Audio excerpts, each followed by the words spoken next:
Holy fuck. This whole time I was muted. Okay, you have no idea what I just said, right?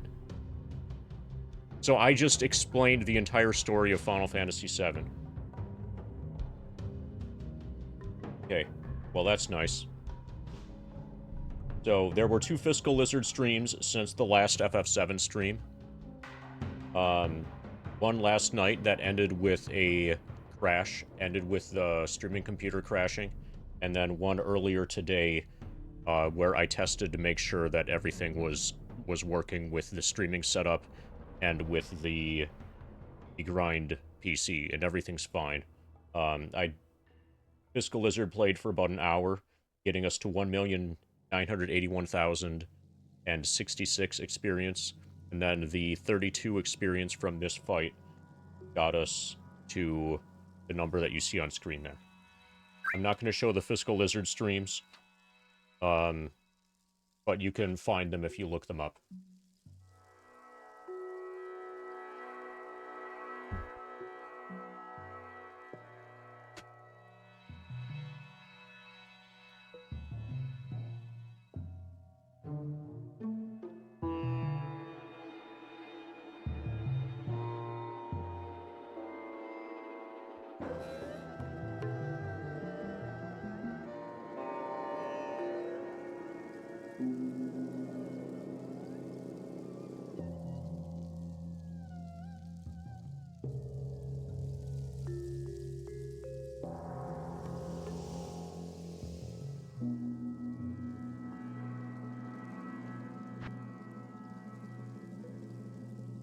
Apparently we're level 28.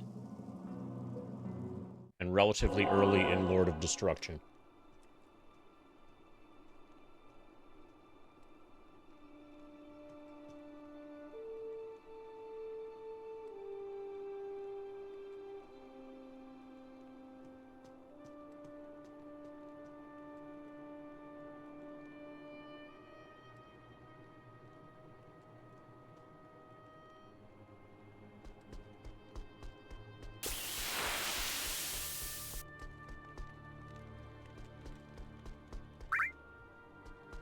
Okay, there doesn't seem to be... Okay, we have Ellie. There doesn't seem to be a portal. Yeah, so I think I walked home. So we're gonna have to use this to get back. Yeah, so this is all new. Okay, so I remember what we're doing. We're trying to rescue 10 more barbarians. Find the soldiers in the Frigid Highlands. I found one chunk of them and got evidence that there are more chunks.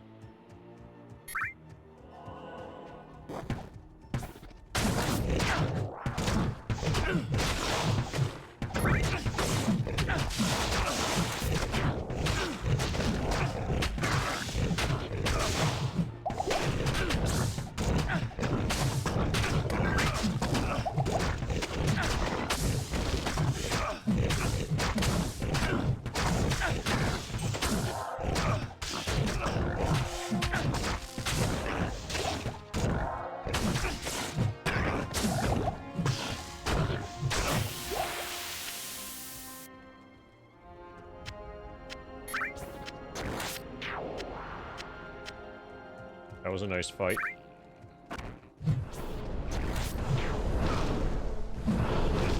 Okay, these guys are going to be annoying.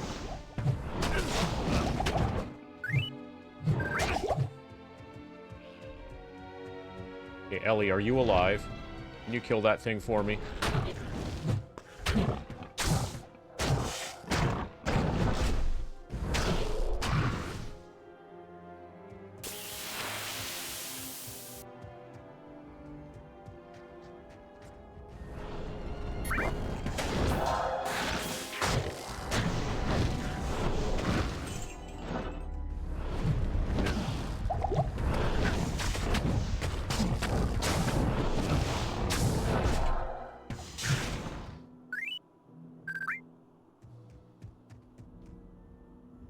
Hi, non-cam. How are you doing, MD? I don't think I'm playing a character.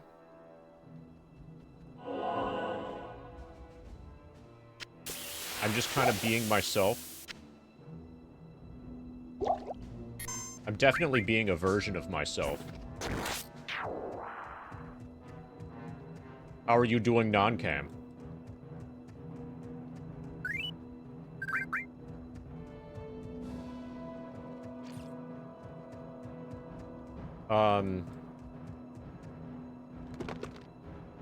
Depends on what you mean by going straight into a hundo.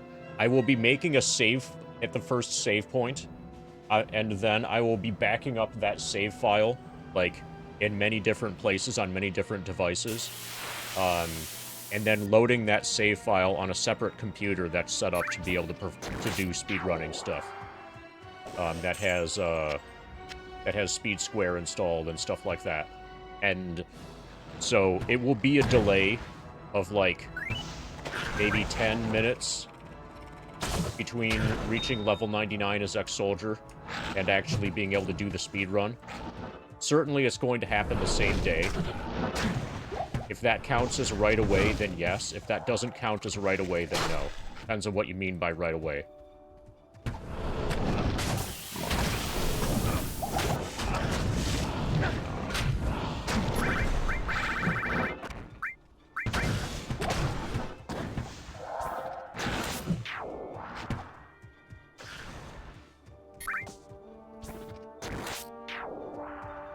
Well, I'm playing a lot of D2 right now.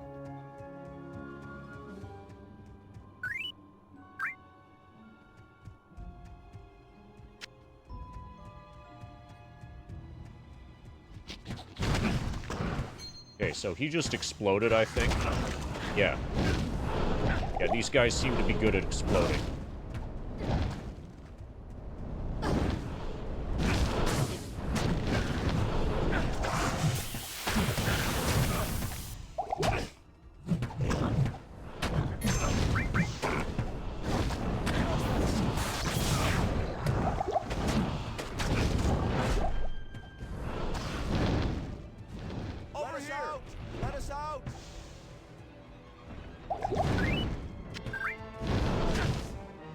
These are the same people that I rescued last time. Why did they get captured again? That was dumb.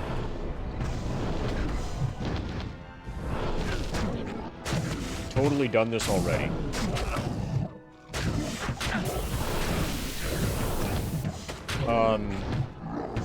What do you mean by allowed?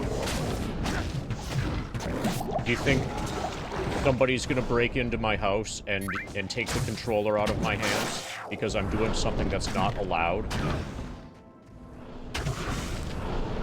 Am I allowed to play Diablo 2 right now?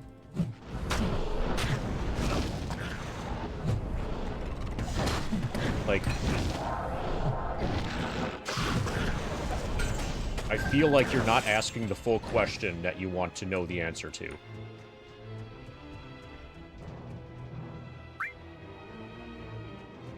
Oh, what? No, absolutely it will not be submitted. It absolutely will not conform to any meaningful rule set anywhere. Nor would it be a good time, you know, if it were.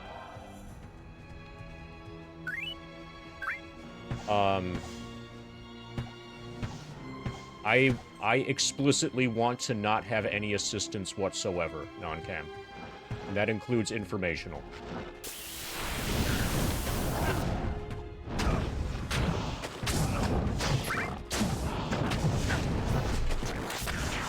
So I'm going to guess that your next question, Lurks and Leaves, is going to be, well, why would you do a speed run if it wasn't going to be something that you could submit as a world record?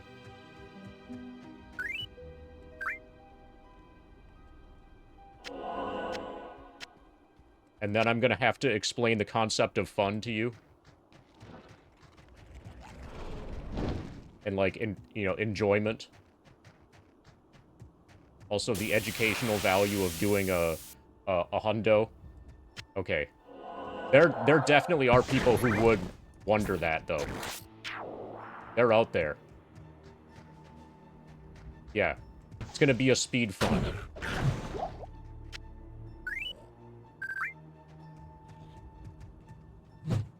and we'll definitely learn more about Final Fantasy VII as a result of the speed fun.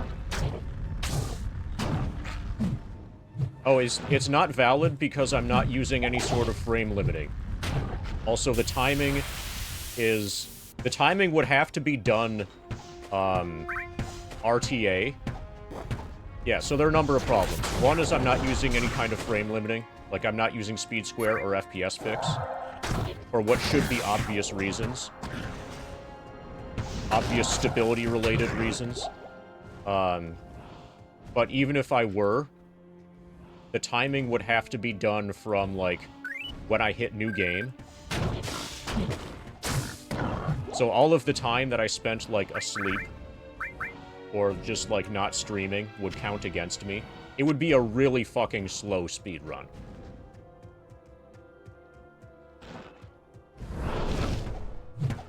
To the point where it wouldn't be meaningful to really call it a speed run. Hey, Fricks.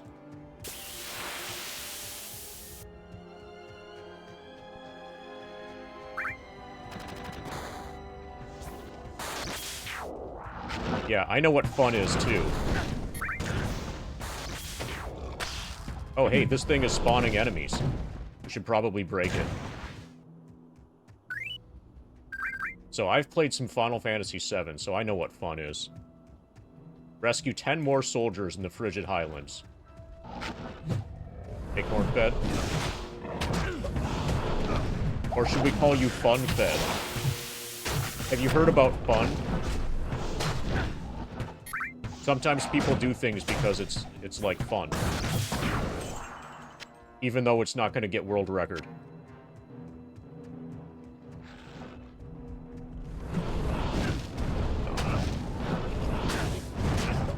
Although I could make my own leaderboard and then just declare myself to have all the world records on it.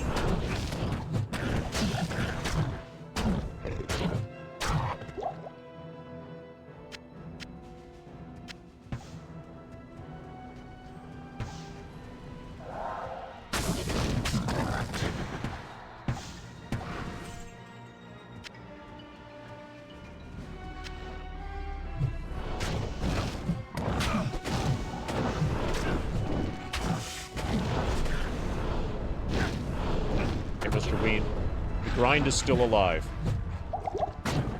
Something scary happened yesterday, but everything's fine.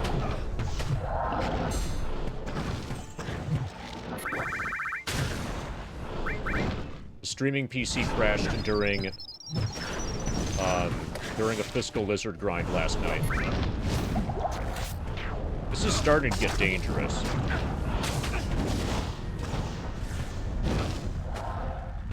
Ellie, could you kill these people for me?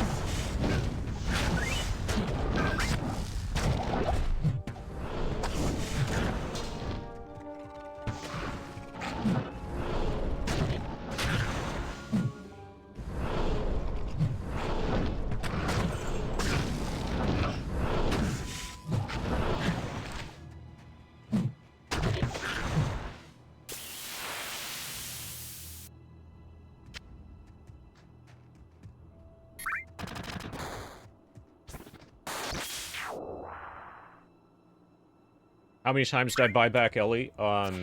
It would be fun to have somebody, like, review the VOD and count. Samney said he did, and it was 88. But just written sideways, and, like, with the 8s, with the two, yeah, 88 written sideways. You know, you get that joke? No, not 88, just 8, but written sideways. Anyway, one way to calculate it... Yeah, that's the joke. You got it. Somebody got it. I did a really good retelling of that joke. Top tier.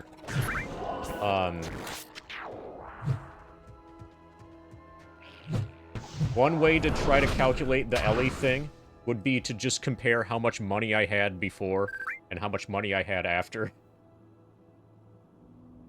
It would be interesting, though, to actually count the number of Ellie deaths and the number of main character deaths. It was a lot. It was quite a lot.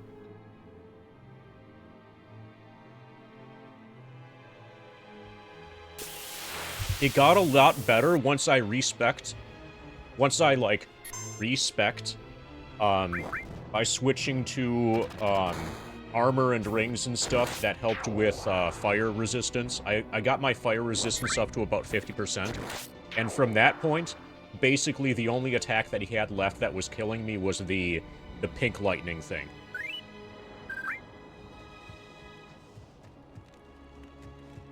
Once I gave myself fire resistance, then the fight was over within, like, a half hour, which is really quick.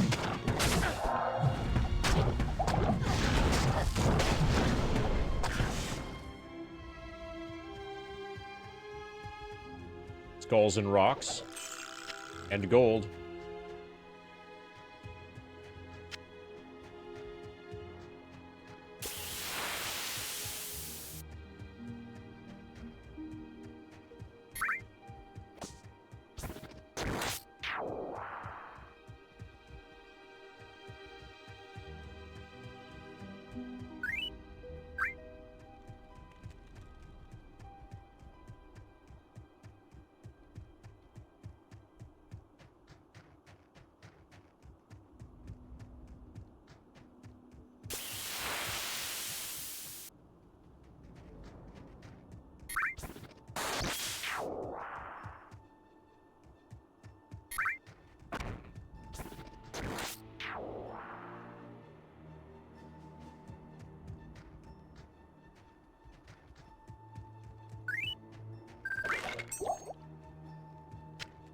Greater healing pot.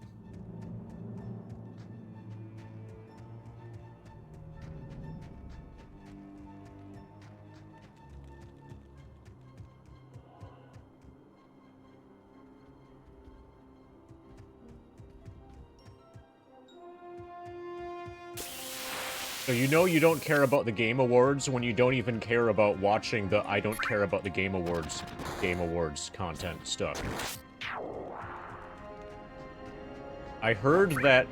So all I know about video games lately is that I heard that The Witcher 4 probably is going to get made.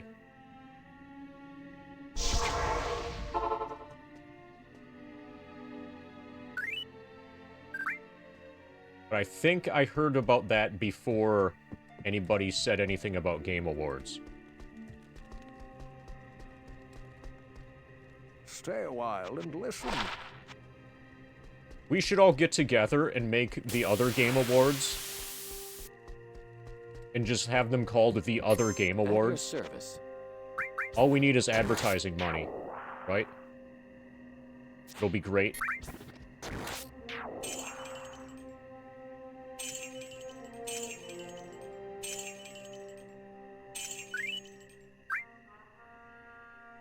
Okay, so this defense is way the fuck worse. I don't care about Frost Nova. Good fire resist is good cold resist.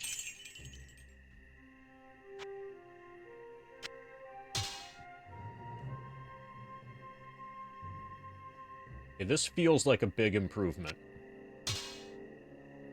6 to 11. I'm never gonna use it anyway. Okay. It's slower attack speed,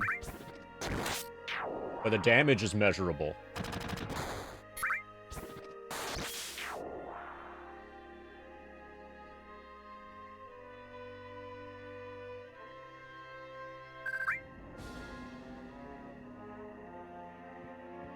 How long is the clip? If you were to link it, the place to link it would be in my Discord. Rather than here. If you put it here, you're going to get obliterated.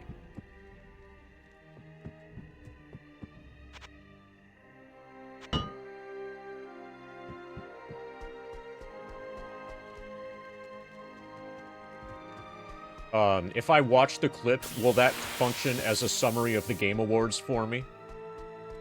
Or do I need to know anything about what happened in the Game Awards to make sense of the clip?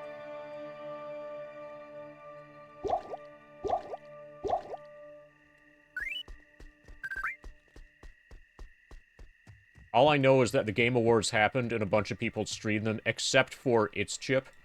who streamed, like, some Super Nintendo game instead. Thank you, it's Chip.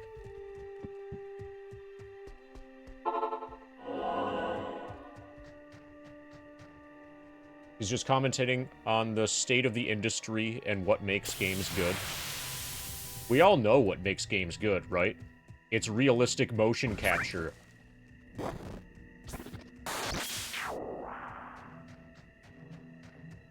It's hyper-realistic graphics, especially motion capture. You know, like facial animations, and being able to see all of somebody's, like, eyebrow whisker things.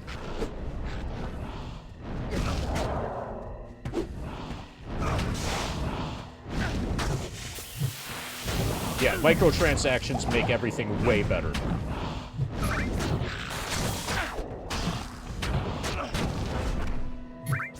That's true. How could I have forgotten?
So how is it going, everybody?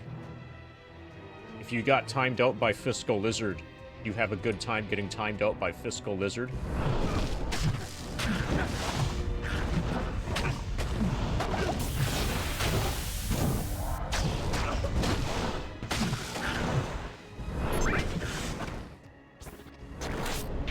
General's fine.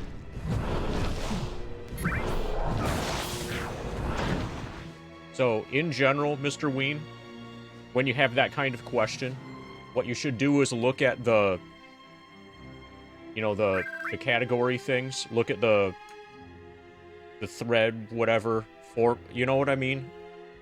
The things on the left. And then, if something is appropriate for one of those, you should put it there, otherwise put it in general.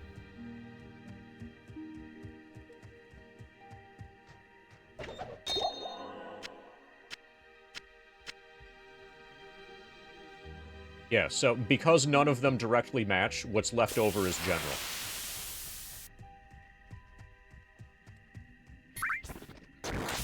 Now, if this was like the Game Awards about the L99 grind, or the Game Awards about other Final Fantasy games besides FF7, or the Game Awards about FF7 Hundo, those would all have different places to go. Or the Game Awards about Highland Cows. I hope that's what this is about. I'm gonna be like, you put it in the wrong place. This should have been in Highland Cows.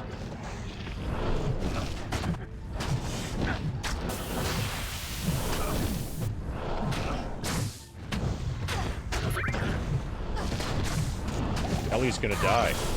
Come on, Ellie. You weren't supposed to die.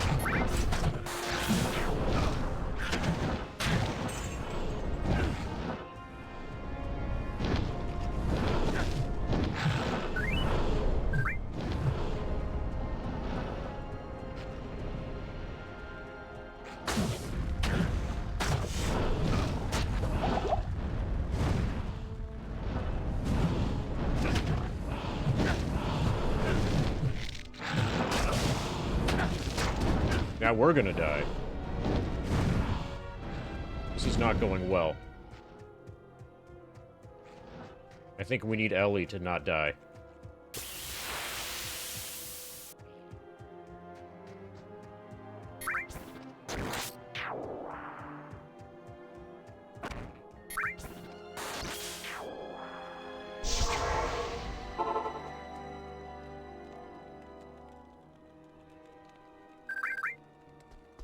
Okay, and because I don't have a text channel that's called FF7 Rebirth Sucks,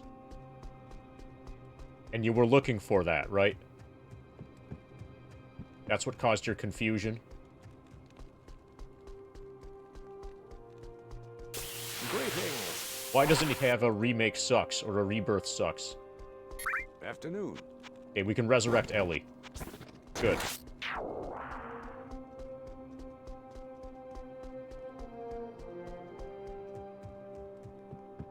Okay, your confusion makes more sense now.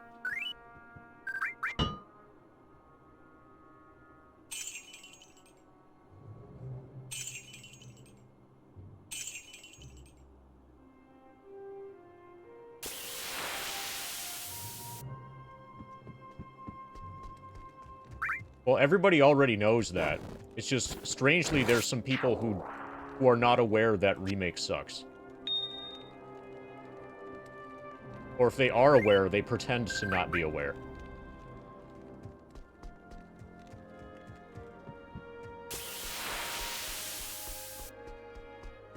Good afternoon. And then sometimes you find the people who say, yes, I know it sucks, but I like it anyway.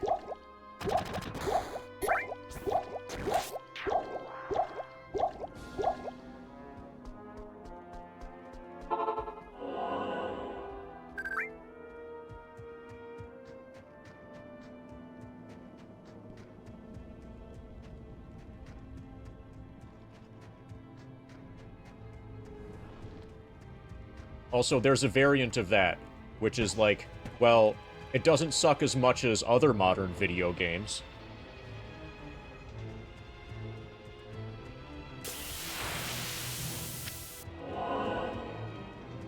Which is really sad if that's true.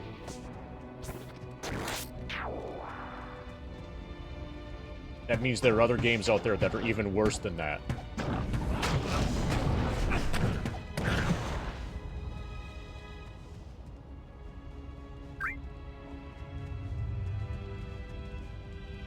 Ellie, are you gonna kill it for me?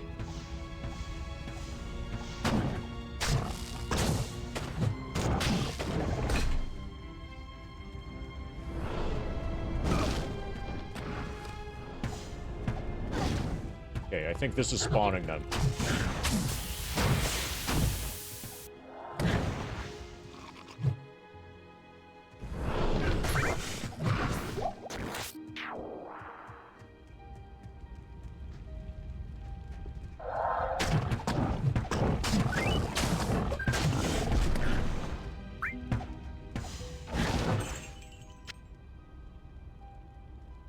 You ask a rather in-depth question about chocobo racing in 7. I hope so.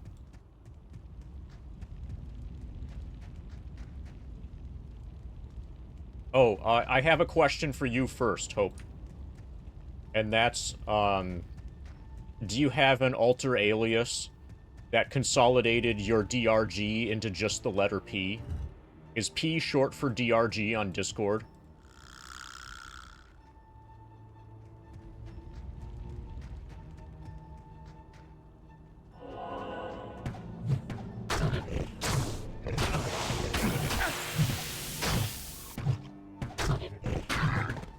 Okay. I think the answer is yes. The effective answer is yes, right?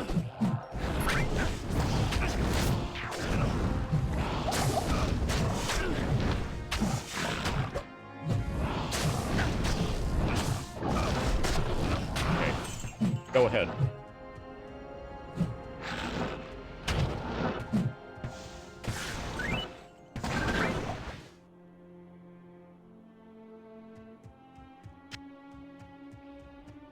A rather in-depth question about chocobo racing.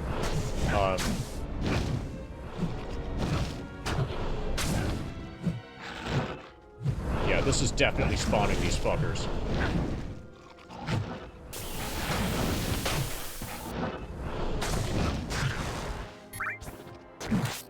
When you're forcing an NPC during the race, is the only way gaining forward momentum when you're sprinting? When you're forcing an NPC chocobo during the race, can we get really specific? My guess is that the race is the one before the buggy, the forced one. Okay. So you've probably seen like a TAS push a chocobo to the finish line and then slip ahead of it, and you're probably thinking that how could I implement this as a non-TAS, right? Is that your thought process basically?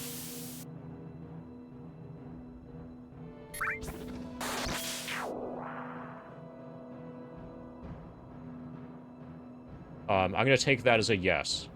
Yes and yes. You've seen the TAS and you want to do something TAS-like. You should be able to push it. I don't think you need to sprint. You just need to be going faster than it and be properly positioned behind it. What's actually hard, so just like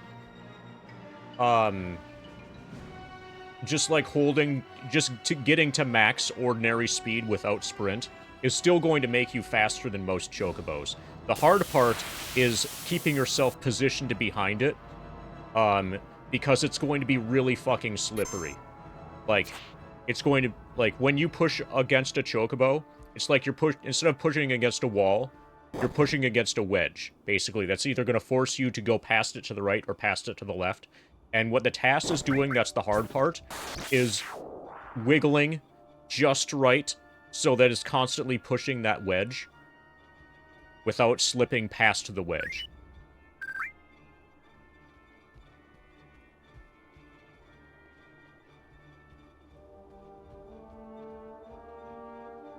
Yeah, the regular speed up will be actually speeding up the enemy chocobo.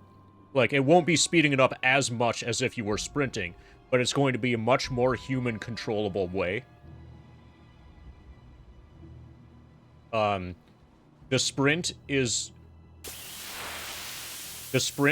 probably outside of the realm of what a human can control. If you want to do the sprint, I would first get a lot of practice with square, and, like, get really consistent at square, and then start sprinkling in a little bit of sprinting. Like, don't start out trying to sprint behind the chocobo. Okay, next question's more detailed. I await next question.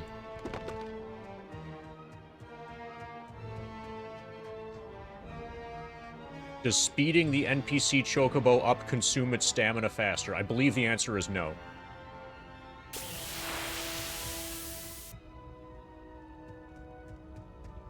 But regardless, you don't have to think about its stamina at all. The only variable are your own inputs. There is, in the context of a chocobo race, there is no RNG whatsoever. Everything that all of the chocobos are doing is completely deterministic.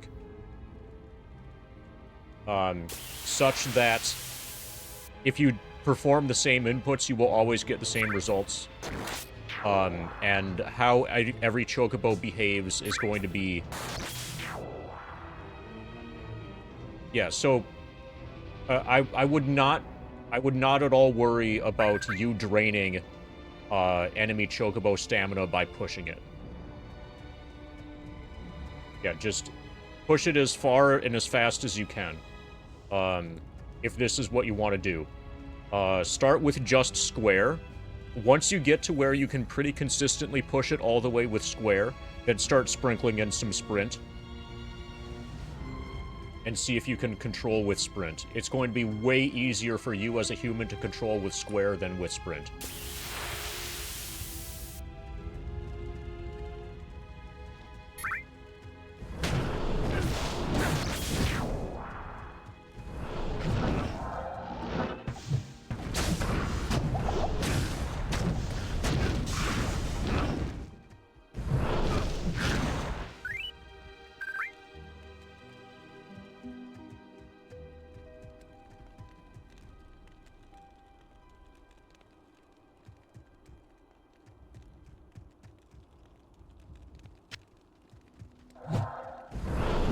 But the actual challenge is staying properly positioned behind the enemy chocobo.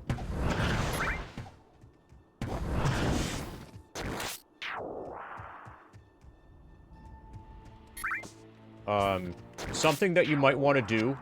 So, you're practicing this on emulator, right?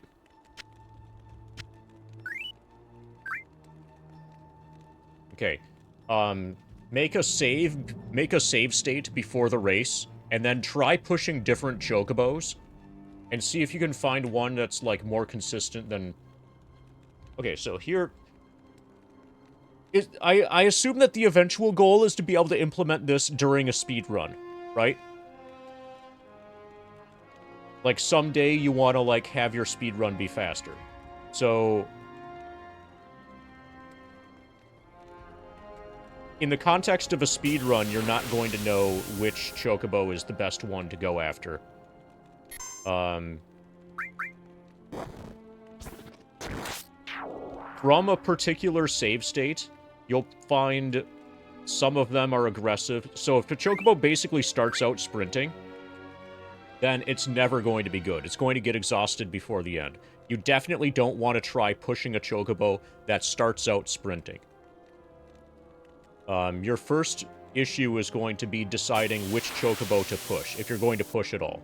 Because if you push the wrong chocobo, you'll end up, like, not having benefited whatsoever.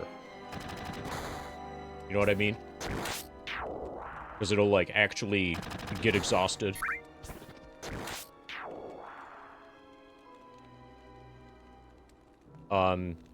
If I wanted to do what you're thinking of doing...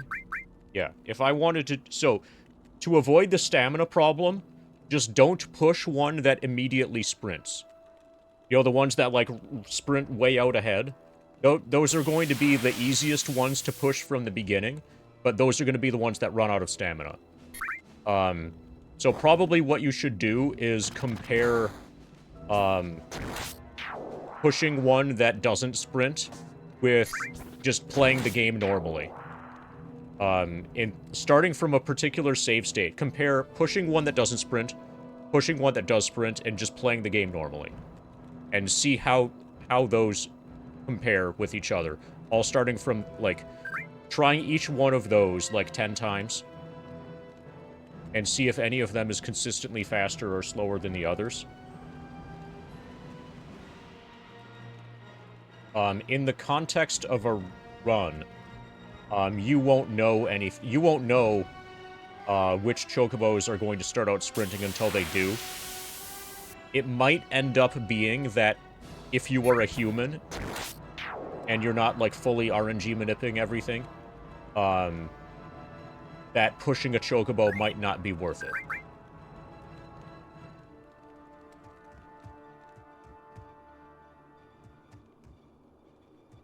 Yeah, so the issue is that the slow start then pick one might actually end up being... You'll have to test it. That might end up being slower than just, like, winning the race. Possibly. I don't know. Do the timing. Well, you have to wait for somebody to catch up. How would it ever be slower? Yeah, I think you're right. I think... Yeah, disregard what I just said. So the worst case is that there's no difference. Probably. Because normally you're waiting a long time for enemy chocobos to arrive.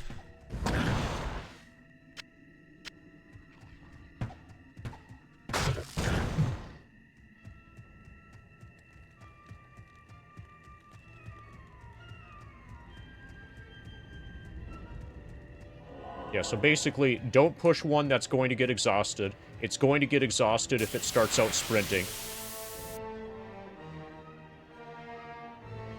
So the actual answer to why not is because there are probably other things that you could do that would be a better use of your time in terms of bringing down your PB time, you know. Whatever, like, the actual answer to the why not question is because whenever you do something, it's at the expense of doing something else.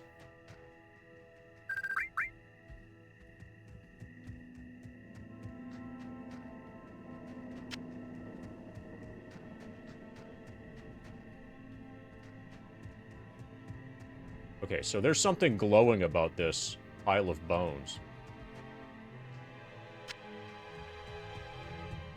That's weird. Yeah, in the context of a run, why not? But in terms of, like, learning how to push a chocobo, the time spent learning how to push a chocobo could be spent, like, getting better at menus. And the getting better at menus is going to give a significantly better reward per time spent.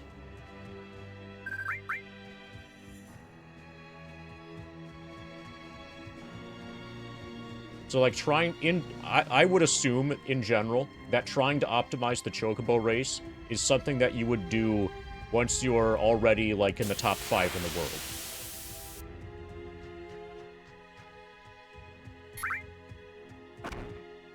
Now, in the context of a run, like, sure, go ahead. But as far as, like, outside of doing a run, what do you want to spend your time on? In terms of preparation? Oh, yeah, and also, okay, so I see this comment. I also find that I enjoy making weird notes and exploring random stuff than actually doing runs. Yeah, so if that's what you find fun, then have at it. Yeah, that's great. That's awesome. That a lot of people don't have that mentality, that mindset, and I feel bad for them that they don't.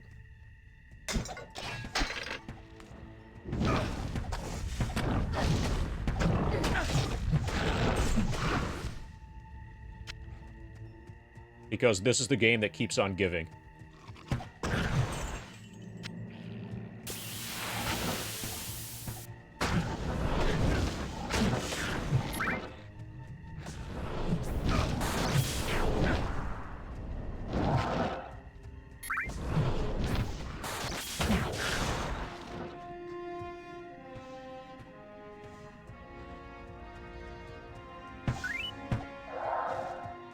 So I need to do something like that, also.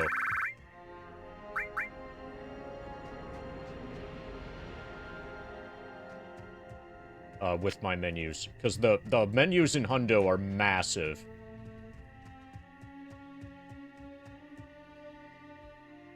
So, you know how, like, people will review video for elevator manip? or people will review video of like the waterfall, um, before elevator manip. You could do something like that with the GIF, to just like look at that GIF and like get an idea for like the feel, the shape of the menu, and then once the menu hits, you know, put your floor to the you know, put the pedal down to the floor.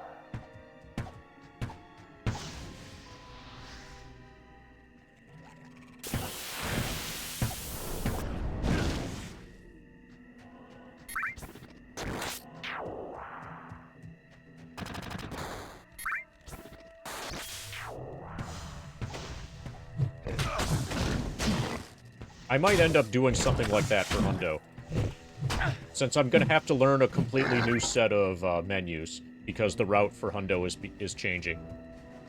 Also, hey Expanse, hey Dino.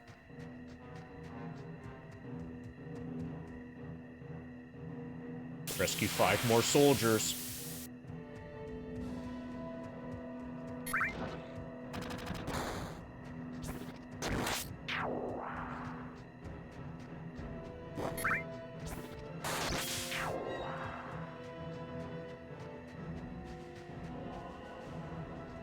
Oh, hey, Og.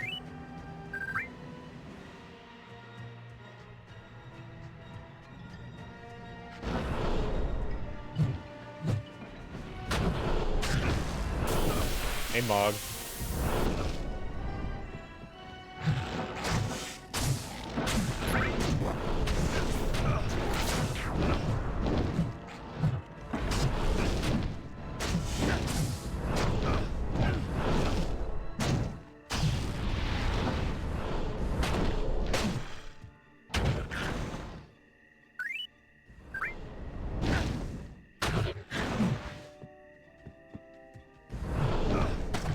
So, Og, I think what he was referring to. So, are you in my Discord, Og?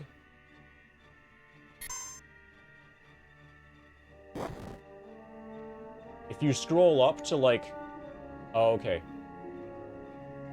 Yeah, so, I have an alternate account. I'll shut out myself. So that's my alt account, Fiscal Lizard. And Fiscal Lizard has a strict no chatting policy. If you follow Fiscal Lizard, you're not able to chat for 3 months. That's the maximum that I'm allowed. That's as strict as I can have it for like a cooldown period before you're able to send your first chat message. Also, chat is in emote-only mode and in ultra-slow mode. So, every 120 seconds, you're able to send an emote. And that's as strict as Twitch is able to let me set that. So, the other day, some people finally got to where they had been following the channel for more than 3 months. So, we've had, like, almost 10 people now, you know, send an emote and then immediately get timed out for 1.2 million seconds. The longest I can time somebody out for, without it being a ban, is about 1.2 million seconds, which is about 2 weeks. So I'm gonna see everybody again in 2 weeks.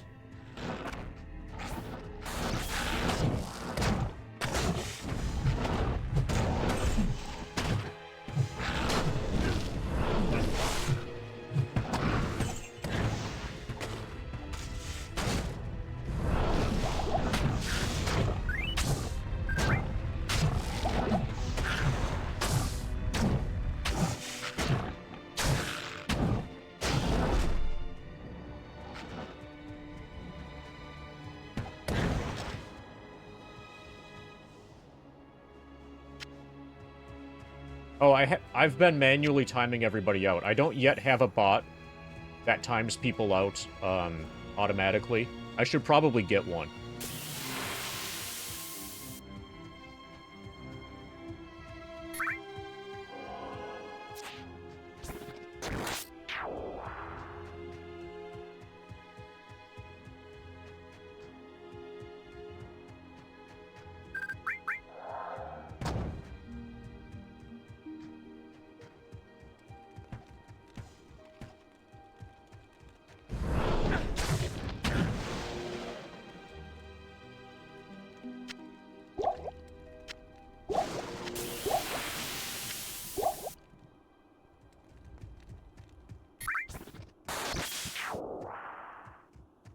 Also, I think I've basically decided that when I stream, I've basically decided when I play Kingdom Come Deliverance 2, I will stream it.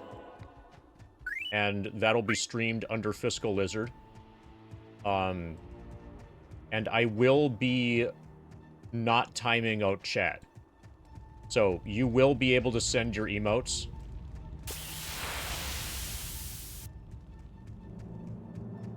But no words are going to be allowed, and that's to keep people from being able to spoil our backseat.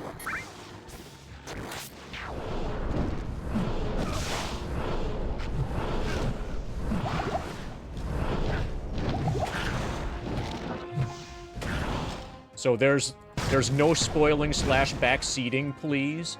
And then the next thing, like the next tier up from that, is just nobody is allowed to speak.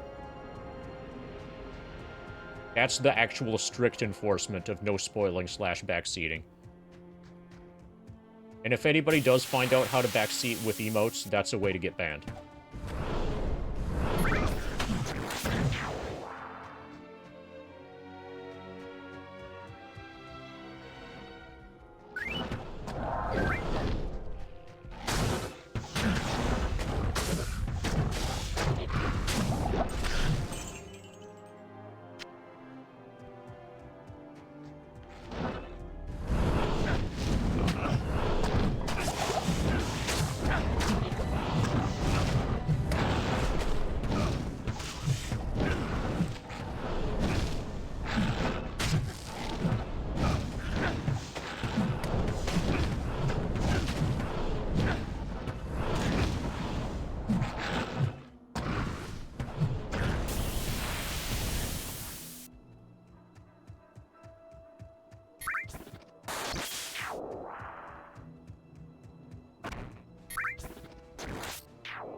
Oh, yeah, no problem. I thought you were gonna ask about Chocobo Racing RNG for, like, hundo stuff.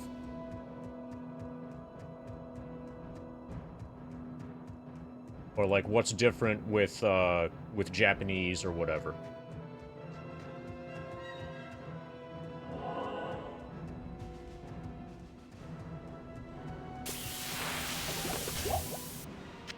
I can't carry anymore.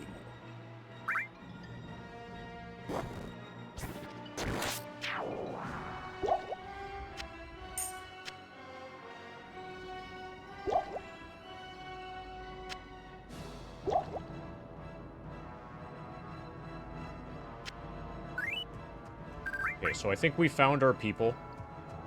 Our last 5 people are in this thing right here.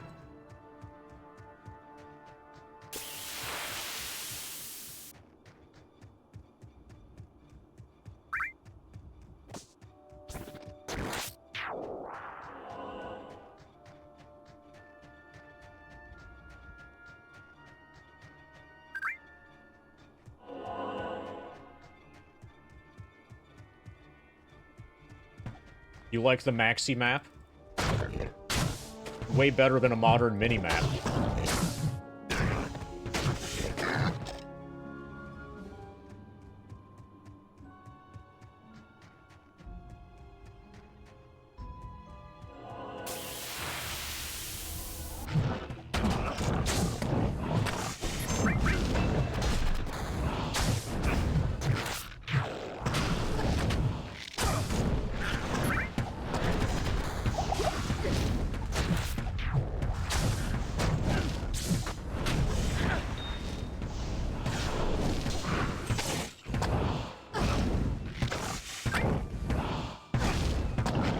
Let us out! Over here! Help us! Dude, you're, what, 5 barbarians? You're held in by a few sticks? These are the weakest barbarians on the planet.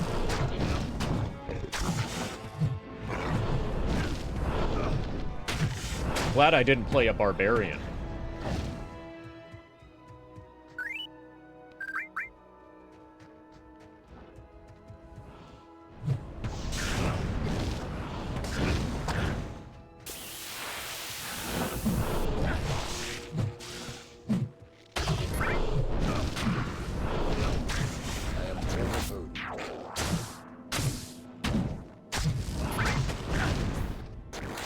Are there any other new games you're looking for besides Kingdom Come Deliverance 2? There are 2 other new unreleased games, not yet released games, if that's what you mean, that I'm looking forward to. They are both horror games. One is Tormented Souls 2, and the other is Echoes of the Living. They are both original, fixed camera angle tank control style, early Resident Evil style, Zombo games, yeah. Well, actually, Echoes of the Living has Zombos. Technically, Tormented Souls, at least Tormented Souls 1 didn't have Zombos. Who knows, maybe Tormented Souls 2 is gonna finally have Zombos.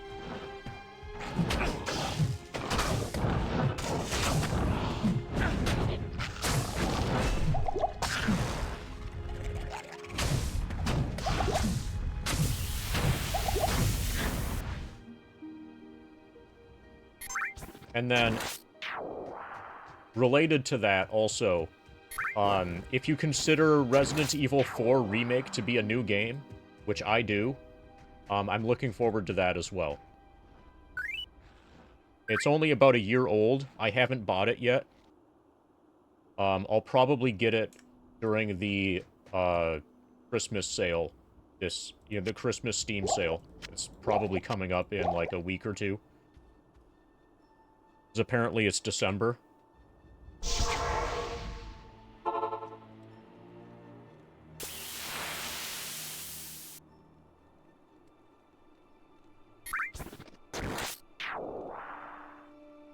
Return to Qualkek for your reward.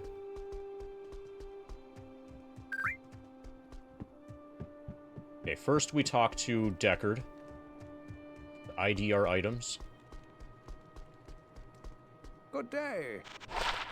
Thanks.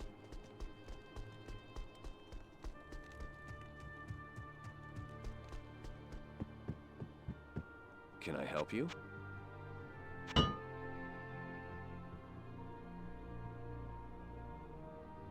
Fast attack speed. Normal attack speed.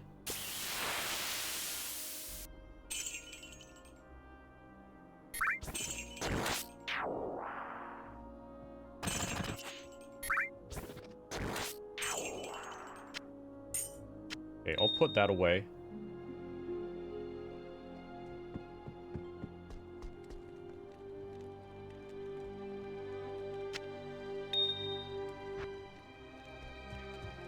Okay, we need pot. And we gotta get our reward. There is a matter which I hesitate to share, but I believe you are the only one who can help me now. Anya, the young alchemist and daughter to one of our slain elders, has been missing for some time. She is a strong, crafty woman with a spirit like no other. One night, just before your arrival, I overheard her and Nilathak arguing about her father's death. The next morning, she was gone. Nilathak has his own tale as to where she went and why. Don't believe him. I fear he's at the root of her disappearance. Please, if you can, search for Anya and bring her back to us. She'll know what to do about Nilathak.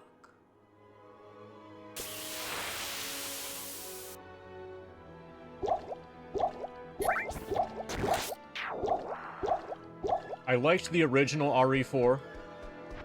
I only played through it once. I expect that I'll only play through Remake once. But that should be fine. Like, it feels...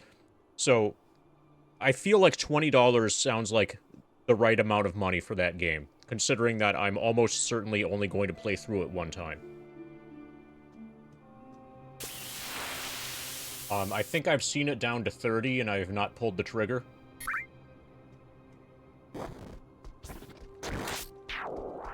Thank you for rescuing my men. They have spoken well of your bravery in battle. Perhaps there is hope for us after all. If you wish, you may hire some of my mercenaries that you saved. And please, take this set of runes. I had been saving them for a socketed shield. but I think you'll make better use of them. Be sure to set them in the right order for their fullest effect.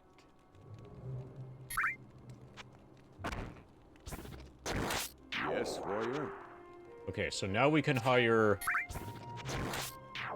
My guess is that every one of these is a barbarian. Okay. Their levels. So, Etholoff costs the same amount as everybody else, but he's, like, higher level. And has more hit points and higher defense. Whatever. Ellie's better than all of you combined. So I paid $10 for RE3 Remake, and that felt like the right amount.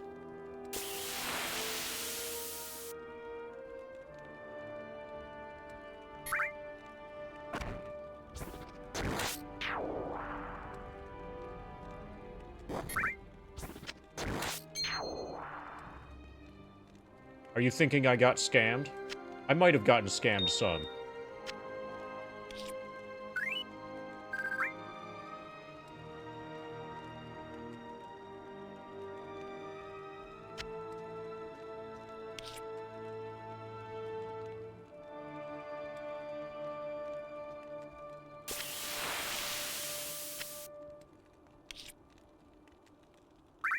I certainly didn't get scammed nearly as much as the people who paid $60 right when it released. So thankfully what they did, they released a demo. They released a free playable demo. And that saved me a lot of money. Because RE2 Remake was really good.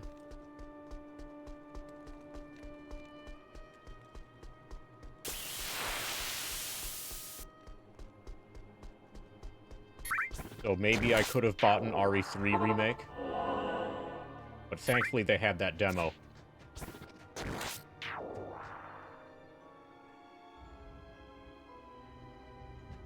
RE3 Original is fine, RE3 Remake is garbage.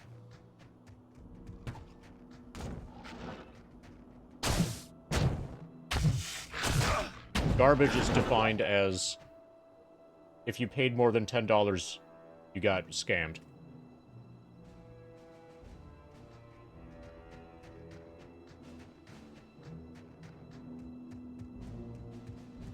And it's enjoyable mostly for, like, the memes. Sort of like how, RE3 was 30 on release, you're pretty sure? I thought it was 60. Like, so I know the price dropped really quickly on that one.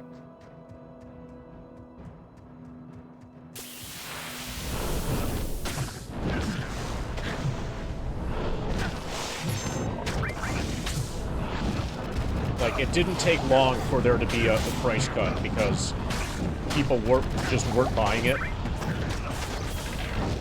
But that doesn't mean that it wasn't... People weren't buying it at 60 as much as like, Capcom would have hoped. But that doesn't mean that Capcom wasn't trying to sell it for 60.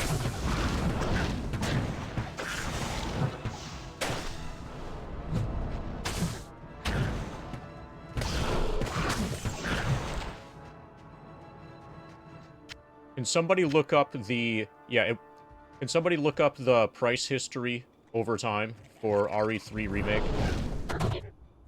Price history on Steam. I'm pretty sure it started at 60. And then dropped to, like, 50 quickly. And then from that, dropped to 40 pretty quickly. And then was regularly on sale for 30. Apparently it was 40 on release. Okay, that's sound... Well, anyway, anyone who... If that's true, everybody still got scammed massively at 40.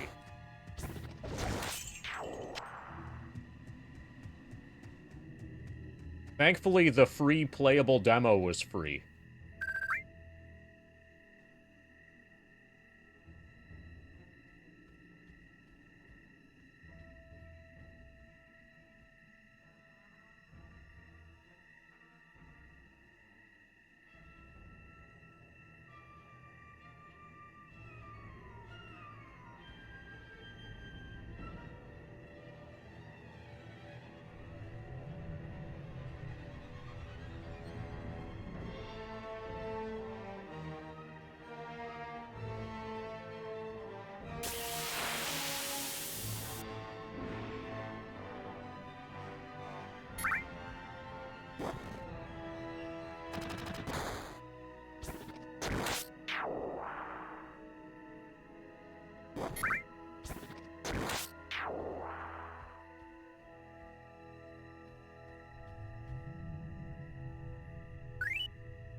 SteamDB is kind of useless.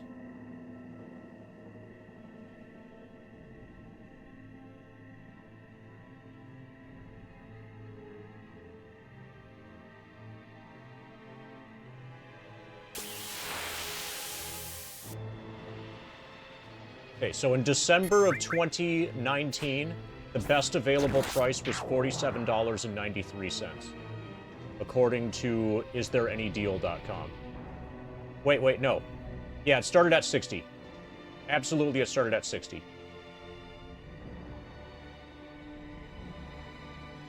You have to zoom in way on the left side of the graph. And it was $59.99.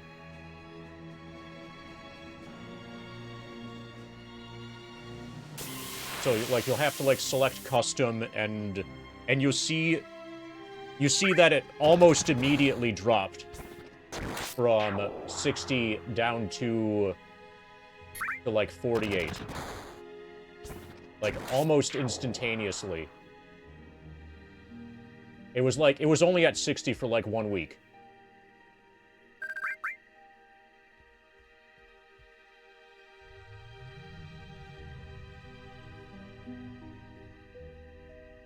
Okay, that's consistent with my memory. Yeah, so some people... So I remember hearing people... I remember hearing people complain about having gotten scammed out of $60. Okay, the Resident Evil remake was sold for $60 despite warnings from Capcom's own marketing team that the amount of content didn't justify a full price tag. According to a leaked document showing slides during RE3 Remake's development, Capcom were fully aware of the warnings, but still went ahead. Yeah.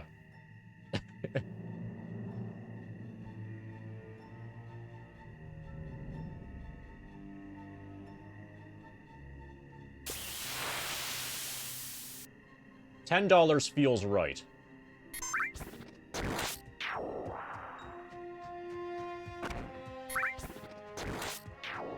They should have started at 30, or maybe 40.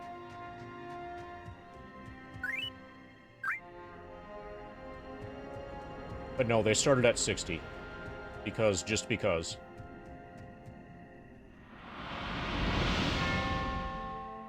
Look for Anya under the crystalline passage by the frozen river.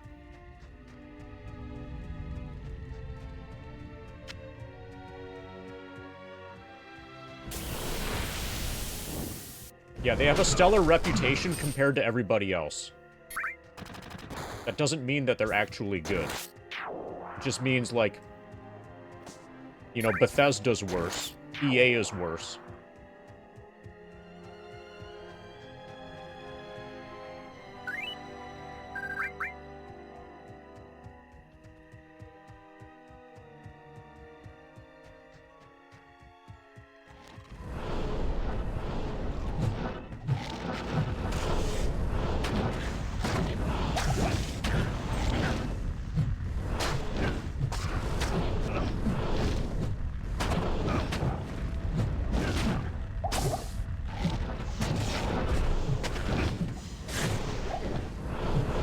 Hey, one of them's special.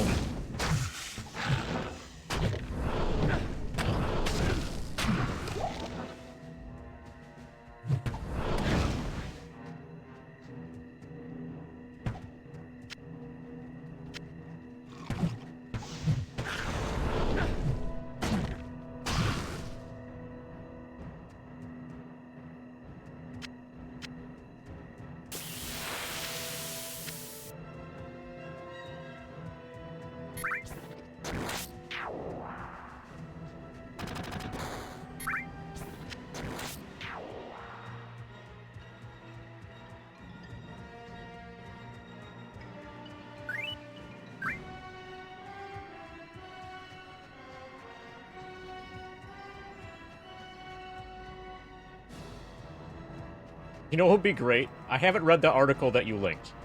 But what would be really great is... So I did a quick glance at it, and I saw, like, considerations about the amount of time. Like a 5 to 8 hour playthrough for a single-player game. Blah, blah, blah. It would be really great if their internal, you know... internal marketing team also said that one of the reasons why they shouldn't charge so much is because the game isn't very good. Not merely that it's short. The combination of short and bad. That's a particularly brutal combination.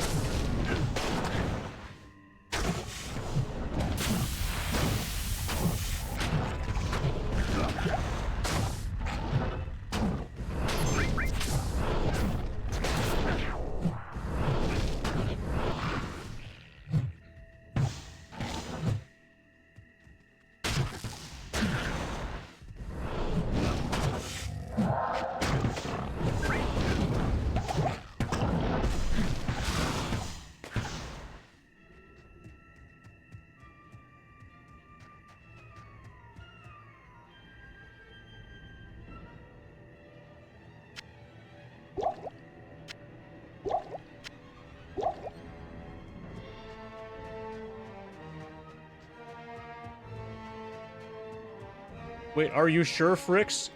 Because he said stars. So doesn't that remind you of Nemesis and make you think, whoa, that's cool?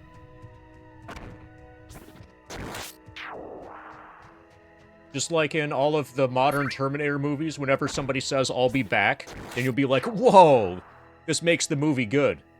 Because somebody just referenced something that happened in a better movie.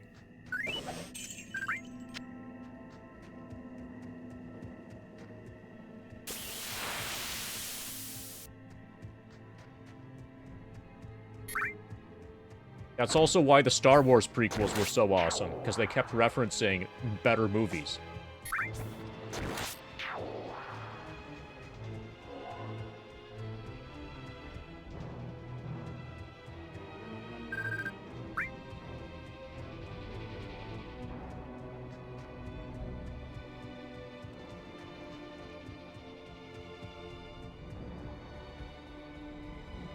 Okay, I'm gonna click on this.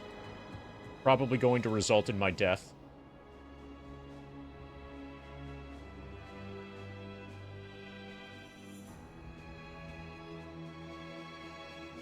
So there's more progression that can be reached by going to the northeast here.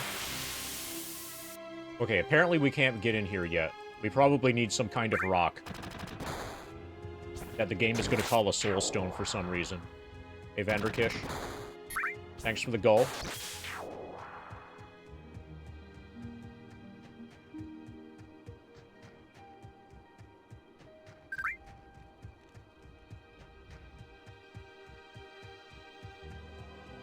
Okay, we apparently don't have the right rock to go through the portal.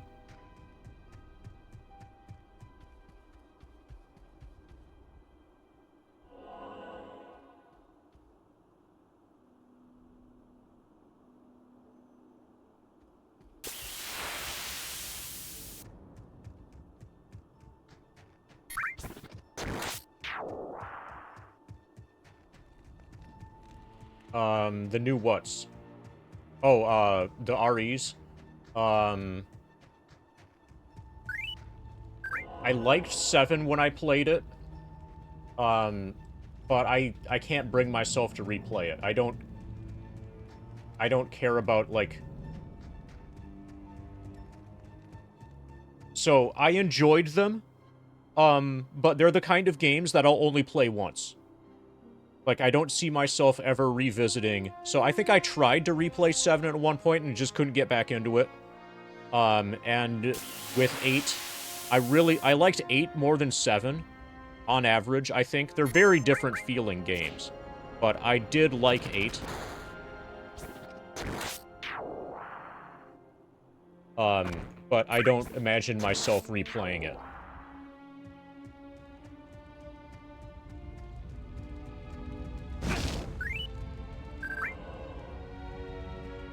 Yeah, 8 was surprisingly enjoyable.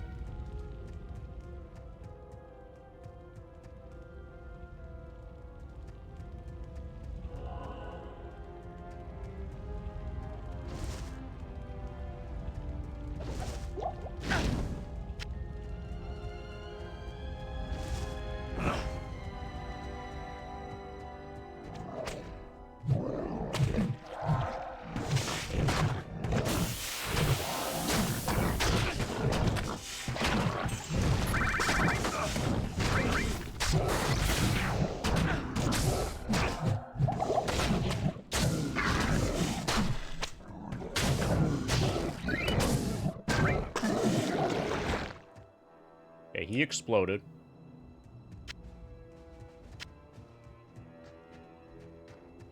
So at one point I was thinking, hey, why don't I play through 7 on whatever the hard difficulty is? You know how there's like a hard difficulty?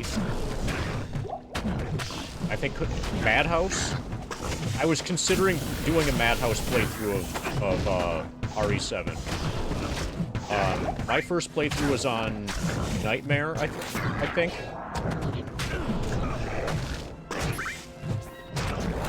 Like, it starts with the fight against Mia, and it's like, okay, this fight's dumb. Or at least it's dumb on Madhouse.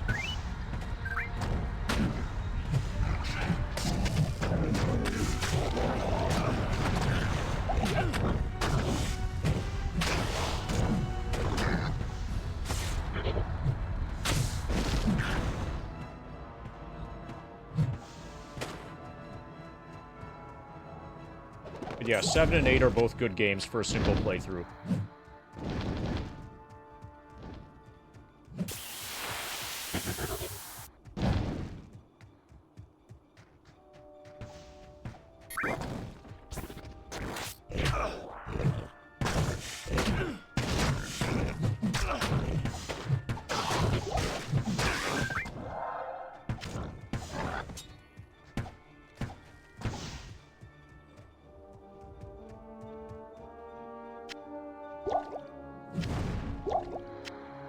Hey, DJ? Are you hyped to defeat the Lord of Destruction?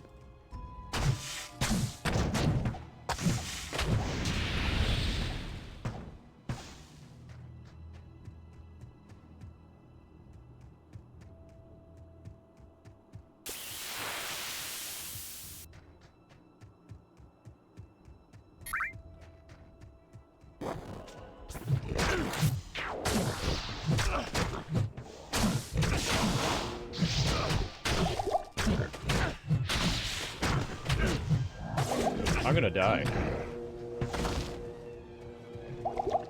I should probably not die.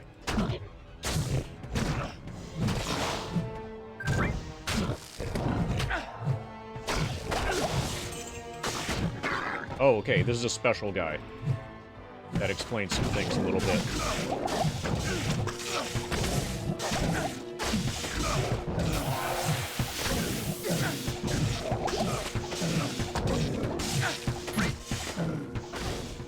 Ellie, can you kill him for me?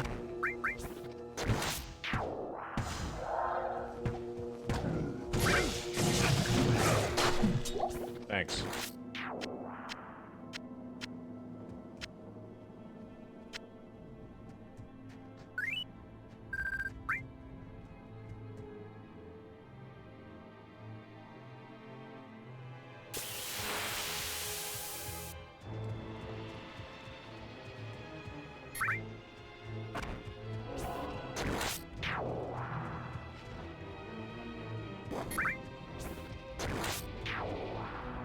I was planning to play them all as play it all as one game, to go directly into LOD. So this is not a deviation from the original intention.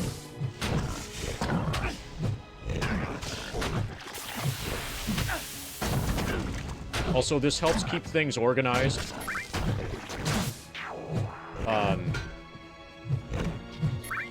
So once Diablo 2 is done, then I don't have to worry about, like, when am I gonna come back to Diablo 2? It's easier to just get it fully out of the way.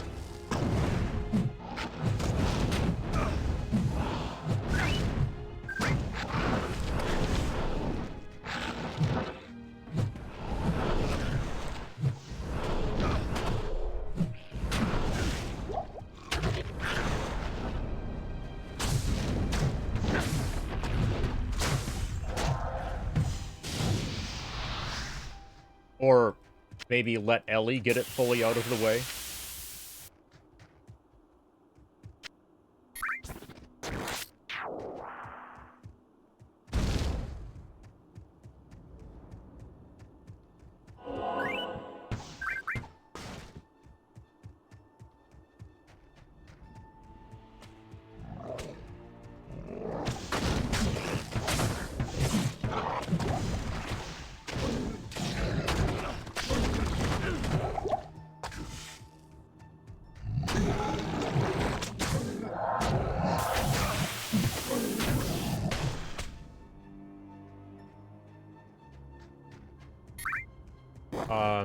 If I play this again, it'll probably be offline.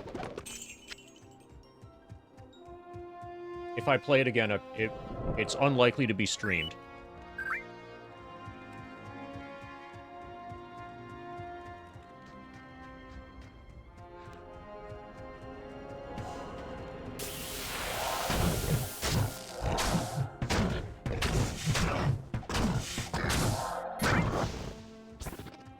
But also, my backlog is so massive that I might never be able to get to it.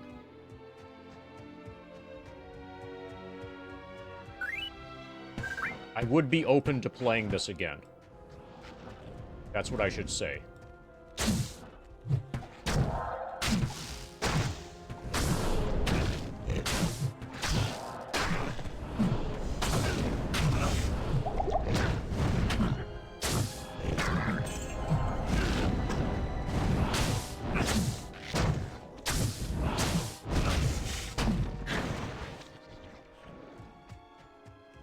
Ellie, you're killing everything for me, right?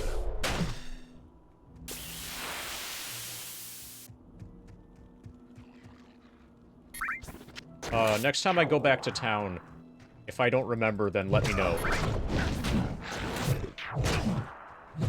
Don't criticize or comment on any of my gear, because it's impossible for you to make any statement along those lines without conveying some information.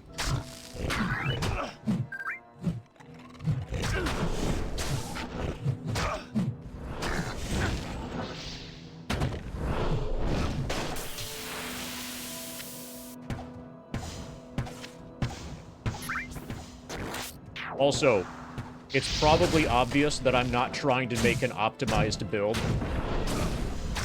I'm just left-clicking on everything.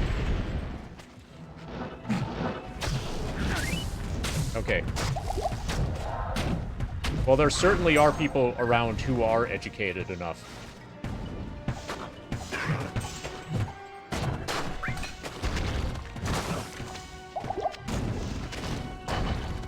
Hey, look, green boots. Ellie feels much stronger now.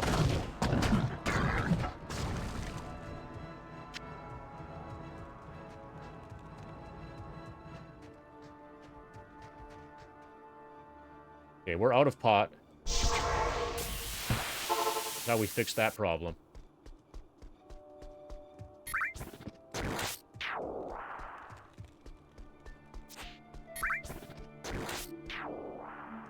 Good to see you.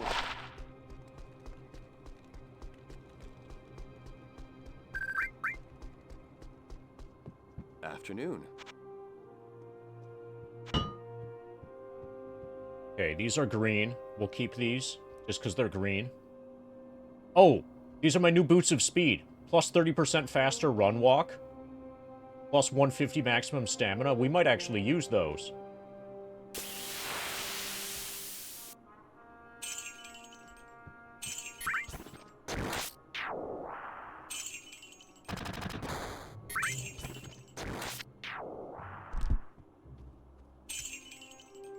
Yeah, this is pretty good. Vidalia's Fetlock. Certainly this replaces my boots of plus 20% speed. And then I can have these take that spot in my stash. So I've got boots of plus 20, which are way worse than Vidalia's Fetlock. And then these boots, which basically I have for the half freeze duration. Those go there, and then we can sell our heavy boots of haste.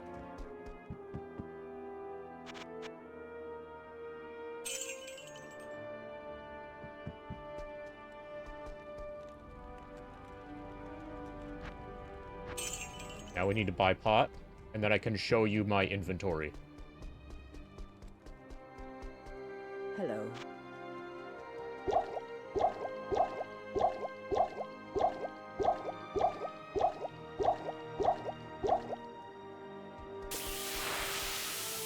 Okay.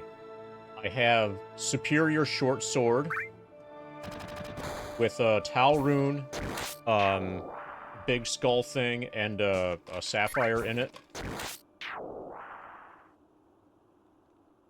Superior full helm with an L rune and a skull in it. Glorious plate mail. This has a socket that I'm not using yet.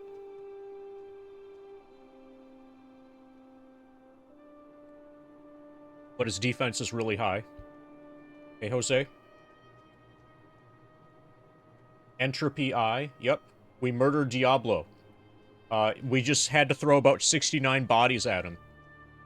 Attempt number 69 was nicely successful. I haven't counted how many deaths it was, but it was somewhere in that vicinity. Entropy Eye, Amulet. This is mostly for the regeneration. Replenish life +2. Ghoul Hold Chain Gloves. Decent defense. Half freeze duration. Poison length reduced by 25%. This is mostly for the half freeze duration.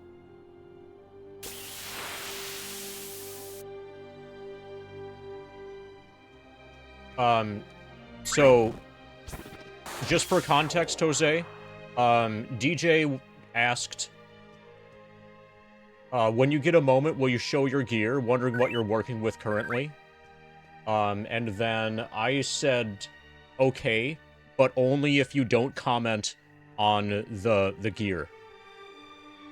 Because it's not possible to make any sort of comment on that sort of thing without conveying information that I don't want to have conveyed.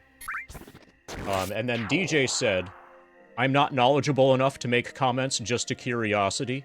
And then I said, I'm not worried about you. I'm worried about other people like Jose HC89, who do have the who do have the knowledge to be able to make those sort of comments.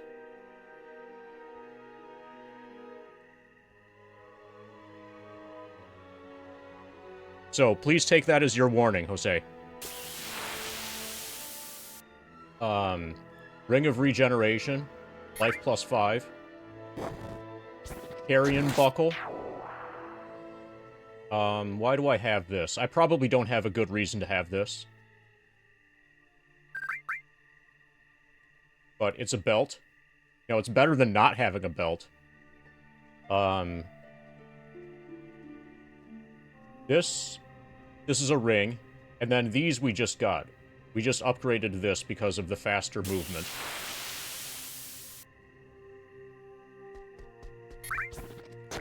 Oh, and then Ellie. Ellie's got this longbow that's got some gems in it. She has a static circlet of brilliance, which adds lightning damage. And her plate mail... Oh, hey, this has got sockets. I could put some stuff in these sockets. But she's got this plate mail thing, too. With empty sockets. In solidarity with my plate mail that has an empty socket.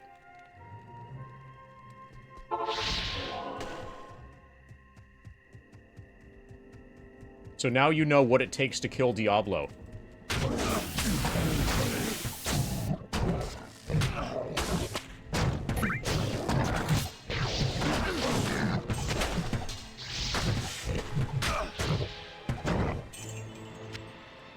Okay, so now we can move faster.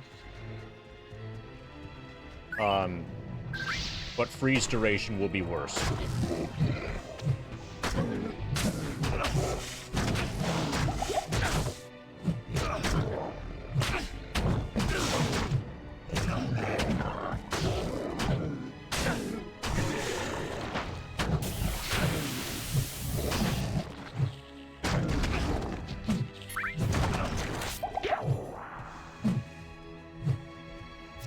Dude, can you fucking stay still? Okay, good, thank you. Now we can get him. I like these enemies that explode, because then I don't have to kill them.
Do they get their own EXP? Yes. If they kill themselves thoroughly enough, they probably level up.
Remember to not die, Ellie.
So there's some kind of poison catapult nearby, apparently.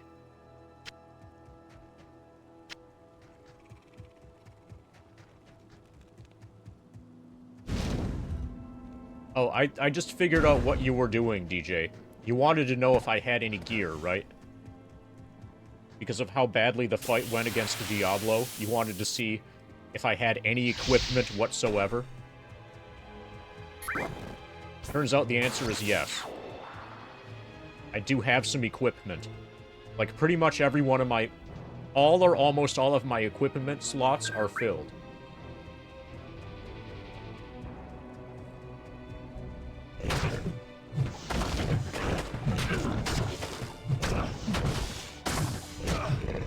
I even have an alternate weapon set that I never use.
just picked up 69 gold. Nice.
Nice jars.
Good day.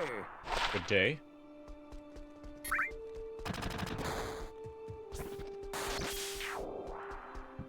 Can I help you?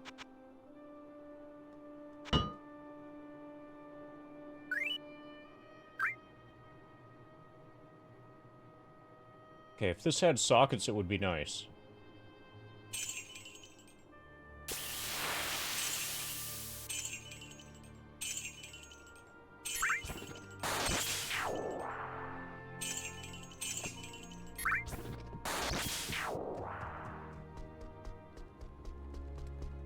Good afternoon. Well, somebody else said it was day.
Ellie, remember to fight, right?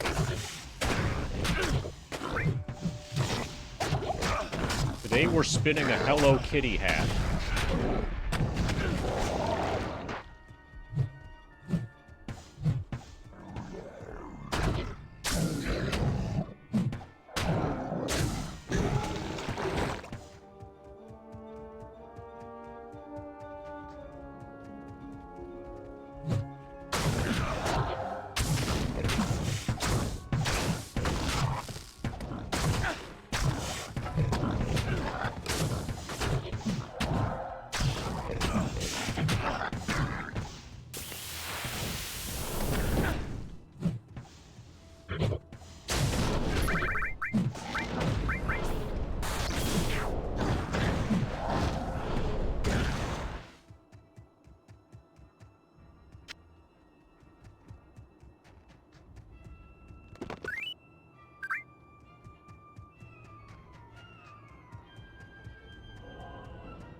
Interesting question. Not Act 4. Act 4 is way too short. I think not Act 3 either.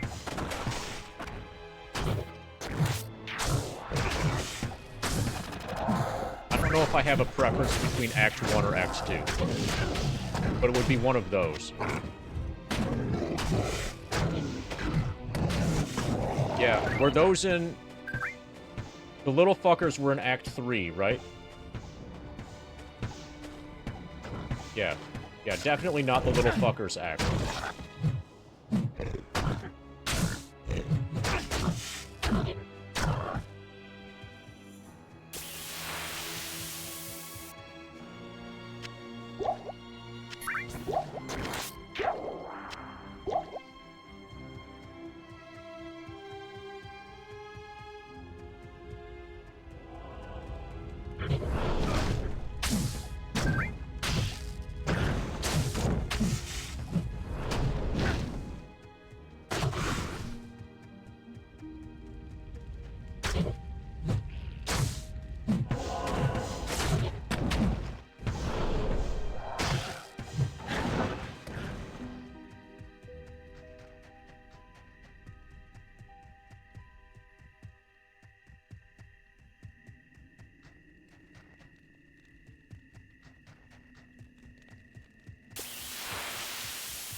So my guess is that Act 1 is going to have the fewest number of people that complain that your build sucks, because you don't really have a build yet by that point.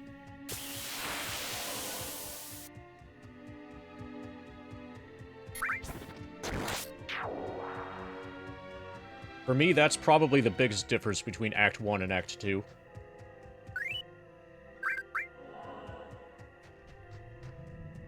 If you're just left-clicking on everything,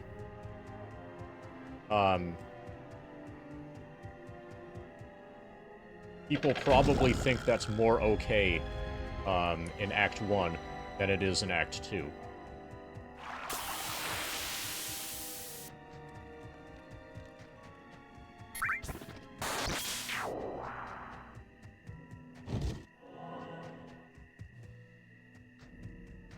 And obviously what sucks about Act 4 is on the way to Diablo, there are all sorts of, like, hidden stashes that are totally not hidden at all.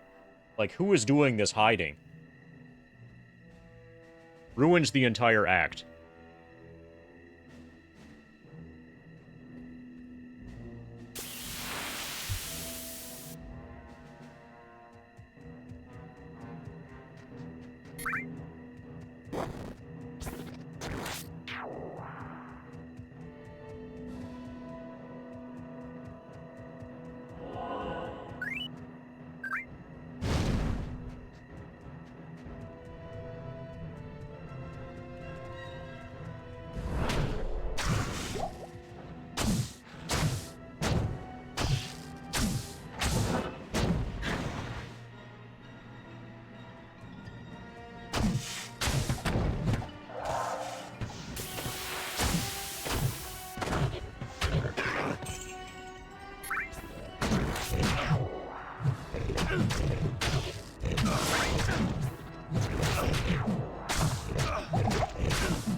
So, in my inventory, I have a lightsaber. But it's not as good as this Buster Sword.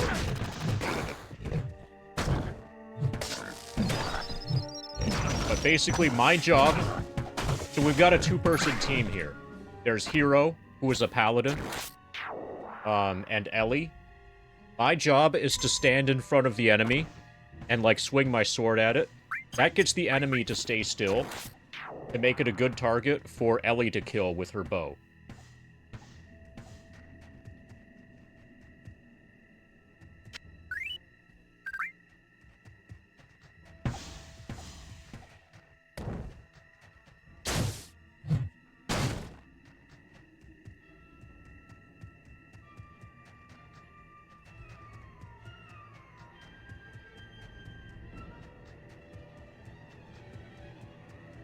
If you thought Ellie from The Last of Us universe was badass, wait until you see Ellie from Diablo 2. They're not the same because they're spelled different. My Ellie is probably even better than The Last of Us Ellie.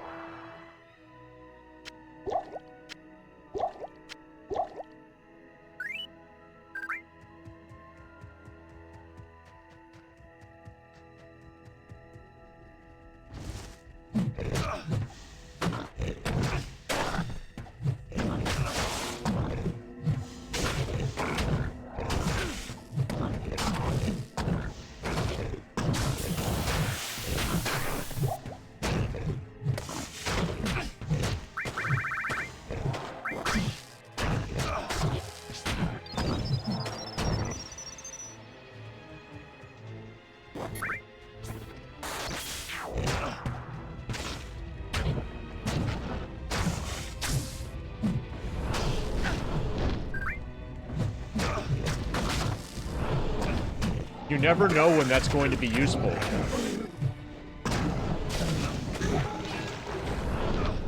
You know, with all the changes that are being made, you know, for FF7 speedrunning, you never know when they're going to ban the use of controllers and require you to do speedruns entirely with your toes. Suddenly, once they implement that, suddenly I'm going to be one of the best 80% players. Simply by way of being one of the few people who has toe playing experience.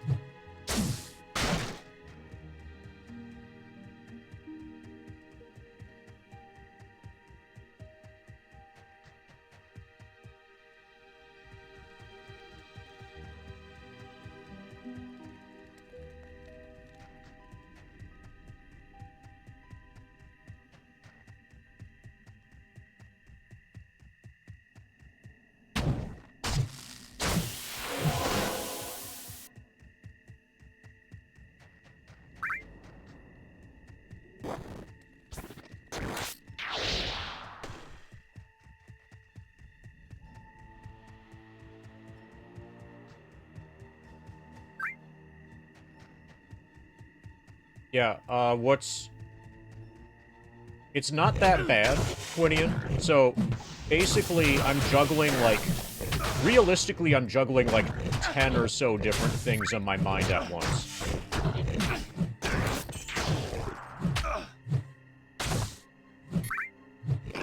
So, do you stream ever, Quinian?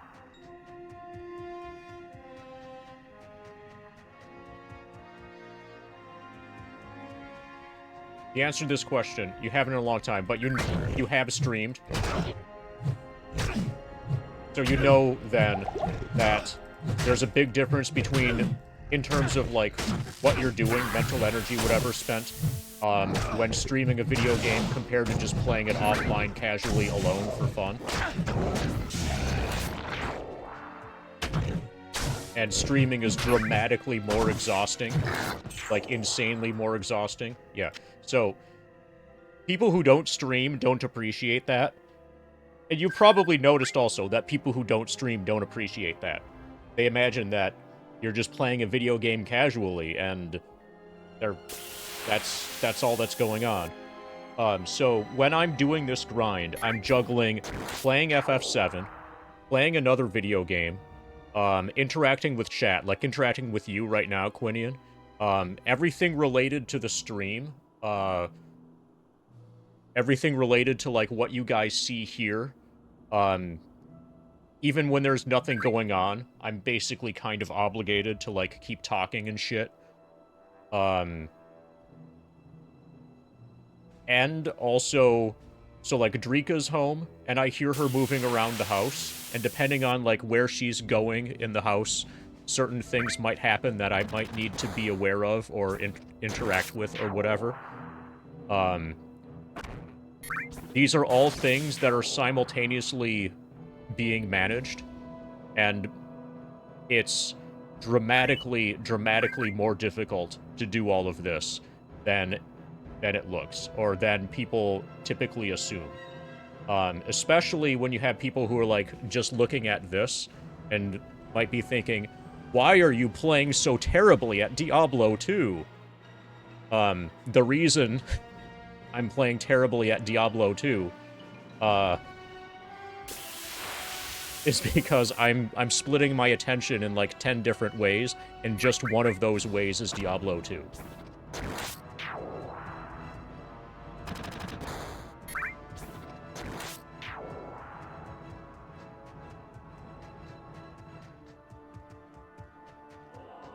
But there are a lot of people who don't appreciate that or understand that or whatever, and will assume that I should be able to play Diablo 2, like, well, will assume that I have, like, the same mental energy able to spend on Diablo 2 right here as I would if I were playing it alone, offline, you know, off-stream, and it was the only thing I was doing.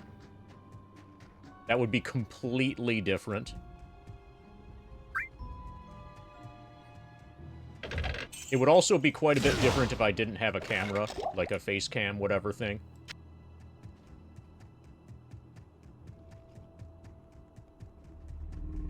That makes it easier. Okay, so this guy is special. We're gonna have to press the potion button more rapidly here.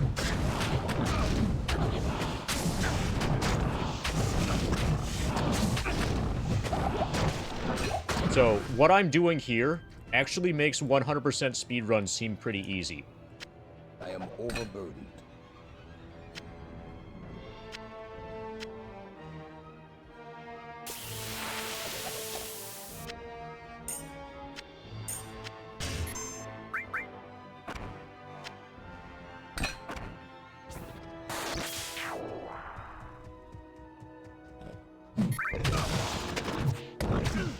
Because with the hundo, you're basically just focused on the hundo. And you only talk to chat, really, when you have downtime during the hundo. And chat, generally speaking, doesn't feel like they know more about the hundo than you do. And chat, generally speaking, is aware that you're probably going to have to focus on the game somewhat.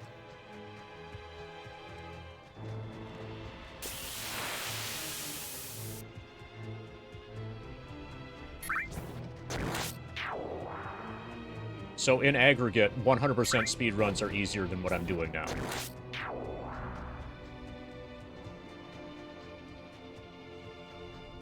Okay, hopefully by the time we're done here, it's going to be 4.20 things that you know.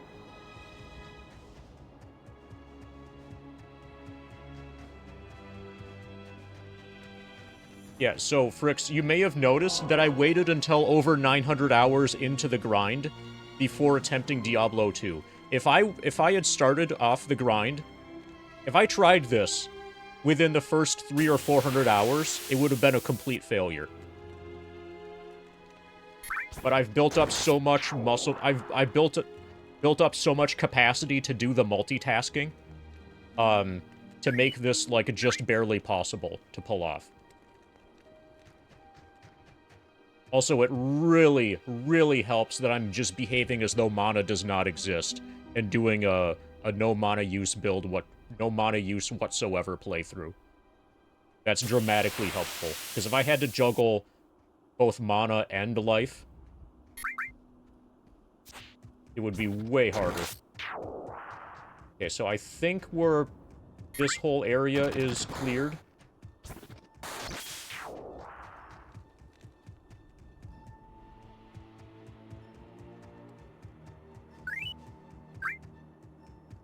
We've got a teleporter right here, and we've got another one of these.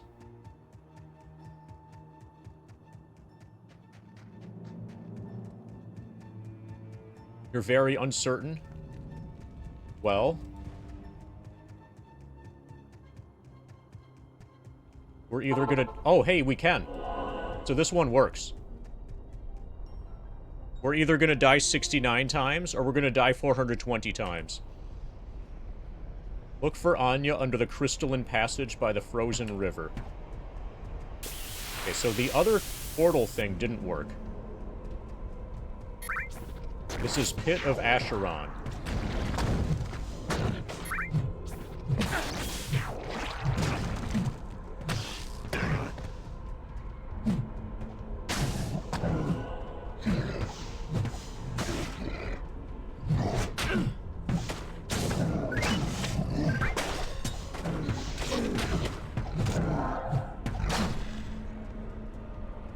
Oh, another thing that helps a lot with this Diablo 2 playthrough is that Ellie is doing, like, all of the work. Especially right now.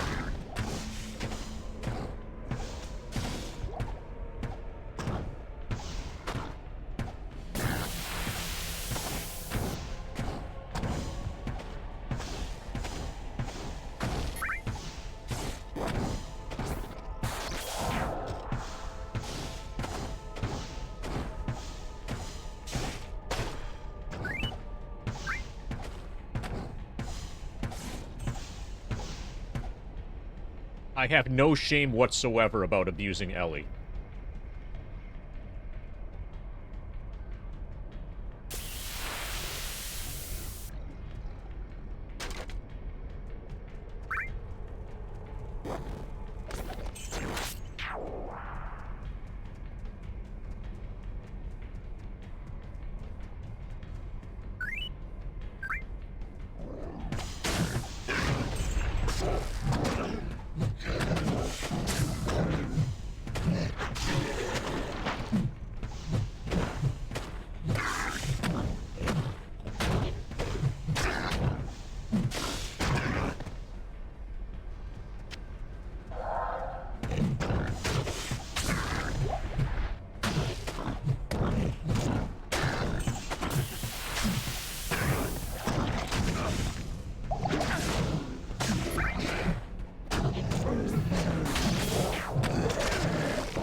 Well, this is interesting. High Bahamut's Vengeance. So, that shows as a first-time chat thing, but for some reason I recognize you. Like, I feel like you've been around. Maybe not here specifically, but I've seen you around.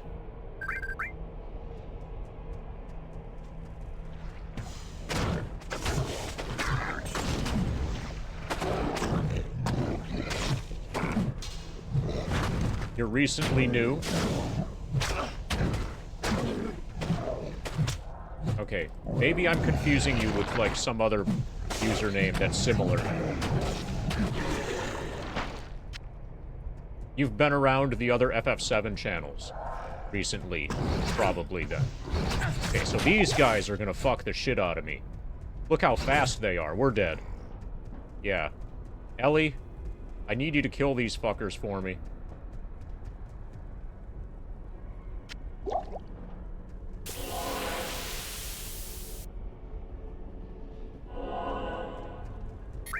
We could go for some of that range cheese.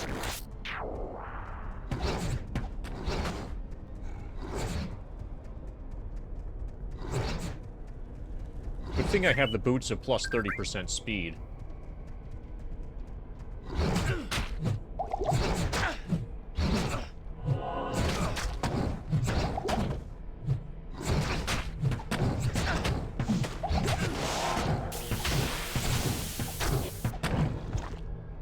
Superior Mummified Trophy. This is Diablo 2. And I can't make any further progress there without more pot. This is Diablo 2 Lord of Destruction expansion. And I'm playing the expansion now. Stay a while and listen. Oh, and this game is Final Fantasy VII. Afternoon.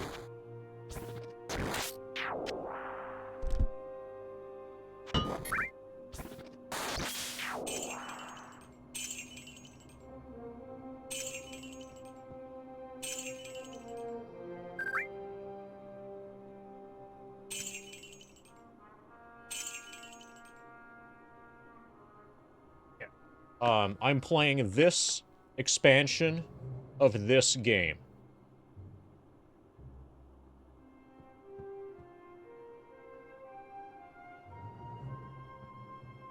I'm not playing the Resurrected thing.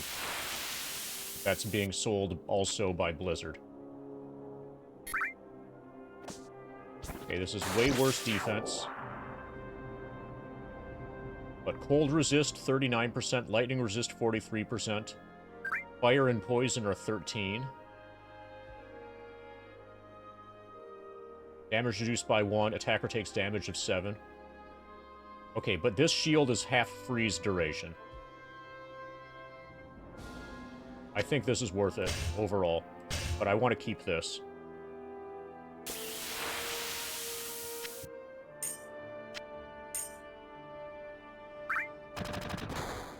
It's not going to make any difference because I don't do anything involving a shield anyway.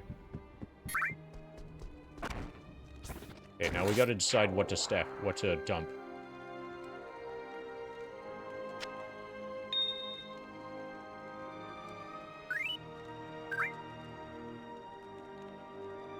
One to 50 lightning.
And we need pot. How may I be of help? I need pot.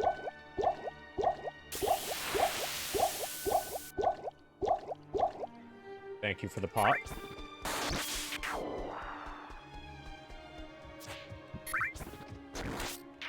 Funny thing is, I remember D2 in HD. Boy, was I wrong. Well, I'm playing original right now. Does this not count as HD? So what's funny is, one of the reasons why people play the Resurrected is because it supports, like, you know, modern, aspect ratios, like 16:9, whereas in the actual era of Diablo 2, 16:9 didn't exist, so everything was 5:4 or 4:3, whatever. But I play everything on a 4:3 aspect ratio monitor anyway. Pretty much everything that I play is on a 4:3 aspect ratio monitor. Because I don't play games, in general, I don't play games that are newer than PS2 era. So playing this with the original aspect ratio is completely fine. You get used to the visuals now, but seeing D2 after 20 years... Yeah, it looks way better than Diablo 1.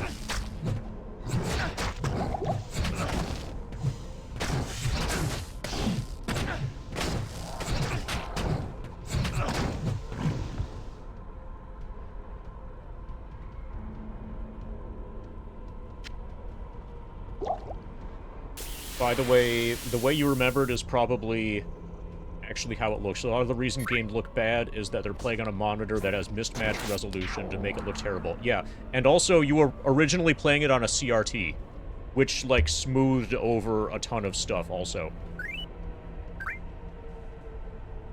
So you didn't see the individual pixels that now look bad. Instead, you had scan lines that ended up, like, blending everything together into, like, a nice, beautiful glow.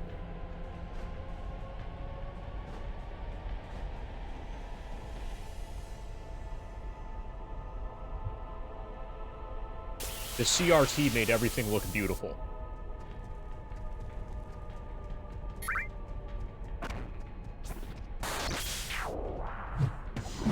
Yeah, they were actually... It was specifically designed for CRT.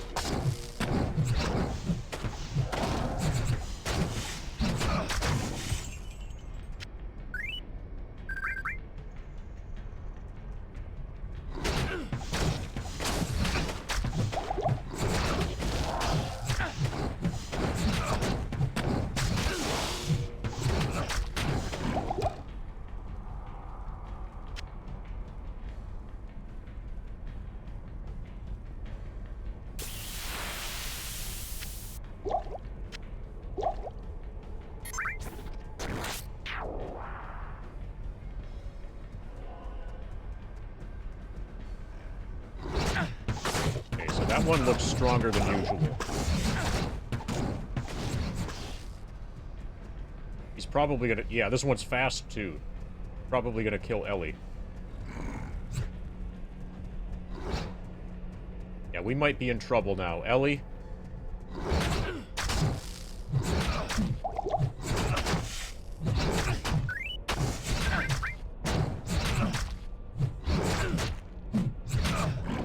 Man, I killed them all by myself.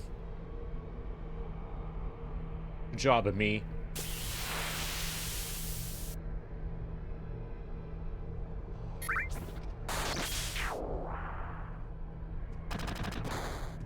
Okay, Ellie's trapped. Doom Eater the Tainted. Extra fast.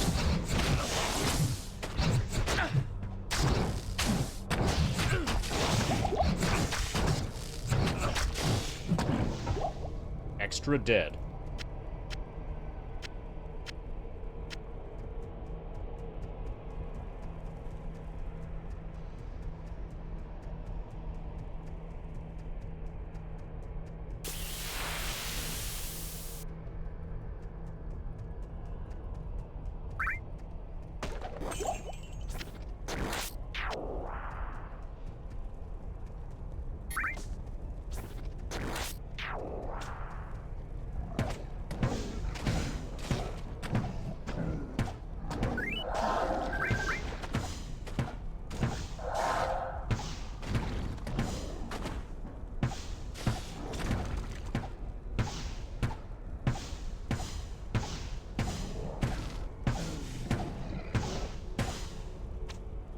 Good job, Ellie.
Dangerous.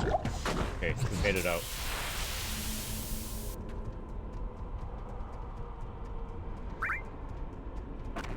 Ellie's gonna die. Oh, she made it. Good job. Ellie's alive so far.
Ellie, I see enemies up there. But we can't reach them. Okay, we've been cart blocked.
Thanks, Ellie.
Overburdened.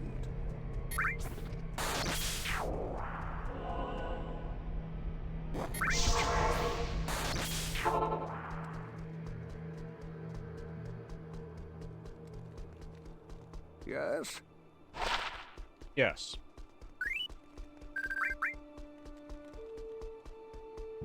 What do you need? Prevent monster heal.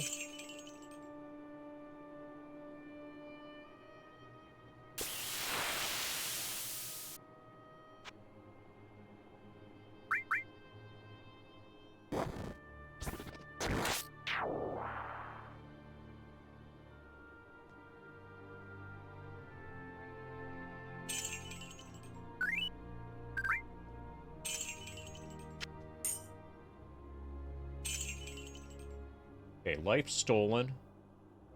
Sounds good. But I'm not doing that much damage. I'll hold on to it. I'm not doing enough damage for lifesteal to maybe even make a difference.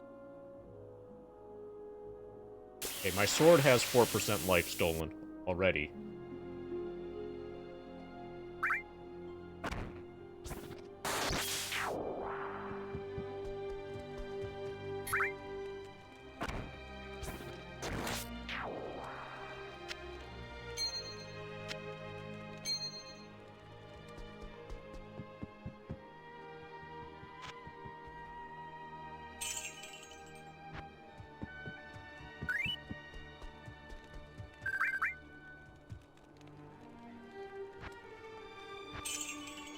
Maybe in like 5 or 10 years, I'll figure out what, like, the correct way to play this game is. Salutations.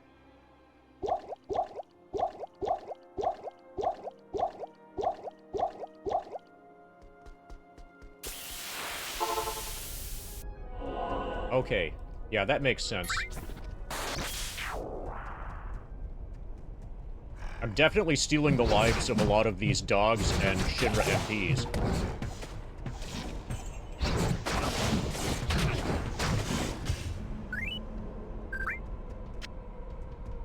I wonder how many dogs I've killed by now. Don't tell PETA.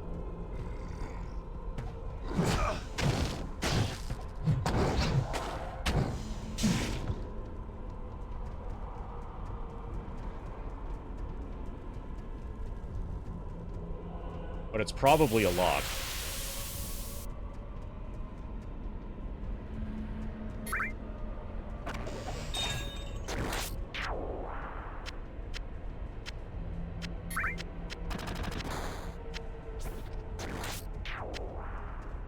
They're bad dogs? Okay.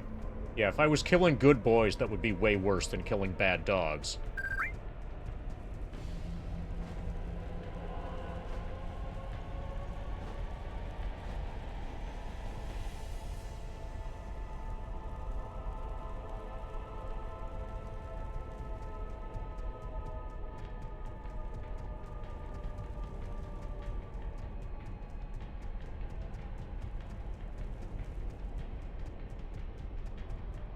I wonder.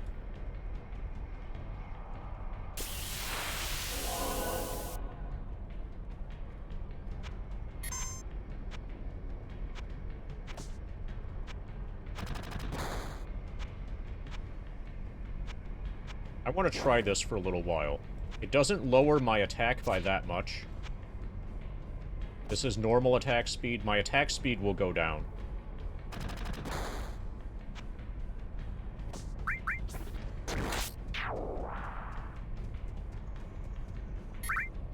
Do I like ever consult a guide? My feeling is that you're asking this to get information about how I'm gonna play Diablo 2.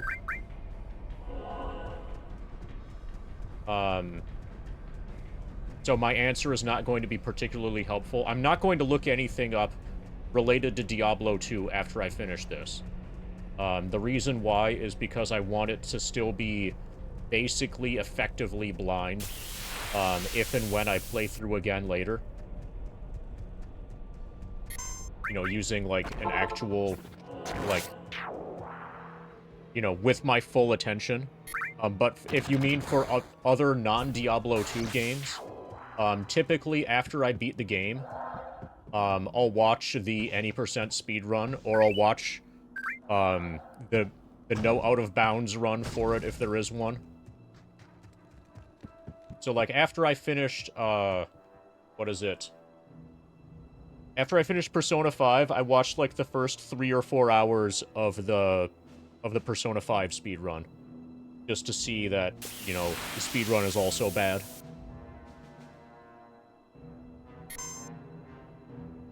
And then I move on with my life.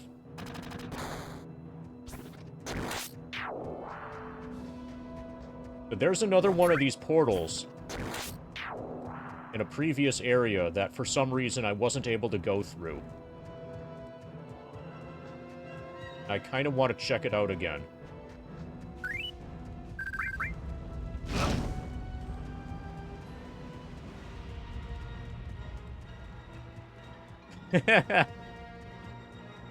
Hey, the speedrun doesn't have sex with... Wait, no. I think the speedrun does... The speedrun does level up the doctor, so that's good. Like, to get access to the items she sells, like, some of those items are used in the speedrun. So they... I don't know if they max her out or not, but they definitely level her up. Is a speedrun of Persona 5 like 100 hours? It's like 16 hours.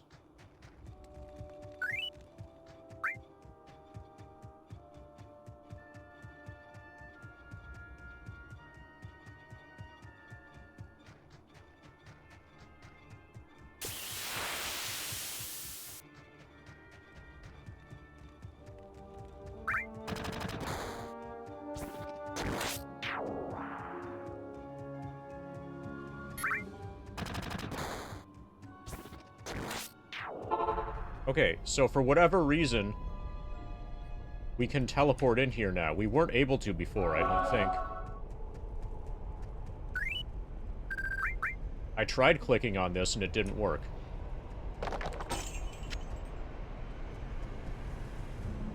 Apparently I didn't click hard enough.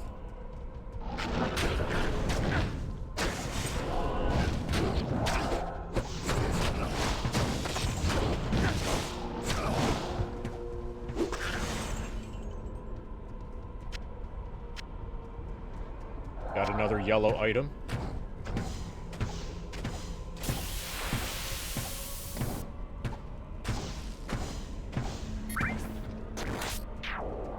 Oh, I think I'm a Hammerdin now. Since this is a hammer.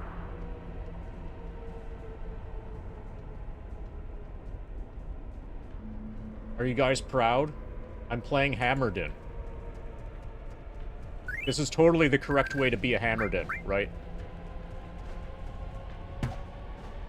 So I have heard the term Hammerdin. And I know that they're supposed to be, like, super OP. I don't know why. Probably because they can, like, do some things that I'm not doing. You were hammered last night? In the process of getting hammered, did you make a din? That means, like, a ruckus. You know, a lot of noise.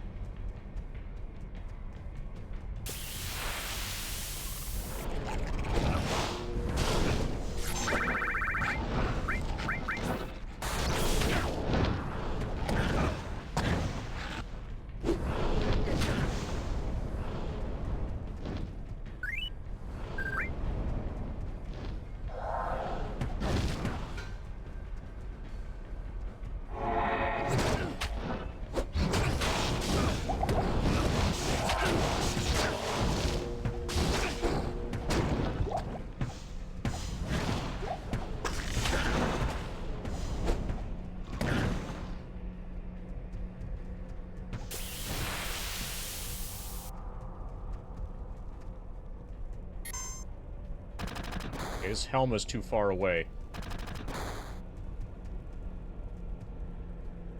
Or I'm just not smart enough to be able to pick it up.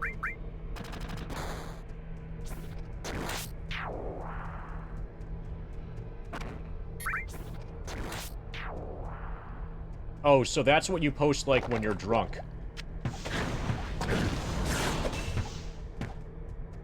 Did you guys coordinate to post at the same time?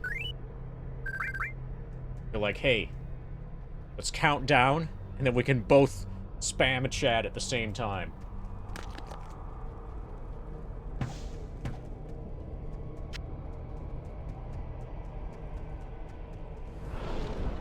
If you didn't do that, I could totally see you doing that 2 weeks from now when your timeouts wear off.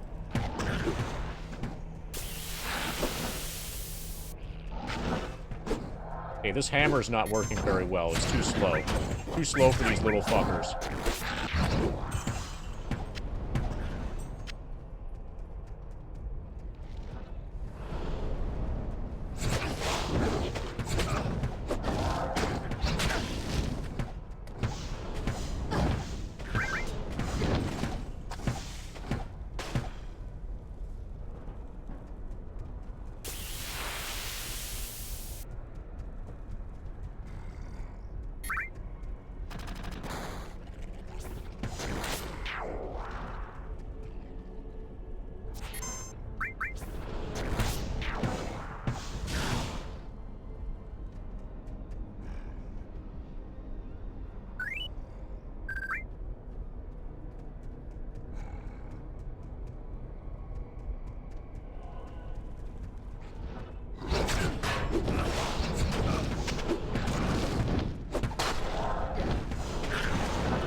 I can't tell you.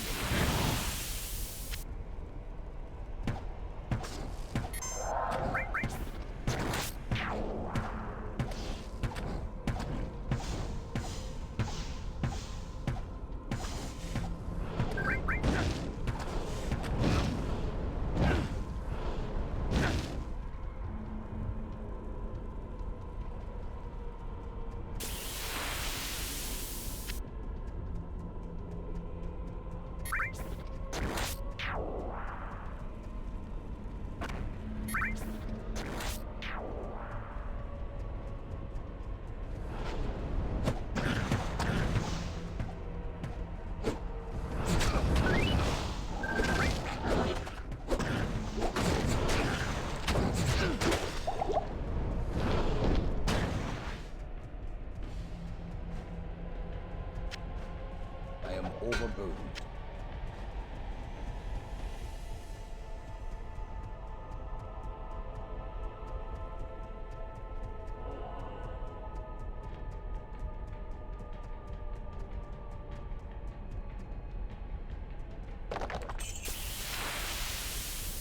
Oh, I also, related to that, I have good news.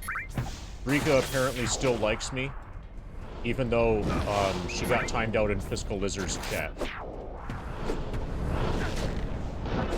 There's no indication that she stopped liking me, just because of that.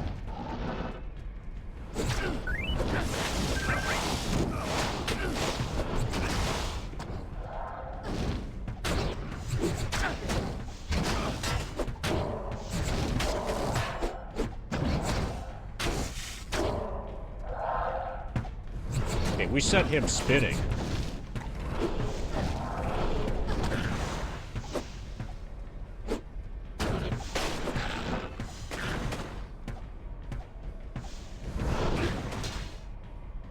So apparently this thing has a chance of doing knockback.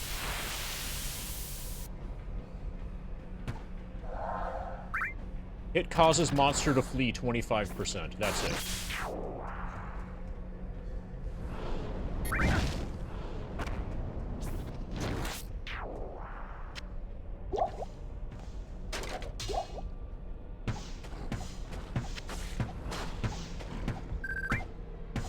Oh, not everyone. It's totally possible to not get timed out by Fiscal Lizard.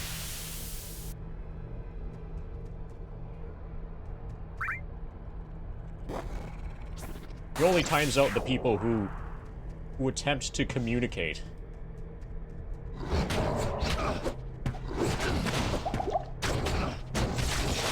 Or perform behavior that's consistent with appearing to attempt to communicate.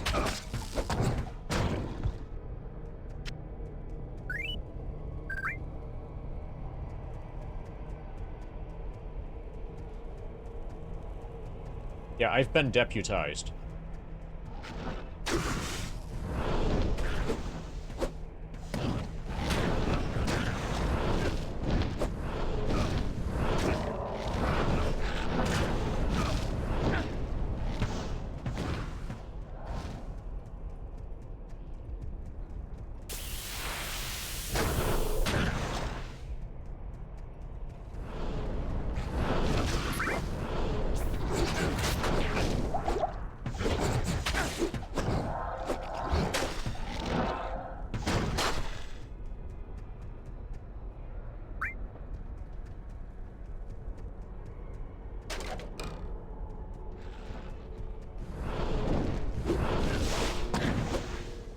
I can't carry anymore.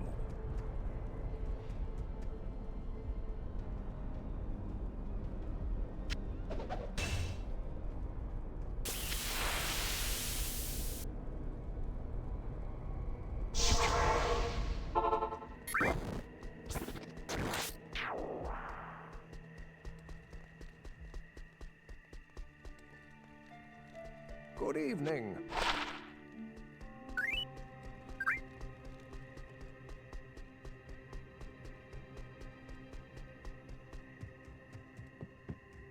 Evening.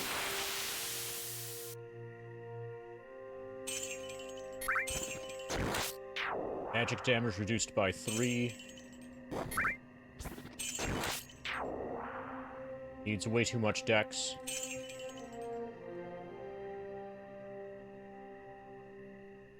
I think that's an ordinary diamond. We could consider...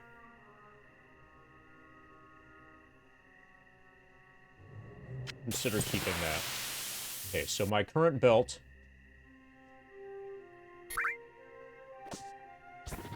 isn't really that great.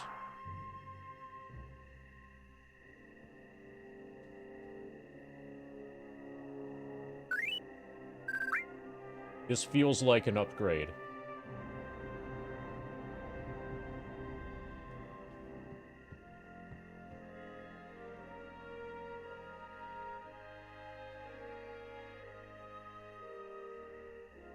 Hold resist 11, poison 7. Attacker takes damage of 1. Yeah, I think the issue is that my current belt just sucks. Oh my god. We can carry more pot. This is way better. Fuck that old belt. Okay, now pairing these. Damage is a little bit better with the new one.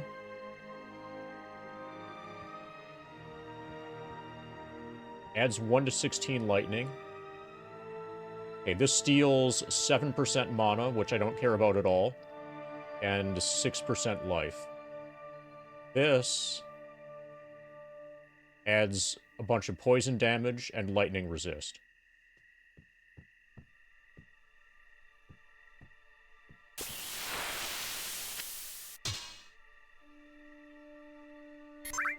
They're close. Oh, we might need to keep a Bramble brand because of Bramble Blaster.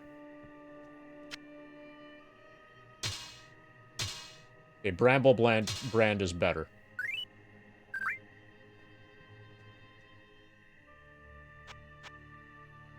I'm regenerating fast enough that I don't really care so much about the life stolen.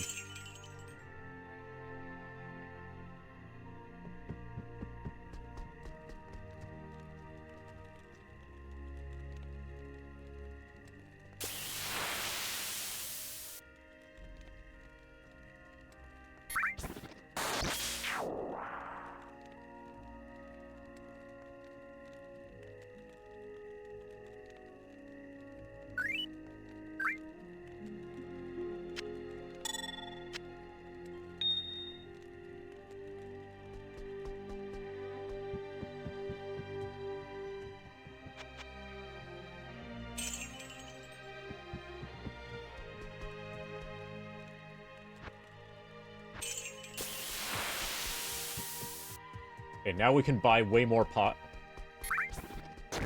Hello.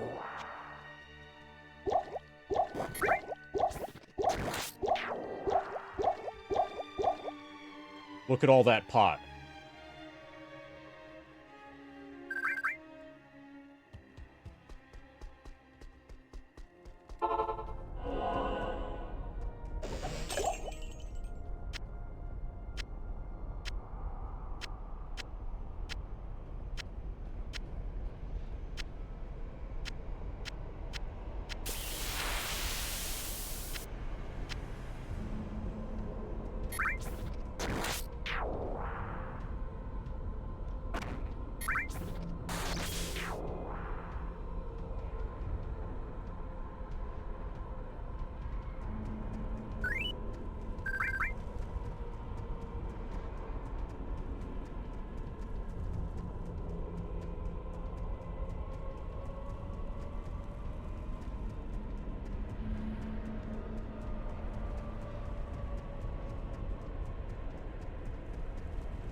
Oh, apparently I leveled up again.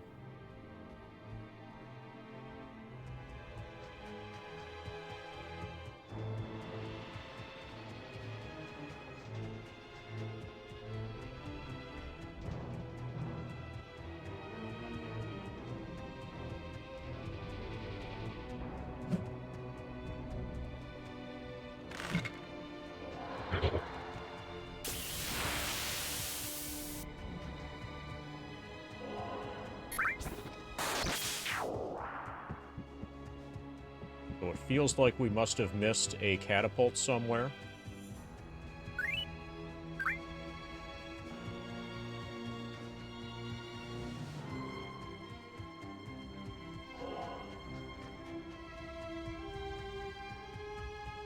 Well, I guess it's just gonna suffer the fate of being lonely.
Okay, this is the only progression. Oh, we have evil urns. Fuck yeah.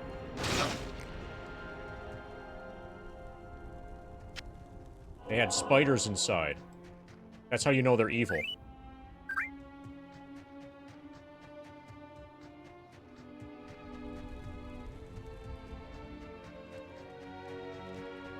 Alright, to the Crystalline Passage. Look for Anya under the Crystalline Passage by the frozen river.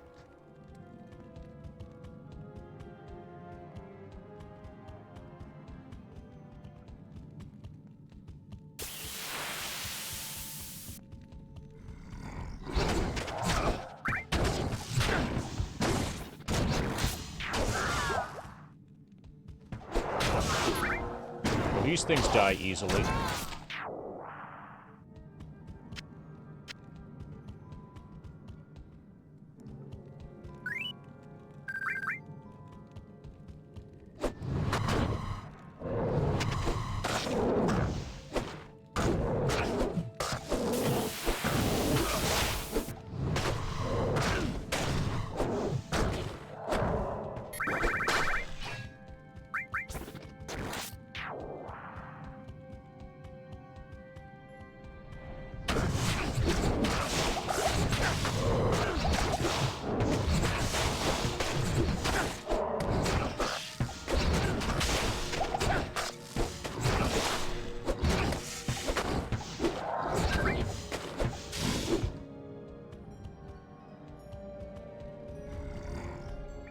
Okay.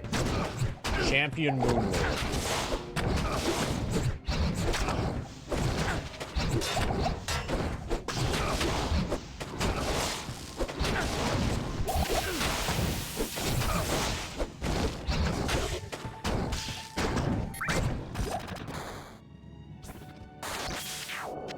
I am overburdened. Overburdened because of all of this pot.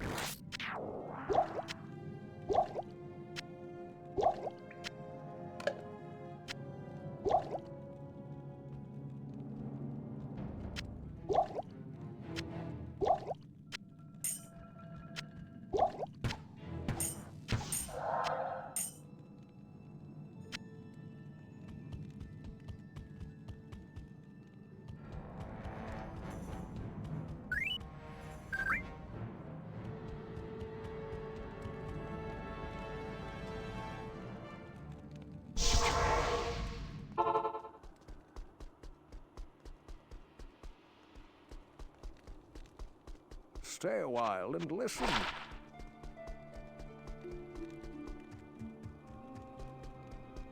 Can I help you?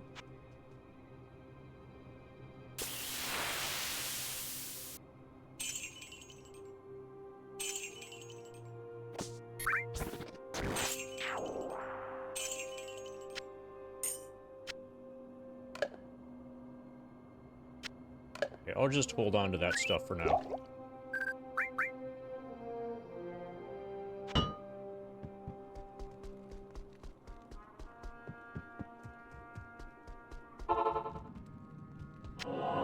I didn't mean to immediately pick that up, but whatever.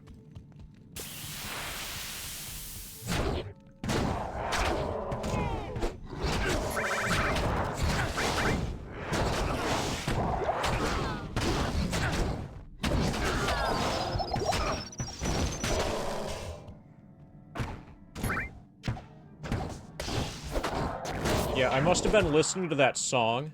I can't carry anymore. I think it's called Unbelievable. I don't remember who the artist is, but there's some song.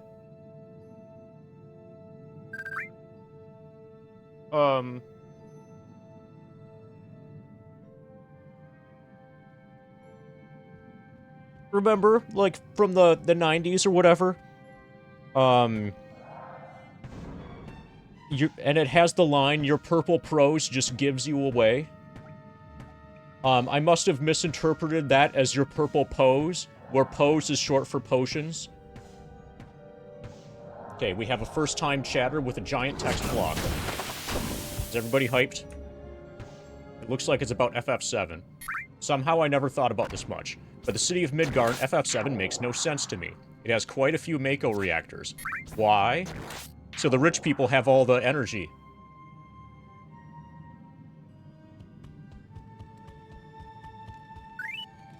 We have an abundance of resources.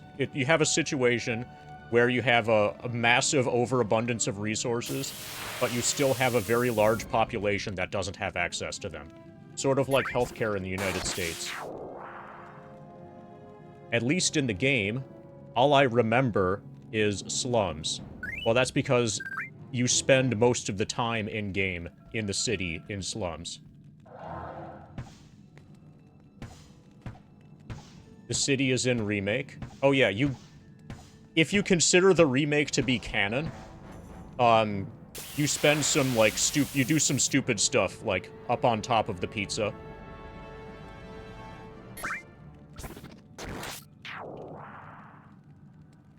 There's not the typical poor people on the bottom, rich people on top. That's common in this that is kind of exactly what's going. Where is it shown? Things exist even if they're not directly shown to you.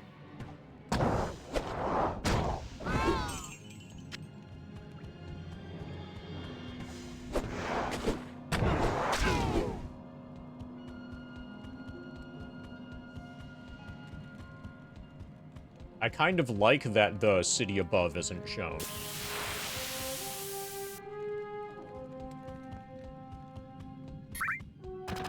Well, has anybody ever shown you gravity?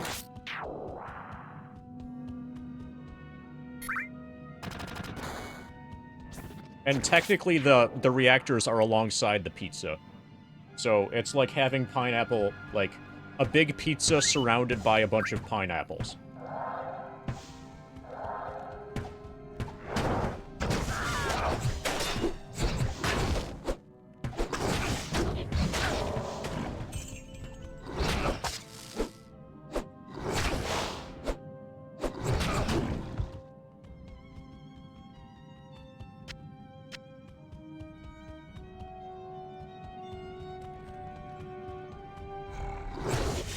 So it sounds like your issue is just that in-game in FF7, you don't get to see what the city above looks like.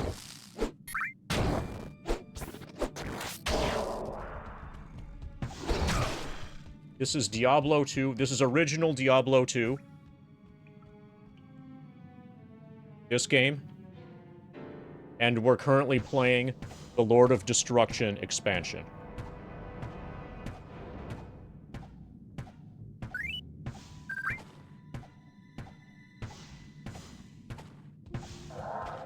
Oh, and the city...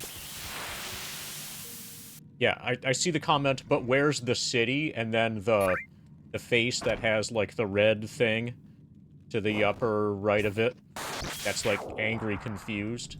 The city is on top of the pizza. The goddamn pizza.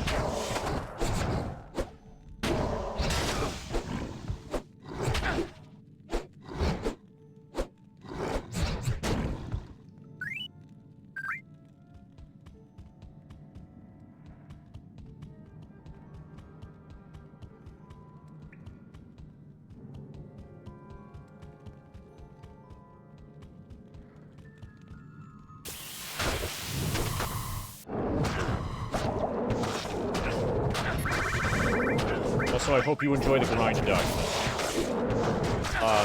As you peruse the grind document, note that there are tabs at the bottom of the screen.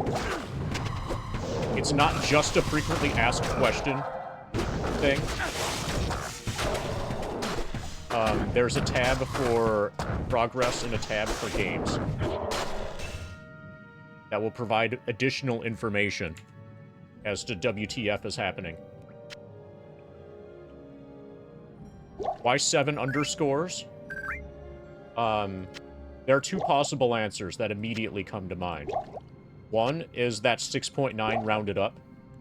The other is that he wanted to be Blossom, and it was taken. And then he decided to add an underscore, but it was still taken. And then decided to add an underscore, and it was still taken. repeat until the correct number of underscores would allow Blossom to be the name. And that number happens to be 7. It's probably the 6.9 rounded up explanation.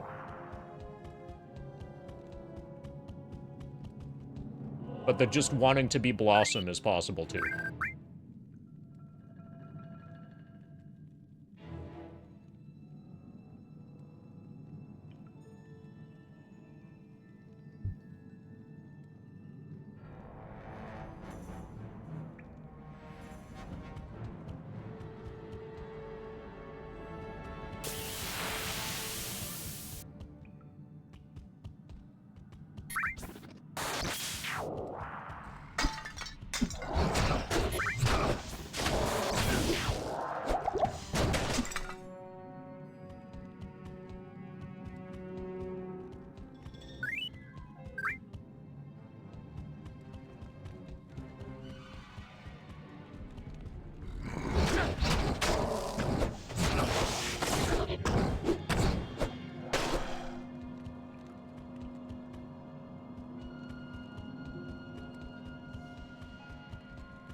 So I'm gonna guess that your question was, how do you save the game?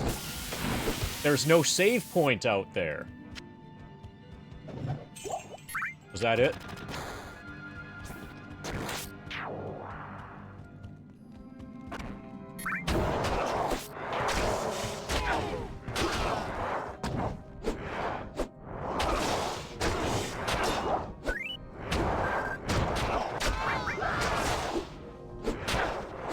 So, the first day that I streamed the grind,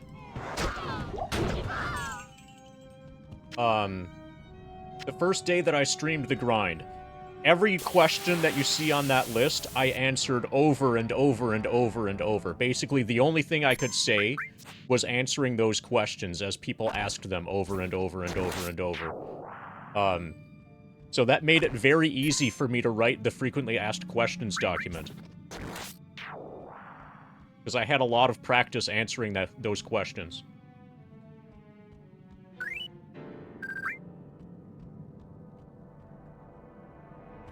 And then once I wrote that, it became way easier. And we could talk about other things besides just answering those same questions over and over.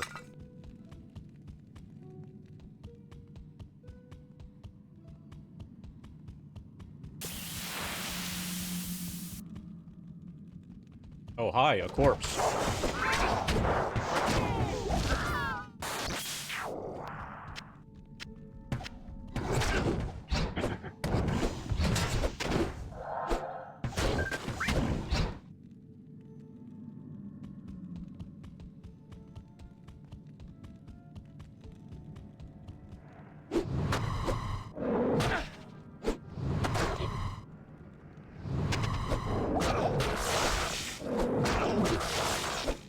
Ellie forgot about me.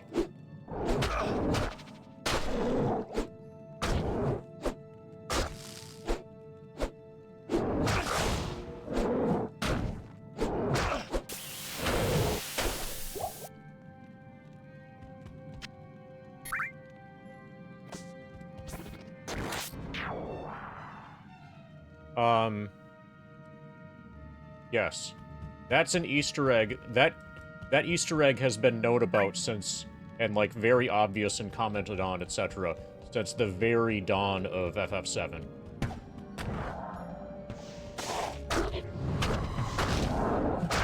That technically you start at level 6. You start at like level 6.9.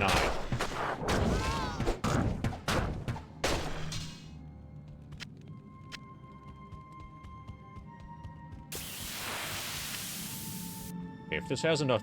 Okay, only one slot. If this had 3 slots, then we would probably change to it.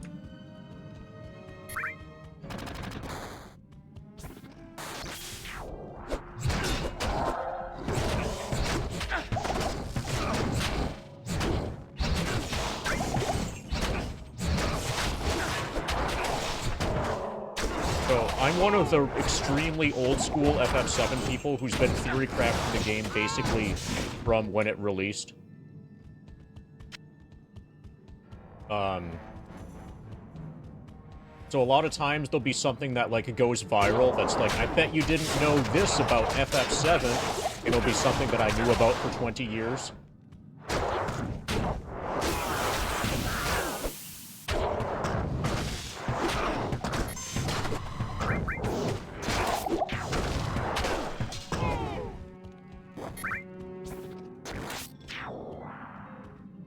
Trying to think what the specific thing is that I'm thinking of that went viral like that. The most recent example like that.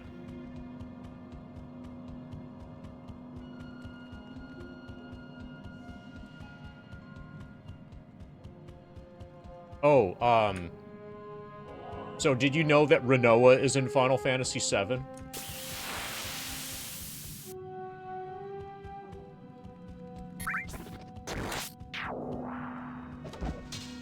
I am overburdened.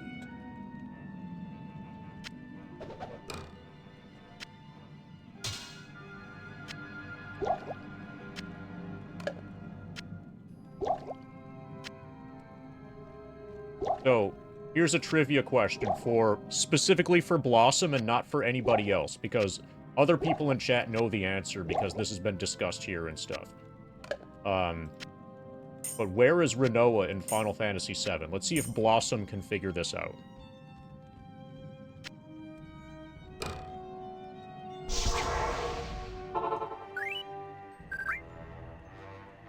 Yeah, the real name is Eris. That's a hot take these days. I remember when the hot take was that her real name was Aerith. Evening.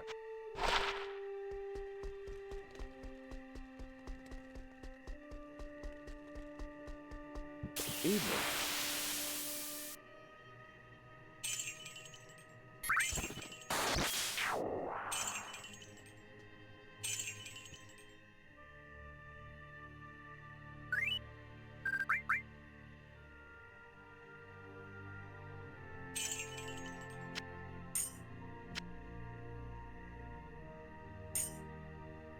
There is a girl in a blue dress available in the scene that you're talking about, that you're thinking of.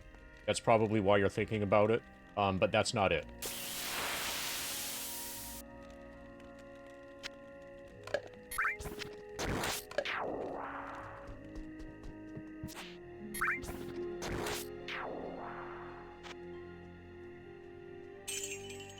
So the music box, which you bought direct from Square, has the wrong name.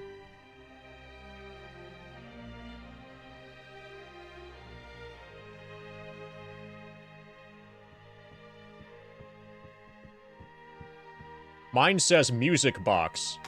Main theme of Final Fantasy VII. Does yours not say Music Box? Girl in a blue dress? Hold on a second. I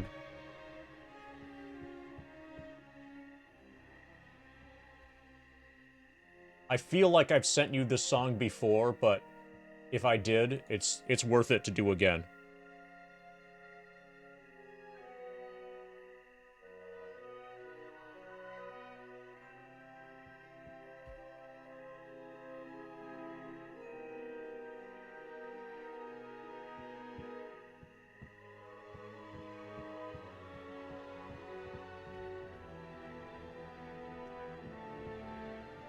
Alright, there's your daily dose of blue dress.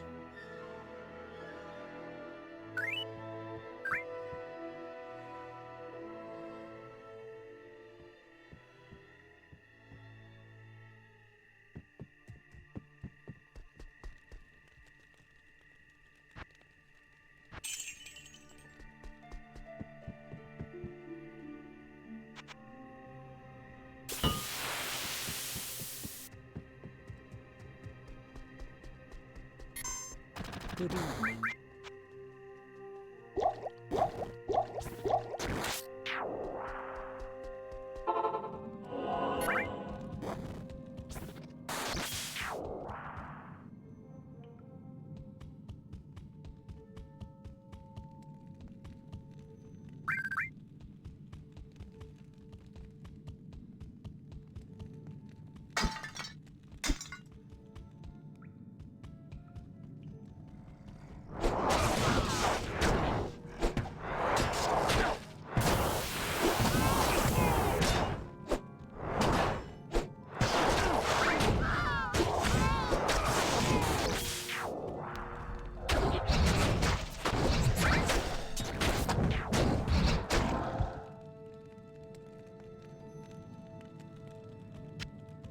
Well, I'm just happy to hear. Like, I really appreciate that story. That's awesome. Because that means that he didn't have it spoiled. It's still possible, as rare as it might be, to stream Final Fantasy VII, to stream the first playthrough of Final Fantasy VII, and have that not be spoiled. So where is Rinoa? She is in Coral. So you know the gold saucer, and you know that you have to go through Coral to make it to the gold saucer. You have to exit Coral off the left side of the screen, and there's a sign.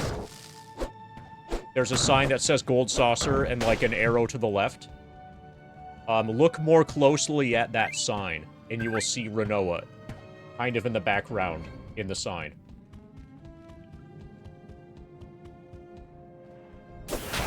That sign was not added, so that sign does not exist in the original Japanese version. It began to exist it was among the things that was added for the North American release after development on FF8 had begun. So it's gonna look like dog shit on PC. Because kind of everything related to the backgrounds looks like dog shit on PC, you know? Because PC is terrible. Like, all of the pre-rendered backgrounds are terrible. So it's not going to look quite right.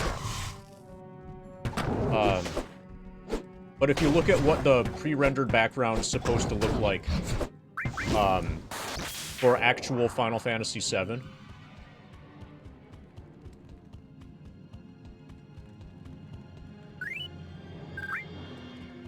like, make sure that you see it properly before you look for it on PC.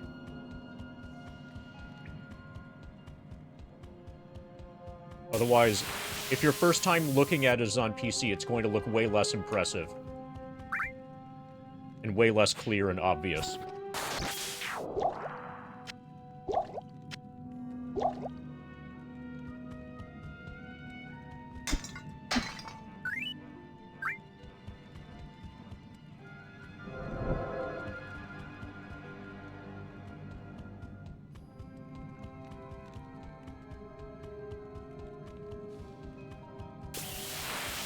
So typically on PC, it's the character models that are like super high res, and the background that's super low res, super pixelated. And this is part of that background.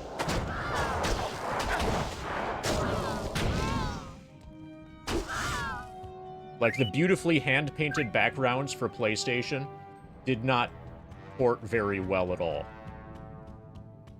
Just like, kind of like how nothing ported well. From PlayStation to PC.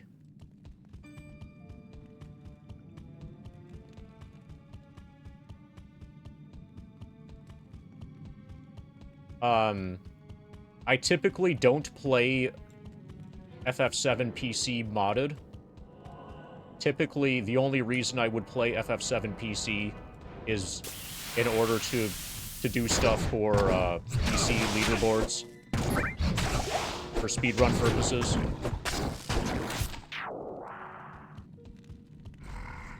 Like, I never play FF7 PC recreationally, so I don't have experience doing mods for recreational or, like, visual enhancement purposes.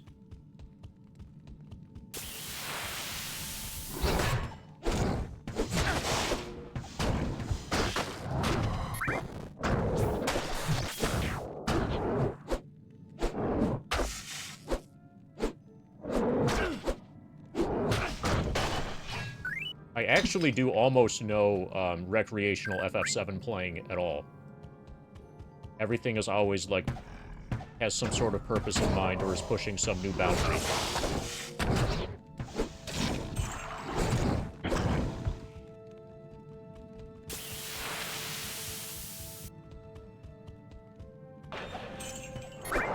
Okay, so that urn seemed to summon a bunch of enemies.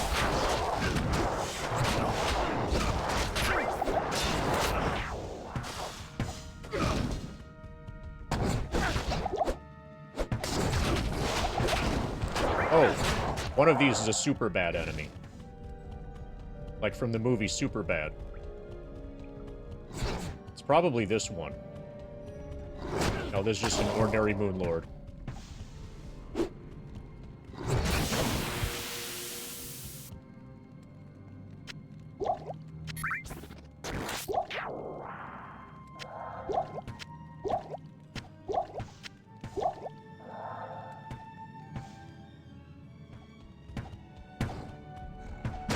Champion Moon Lord. Okay, they can hit hard.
Hey, MacGyver.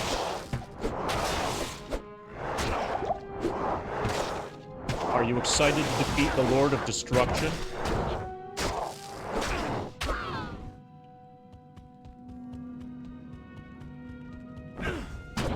Stone Venom the Flayer is our special enemy.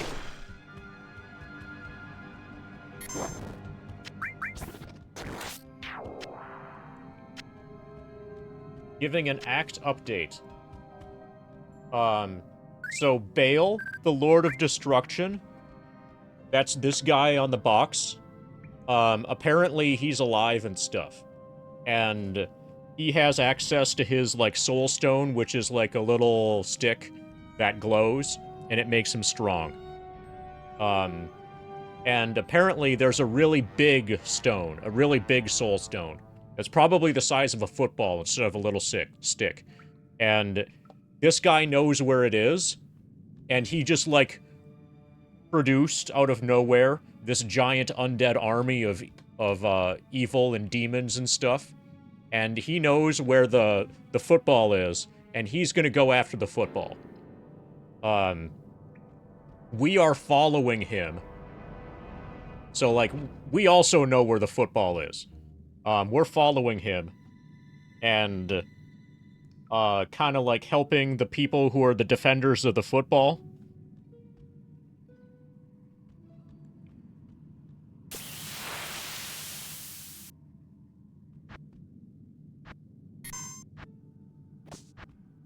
Hararagoth.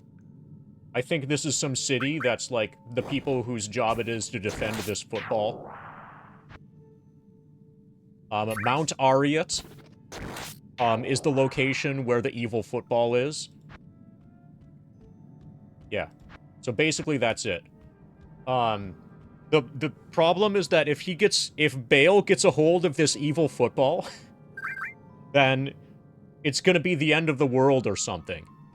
It's gonna, like, you know, massacre everything. Okay, so you know what's gonna happen is we're going to get to Bale right after he picks up the football, and that's what's gonna make him strong enough to be a final boss. Yeah, if Bale scores a touchdown with the evil football, we all die. Exactly. So, Blossom, take a look at the grind document. Here. Hold on a second. I need to pull up the thing. Yeah, there's a tab for it. The tab is under... progress. No, that's not when it technically started. So, if you look at... If you... Stream 2... So that's when Stream 1 started, but the actual current run began on Stream 3. So 7/17/24. The first run, the run that began on 7/15, died to a game crash the next day. So you see how my level got up to 20, and then it went back down to 6? I lost about 10 hours of progress or so. Yeah. How in the shit did that happen only once so far? The reason why is because we learned some lessons from the first crash. So when the first crash happened, a lot of people were like freaking out and like, oh my god, this isn't gonna be able to work, blah blah blah blah blah, doom, despair. And I was like, thank god that crash happened when it did. And we changed our behavior to minimize the risk of that being able to happen again.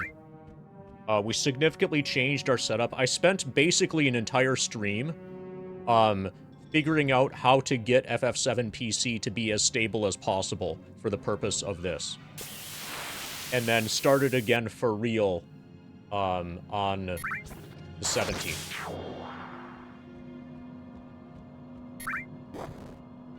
So instead of just, like, having the crash happen and be like, oh, well, I hope it doesn't happen again, you know, we learned from that and took preventative measures to... We can't guarantee that it won't happen again, but we can minimize the risk.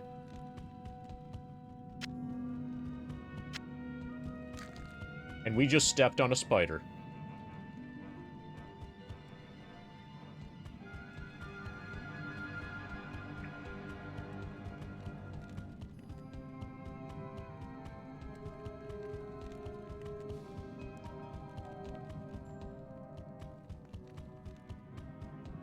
So if you look through that, you'll also notice that we've had 2 power outages so far. One of them was right near the beginning of the grind, and then another was, like, a few weeks ago. And then last night, the streaming PC crashed. That was kind of scary.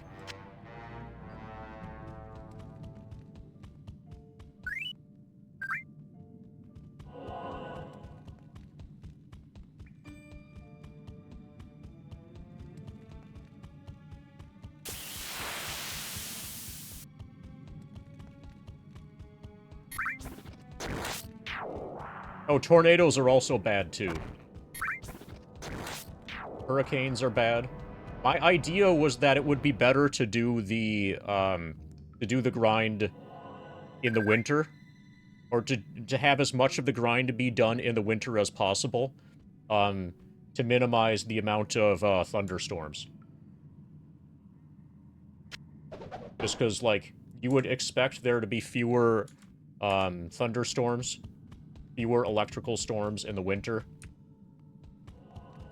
You know?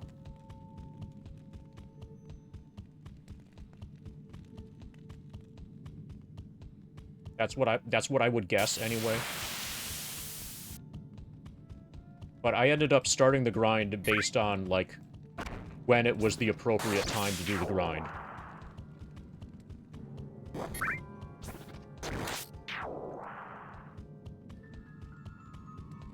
So in order to start the grind, you need to know that you're not going to be moving in, like, the next 6 months.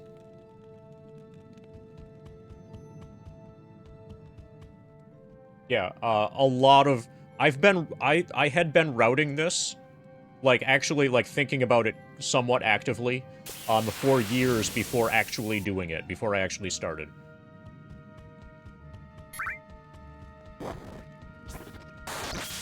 So prior to 7/15 that you see on that chart, I'd been kind of working on this in the background. What game is next? I don't really know. But I'm thinking something really easy. The Frozen River. Maybe Power Wash Sim? But definitely I want to do something that's significantly easier to play than Diablo 2. I kind of want to take a break, and Power Wash Sim is generally a way to take a break.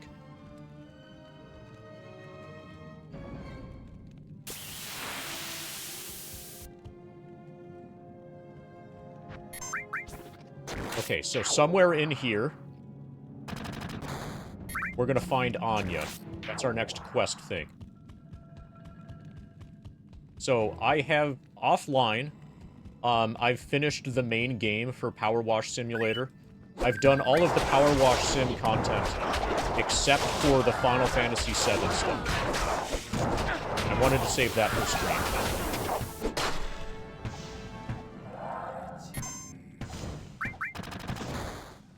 Are you considering doing a commentary stream to watch the entire Persona 5 playthrough?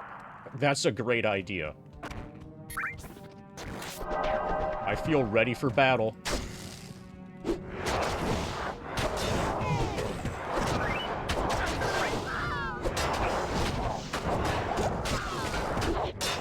So, Blossom, take a look at the Games tab.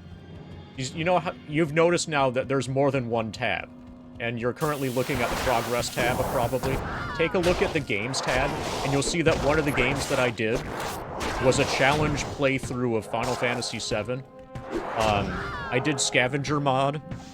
I did Scavenger mod with no shops and no glitches. So no item duplication, basically, is the big one. And in that context, I also killed Ruby Weapon. So whatever you're describing, I've already basically done that. Arguably even more difficult than that.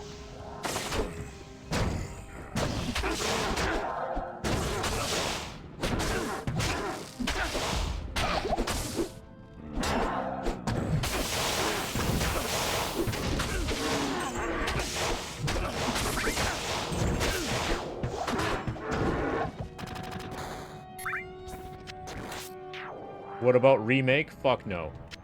I have dignity. What about FF69? FF6 in one input, FF9 on the other.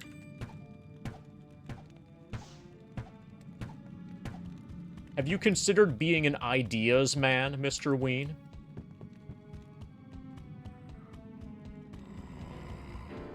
There are probably people who would pay you for your ideas.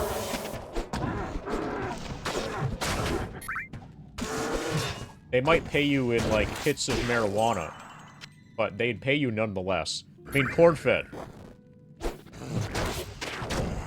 You'd let them have a bong hit in exchange for an idea like that, right?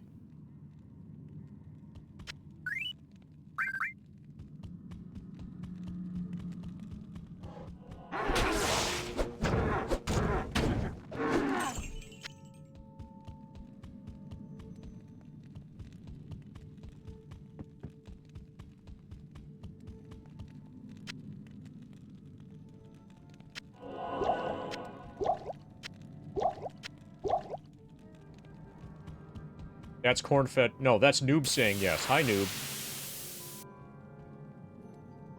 Used to joke about how FF30 would be a porno. Not an original joke. What I did not know as a kid is that games would progressively take so long to make that we're never going to see FF30. Oh, it's Newbie. Okay, that's the first that I've seen you described as Newbie. Hi, Newbie Noob.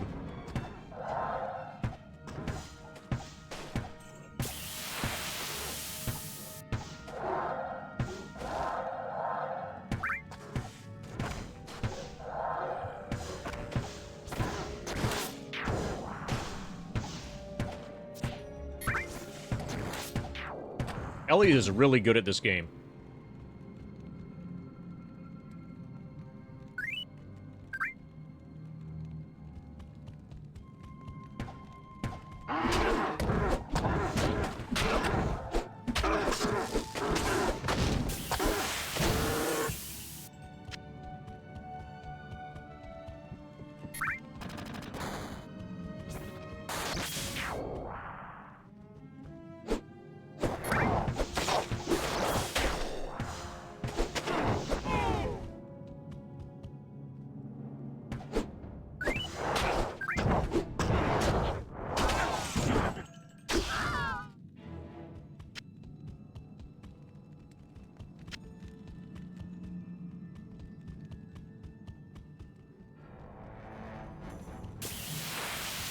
Is there a way to play original Warcraft 3?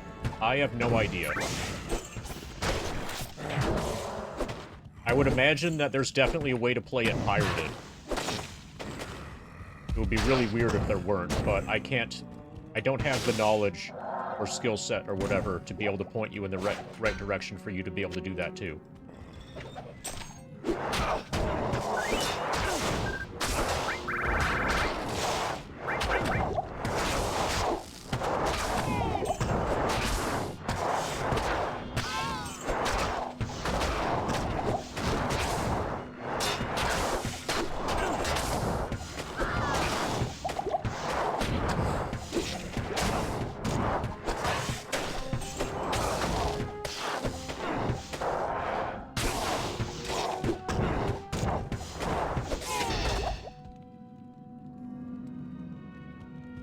I can't carry anymore.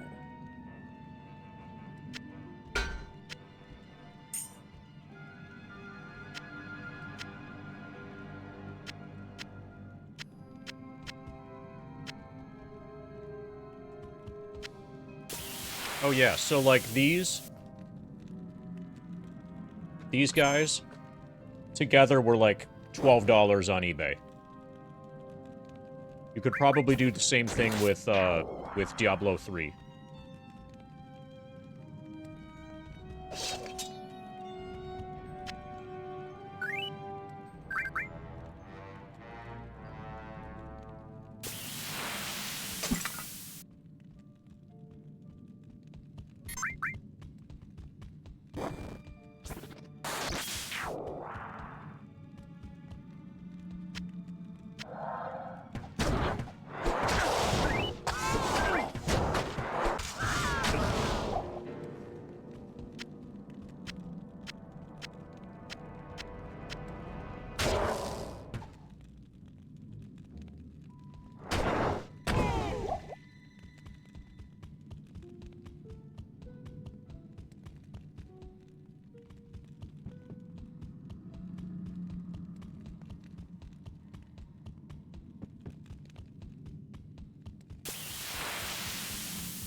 Yeah, I remember the Warcraft 3 battle chest.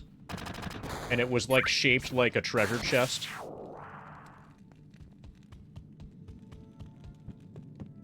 And I think it had Warcraft 1 and Warcraft 2 in it.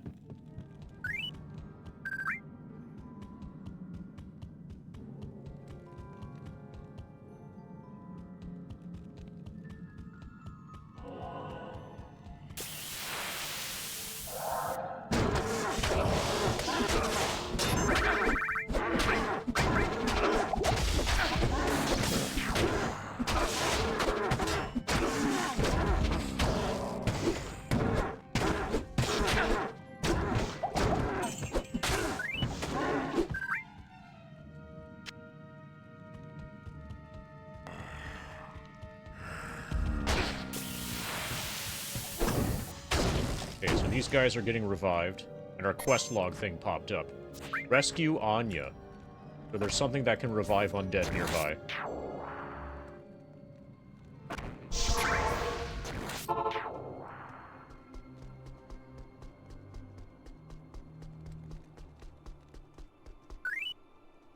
Hello.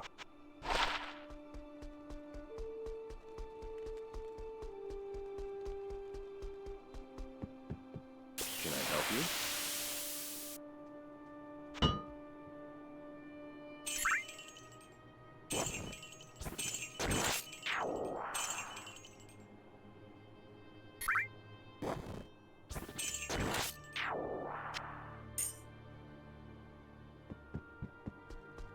This seems maybe worth keeping.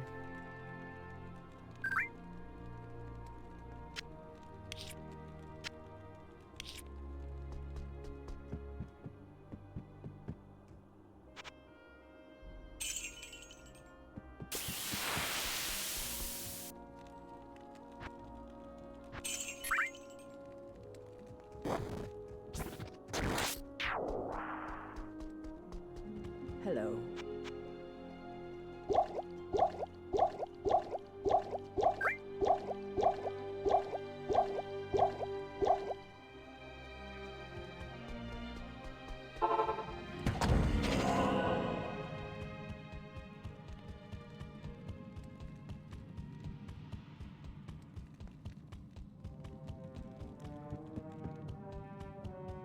Okay, so we kind of know where Anya is, but we're gonna go everywhere else first. If Anya ends up dying because we didn't rescue her in time, well, then it just sucks to be Anya.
So, MacGyver, you're still around? And if so, have you seen the grind document lately? You had asked about what I'm planning on playing after Diablo 2. And I've been updating the grind document. So, like, it's hard to really say, because we're gonna end up, like, running up against the clock in terms of, like, how long we expect the grind to take and stuff like that. I don't know. I didn't know how long Diablo 2 was going to take. I didn't know how long, Persona 5 was going to take, and so forth. But if you look at the grind document under the Games tab and see, like, what's shown for the future, I'm keeping that as up-to-date as I can. So the only really high-value things after Diablo 2 are the Power Wash Simulator FF7 stuff and Shining the Holy Ark for Sega Saturn. It's really hard to estimate beyond that because I don't want to play a game that like takes up too much time and then ends up taking longer than the grind. It's really hard to predict. Because I don't know how long the games are going to take, or how much time we really have left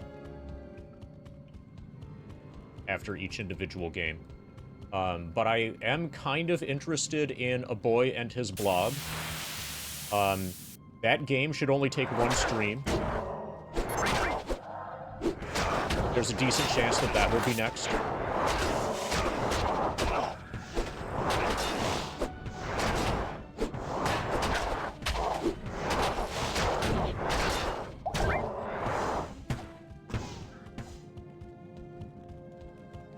So I have NES Blob. I have it set up in my NES right now.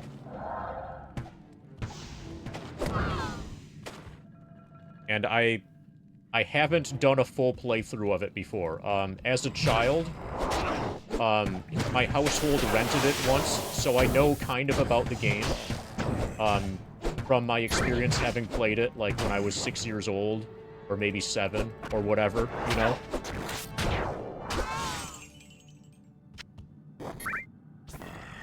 But now, as an adult, I think probably I should be able to beat it. And it feels like a fun thing to do during the grind, possibly.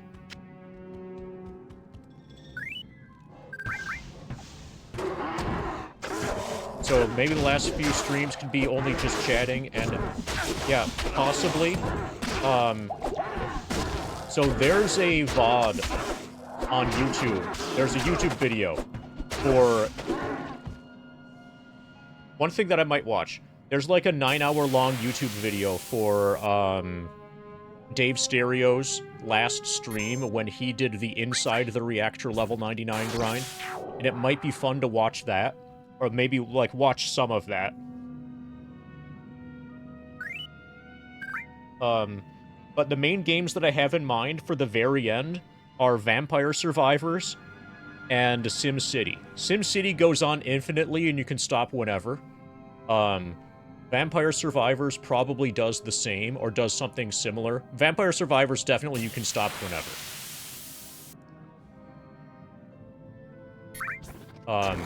Those two games seem to be pretty good. Also, potentially, Diablo Immortal. That's another game that you can stop whenever. But definitely, as we close in on the actual end, it will shift to just Final Fantasy VII. But I'm talking about, like, 20 hours away from the end, which is not enough time to start a JRPG. But is probably too long to just do FF7 with no side game. Once we get to, like, within 40 hours of the end, it's going to be a tough balance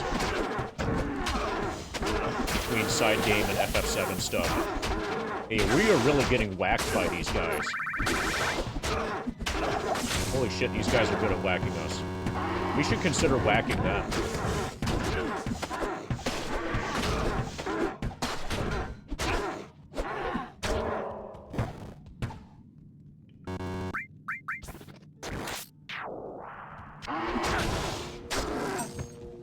Okay, we whacked him.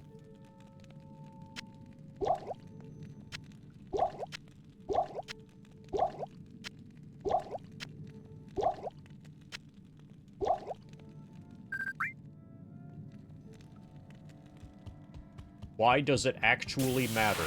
I would prefer to not interrupt a JRPG to do the finale of the grind.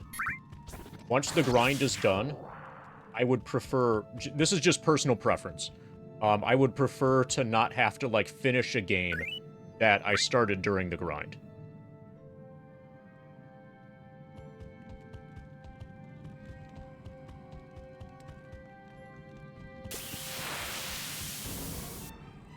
Oh, are they endangered or something, Samey?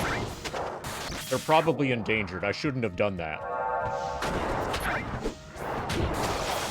Am I gonna get in trouble with PETA? It's okay if you don't eat them, right?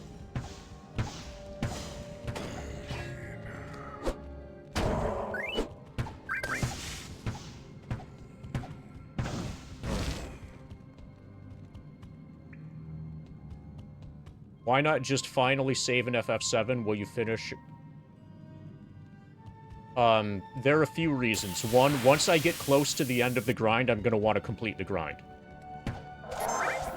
For what should be obvious reasons.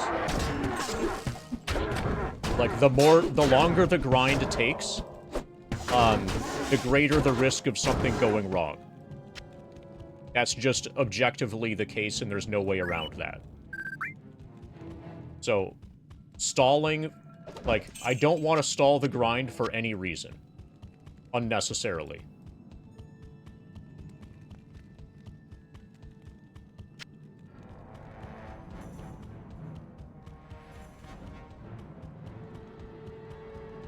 Another is that once I get close to the end of the grind... I am overburdened. Once I get close to the end of the grind, I'm going to be, extremely interested in just finishing the grind, and also my community is going to be extremely interested in just finishing the grind. Nobody's gonna want to watch me play the second half of a JRPG when I could be playing, like, the most hype Final Fantasy VII stuff to ever fucking happen in the history of the world. And not myself either.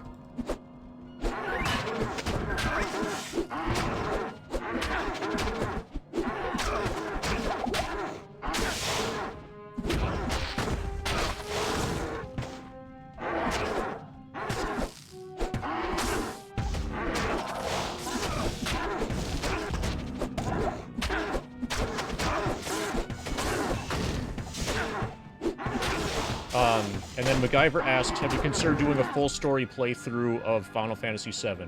Yeah, that's on my to-do list.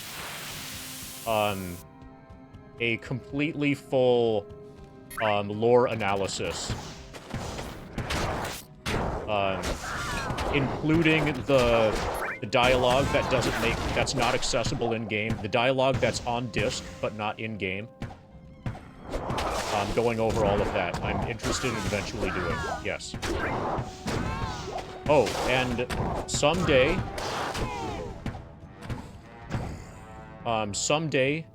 it might be possible, MacGyver, that I might have the resources to obtain an editor. In, like, a year or so. I just need to find out how much weed Mind of Gemini wants. And, like, figure out how to, like, issue a 1099 and stuff. For the marijuana.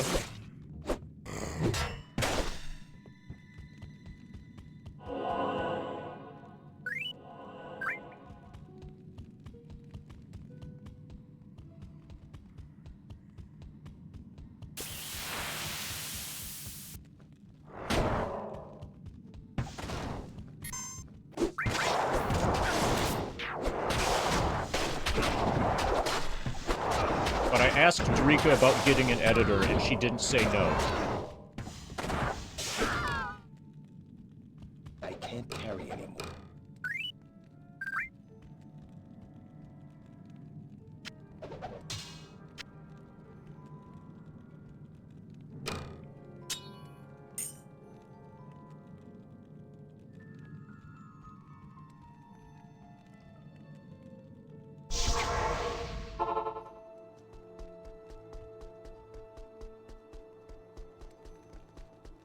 Good to see you.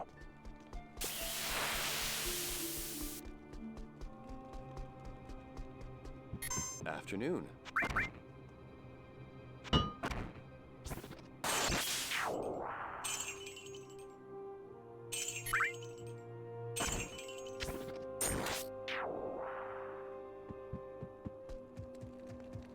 Yes.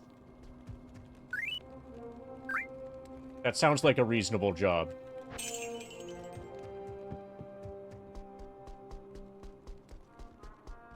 Good afternoon.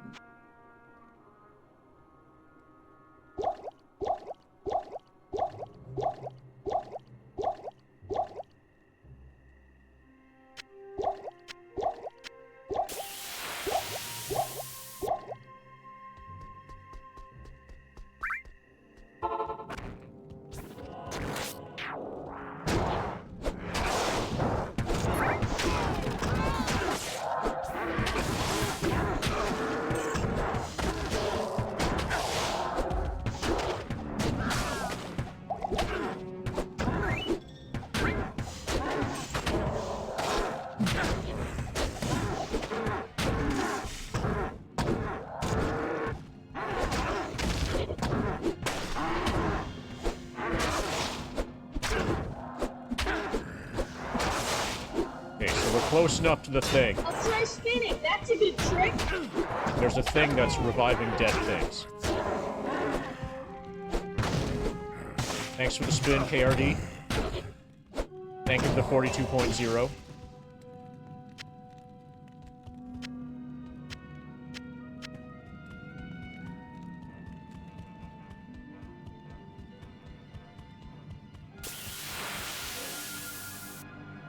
Let's get you your spin.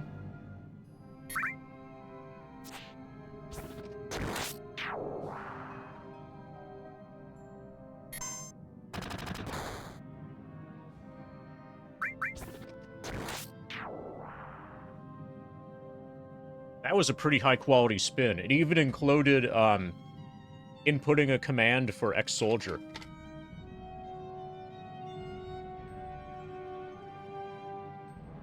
Okay, we're almost at...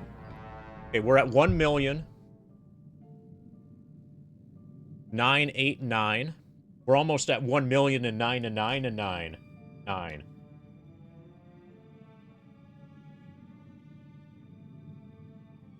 Let's update our percentage. We are 81.13% done. We got past 81% and didn't even notice.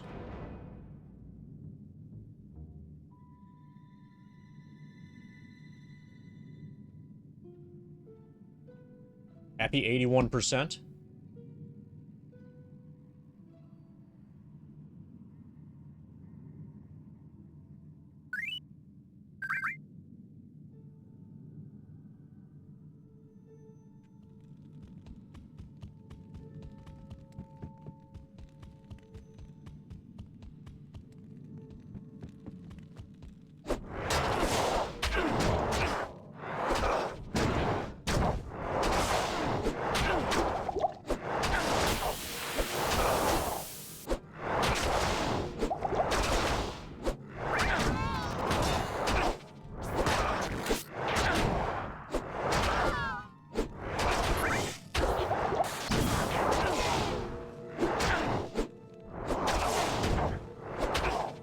Apparently Ellie got lost.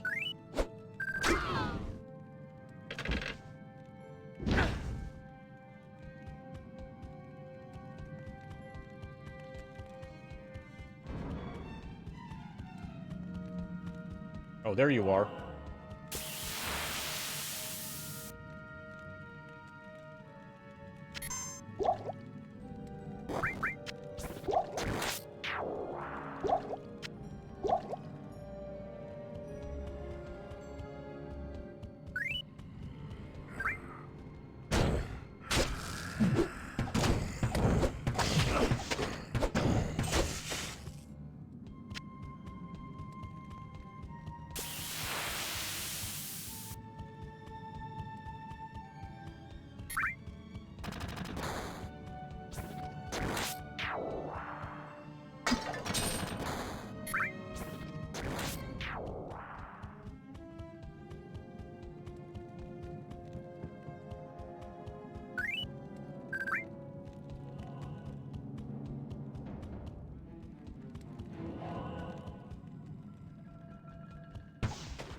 Left clicking is a really powerful strat.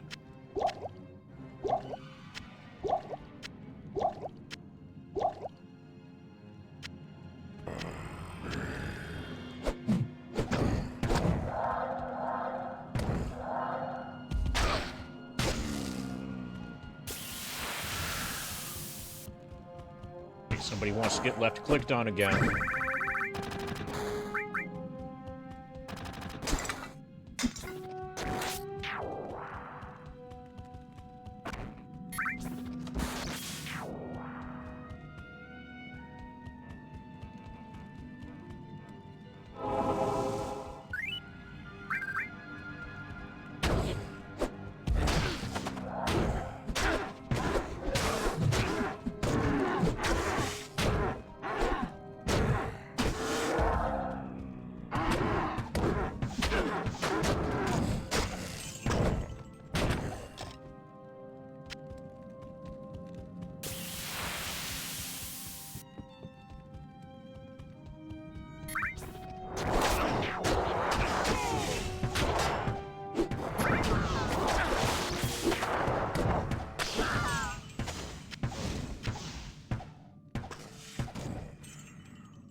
First we kill all of these things, we clear the area, and then we break the evil urn. Because breaking the evil urn summons a bunch of enemies.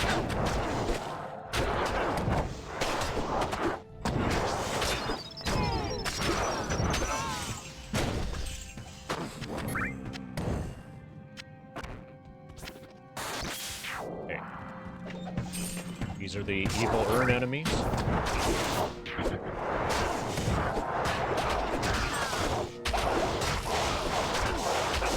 One of them must be a special enemy. Yeah.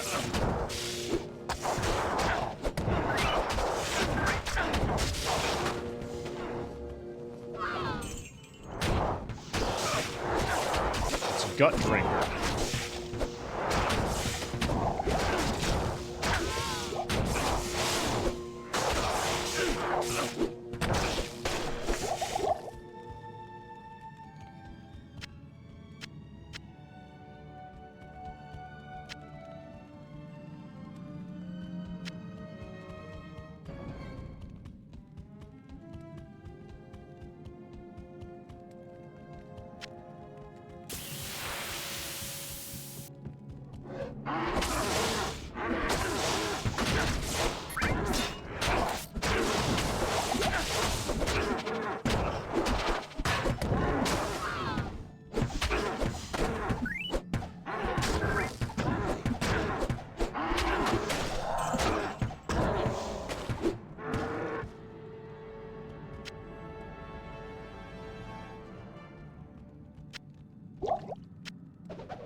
Fuck jars.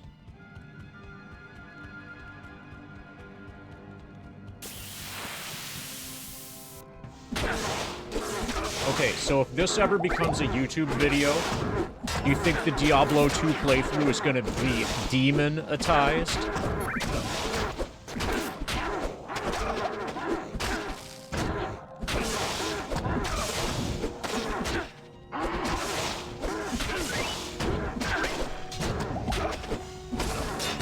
Take care, Fricks.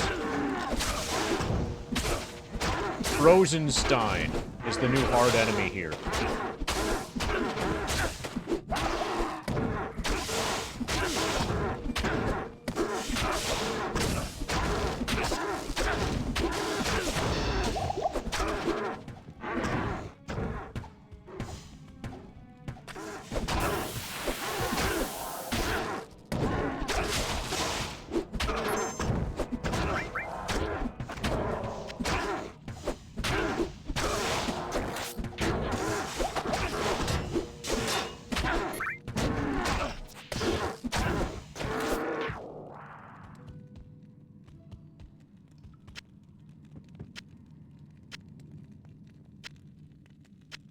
I am overburdened.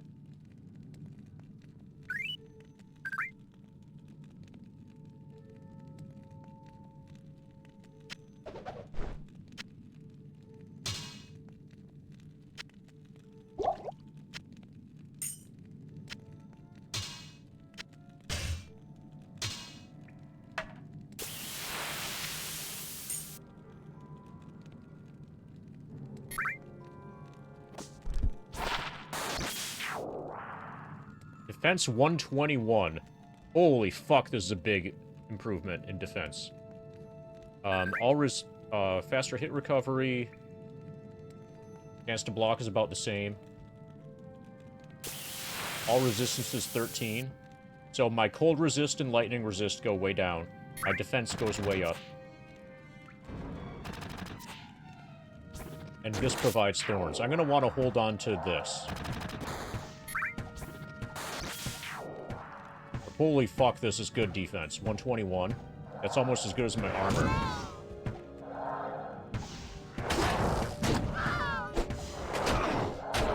So as long as we're here, and there's stuff that does cold, I kind of want to keep the thing that has the cold defense.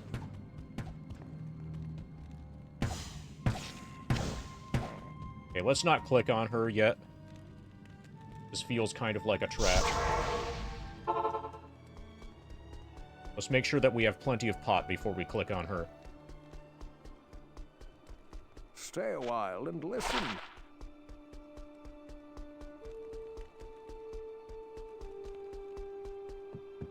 At your service.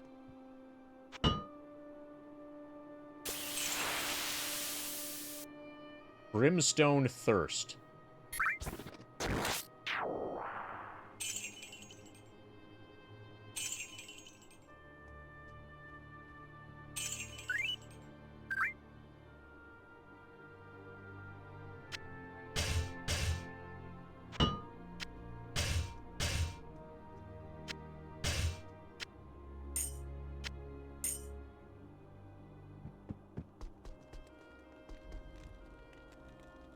If we compare these...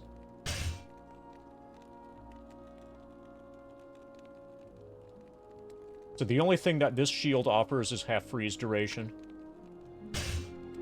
We can dump that. And I could go for a ring of half freeze duration. Somewhere we have that.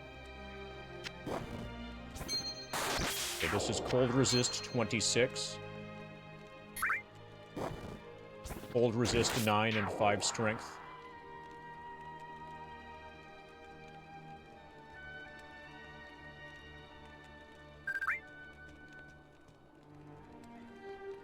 I feel like I have... Okay, so we have boots of half freeze duration. That might be worth it for now.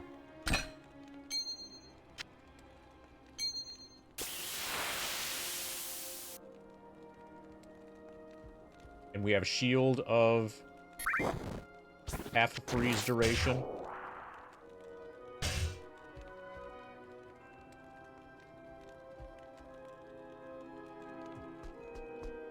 Okay, let's just buy a bunch of pot. Hello.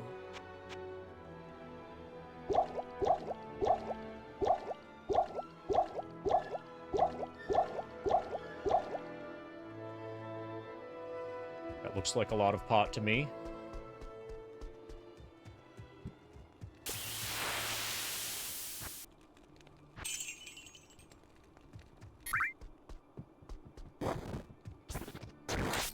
Right, I am ready to left click.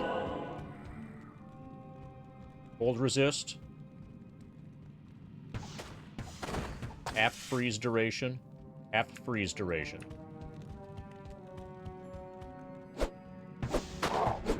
I am ready to not get frozen for very long. Hi, frozen Anya. Hero, Neelathak did this to me. If you've come to help me, my only hope lies with Mala. Please, tell her you've found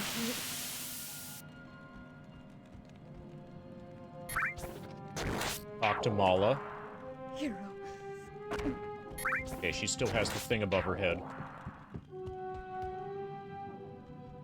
I think Mala might be in town. Yeah, Mala's up here. Hi, Mala. You got a thing above your head. So, that snake Neelathak was behind Anya's disappearance, and he trapped her with a freezing curse. Here, take this potion to Anya and give it to her. That should release her.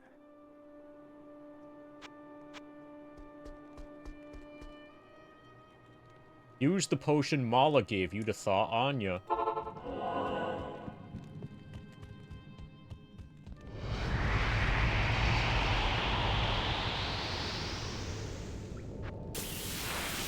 Talk to Mala for your reward.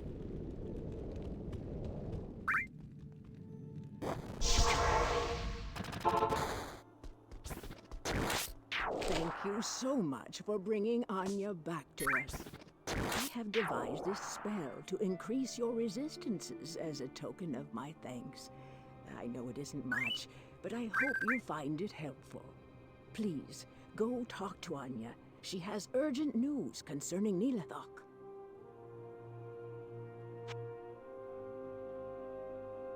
To Anya? Where did you put Anya?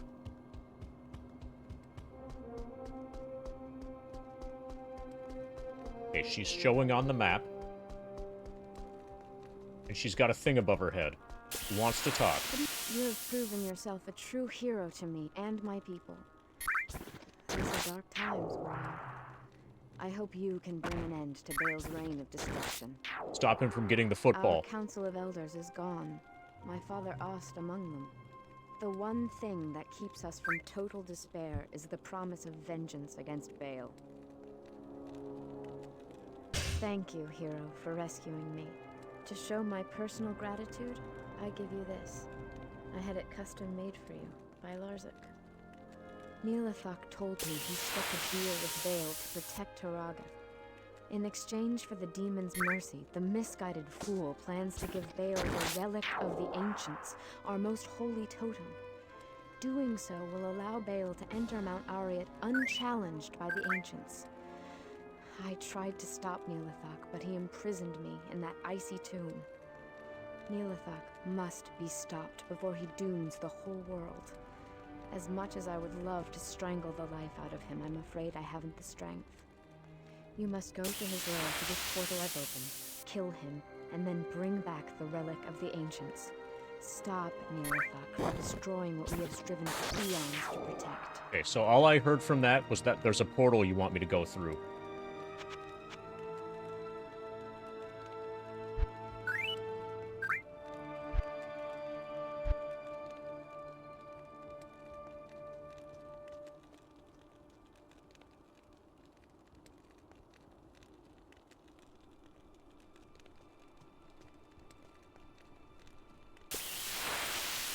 Oh, and apparently she gave me a thing. Or somebody gave me a thing. Oh, there's a new shield. Okay. Level 2 Holy Bolt. 9 out of 37 charges.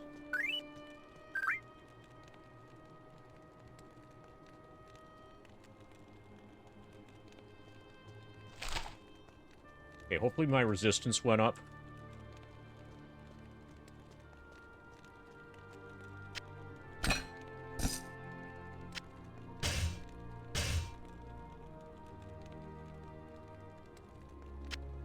Okay, so the actual comparison now is between Corpse Guard, my good shield,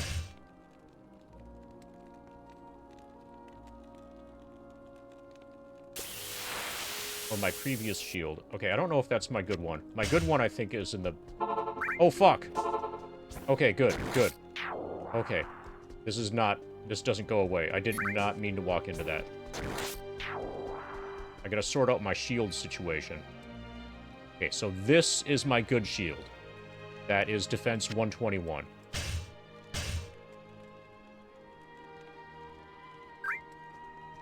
This is only defense 23.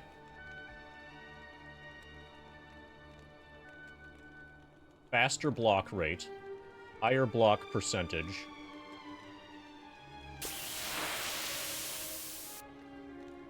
Enhanced defense, but it's still crap defense. Good cold resist. Attacker takes damage of 4.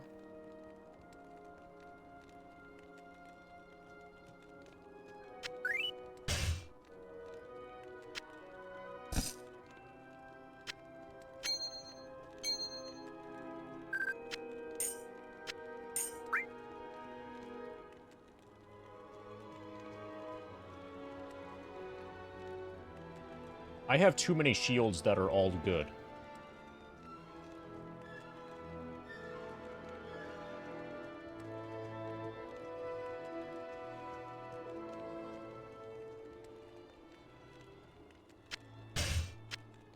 need to find one out of these 3 to dump.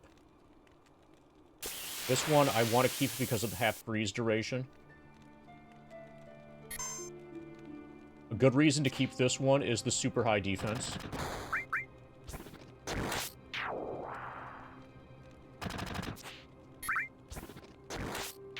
This is attacker takes damage of 4. Level 2 Holy Bolt, I don't care about at all. Cold Resist 35 is actually bad compared to this. Lightning Resist 10 is really bad compared to that. Okay, so this is worse in every way with regards to resistances. It's worse in terms of Thorns damage. I don't care at all about mana. So all this is slightly better defense. But if I care about defense, I would use this anyway. And better block rate. Okay, I think I'm selling the new shield. The shield that she just gave me.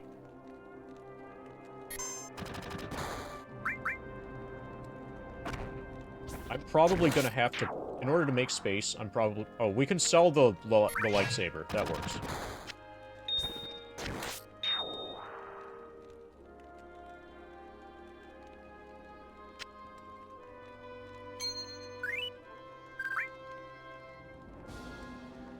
Yeah, 42.0 chance to block. That's way better than 65. If this was 69% block rate, then we'd be using this for sure. But it's not.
That might be worth it. Probably I should have been using this the entire game. Let's see. This... That's not affecting my attack damage. So damage reduced by 2 must be incoming damage. So my cold resistance with this is now 60. Lightning is 75.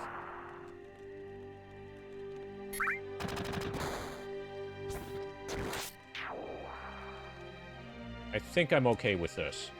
And we're gonna sell the lightsaber. Can I help you? Buy lightsaber.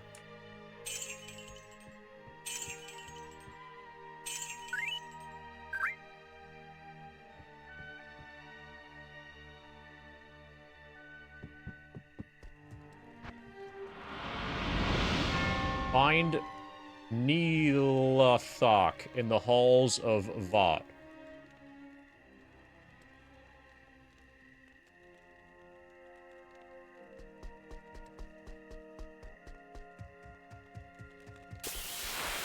Right, as long as Ellie comes with me. Neelathok's temple. What is this place? It's Neelathok's temple. It says in the upper right corner, right behind the waving cloud. See that?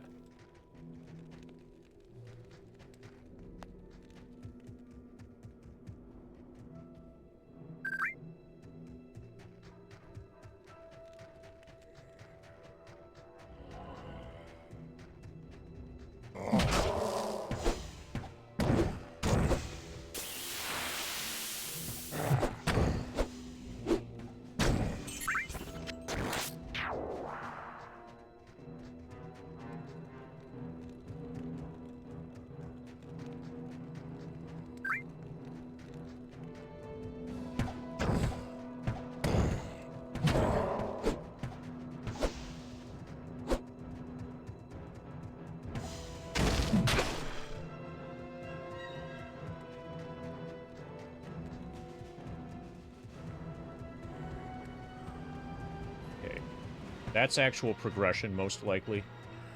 Yeah.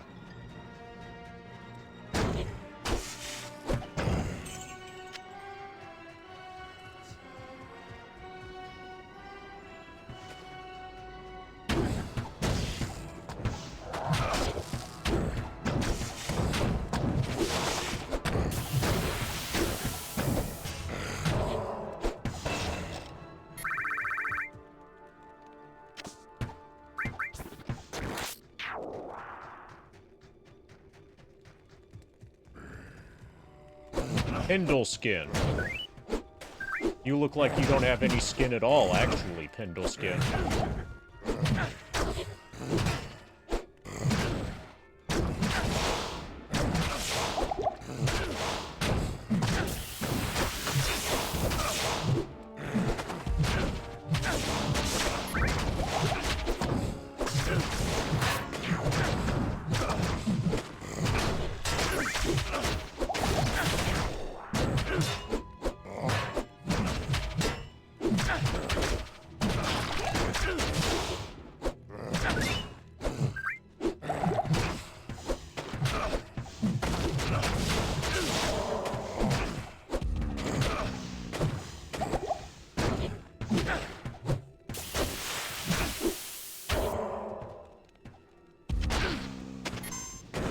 Still another of you?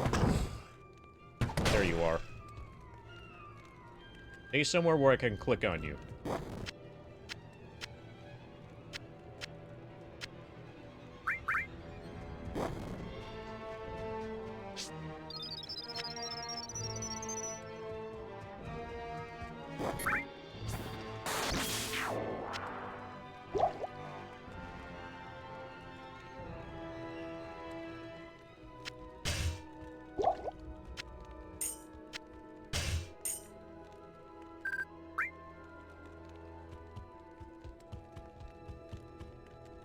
The Halls of Anguish.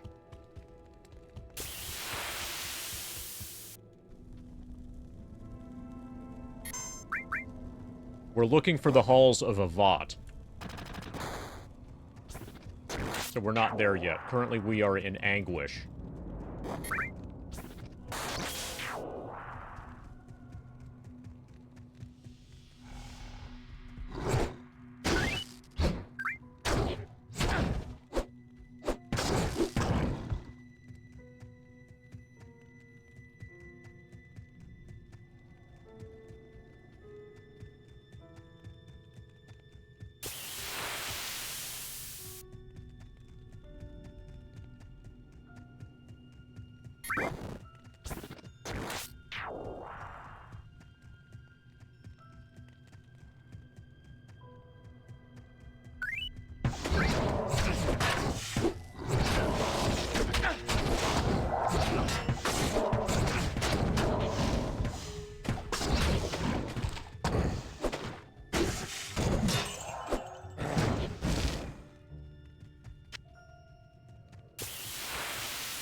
Okay, so one of these guys is really fast. We had one of those 28 days later zombies. I mean zombos.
I'm gonna try to push against the north wall.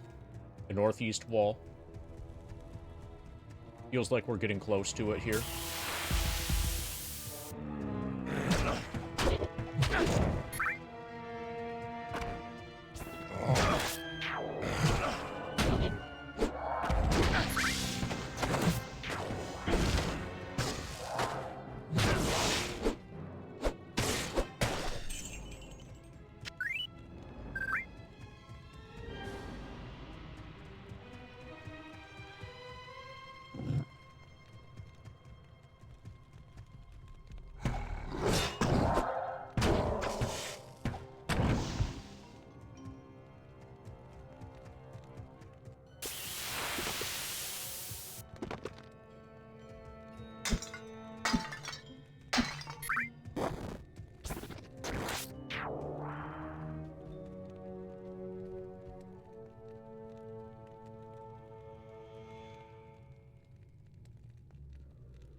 Okay, I see a cat in my Discord. Has anybody noticed a cat in my Discord? Looks like somebody's trapped because of a cat.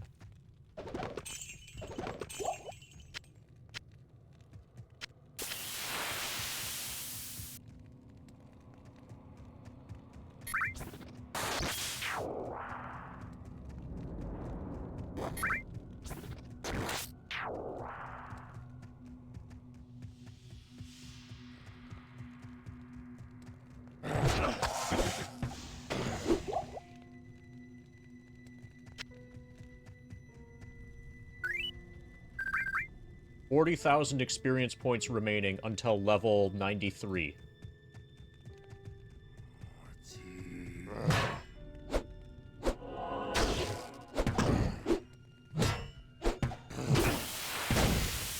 That's like 2 streams.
Hold on a second.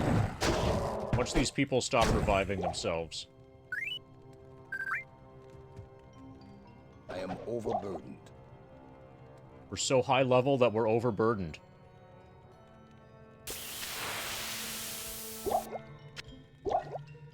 Okay, lead head.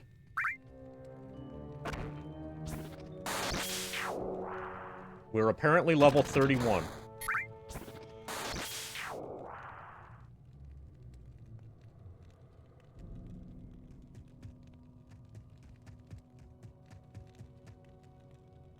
And let's update this as well. We're at 1,991,410 experience.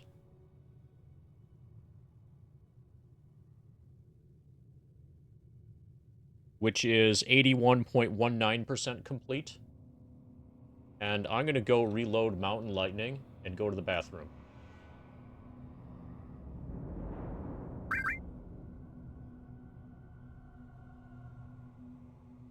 See you guys shortly.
You're following me. Just a little bit.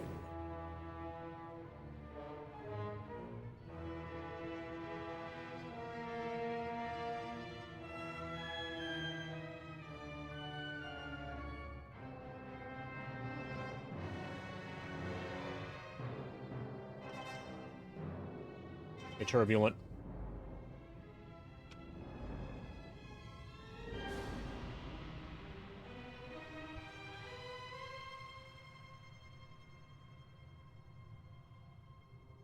Oh, the problem with the diaper strat, it might seem like a good idea, but the problem with the diaper strat is that in order to get the diapers, you have to leave your house. So that strat has a very obvious fatal flaw.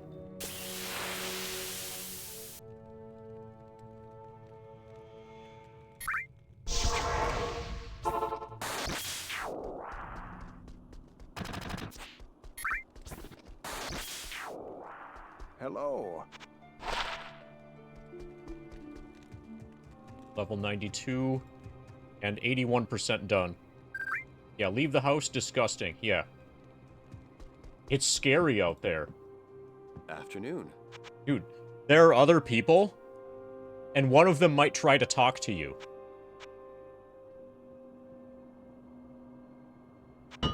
Did you know that there are other people?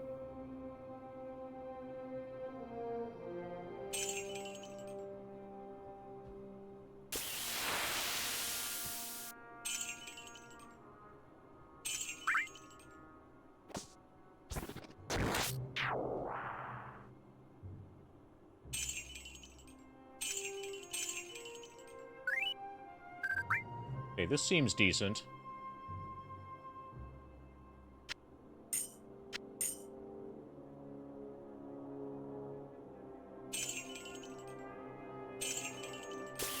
Two-handed sword adds 32 to 65 of fire damage. Okay, how does this compare? We might need to keep that sword. Okay, so with this, we're 117 to 166, but a ton of that is with poison damage. Plus 75 poison damage over 5 seconds.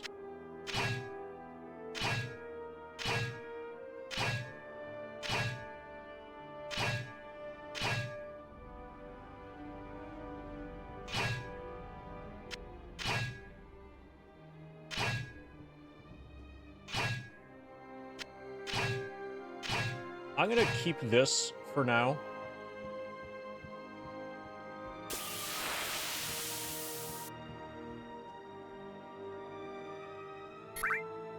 No, never mind. I want to keep this in my inventory. Yeah, the 5s and the 6s are obnoxious.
So these are things I'm willing to get rid of.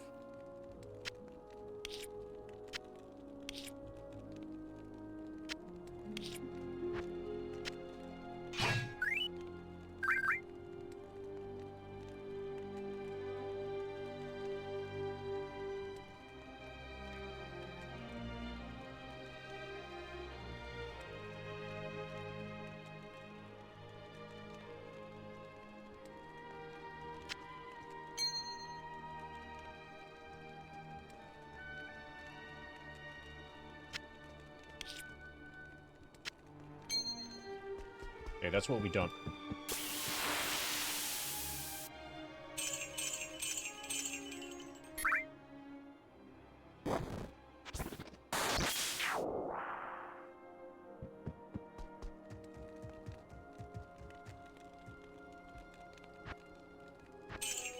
Turbulent Divergence.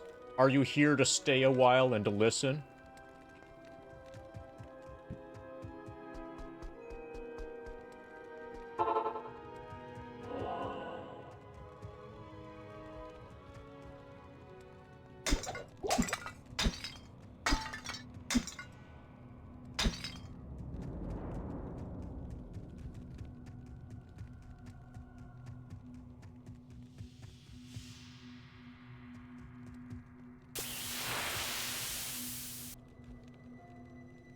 You already have too many windows open, ATM. I hope you're not somewhere where it's cold outside. Because that's really inefficient. Maybe you aren't paying for your heat. But if you are, you should consider closing some of your windows.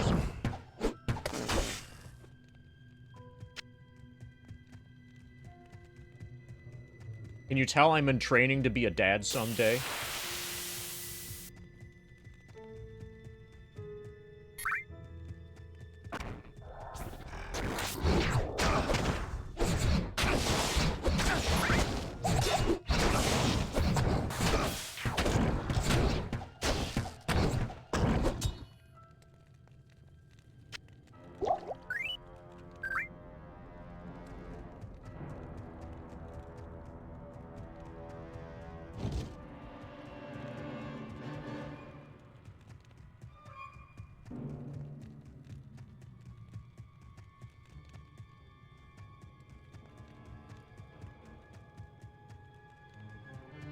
That's likely to be the same case with me. I'm probably also older. Unless you're one of those time-traveling people.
Long warbow.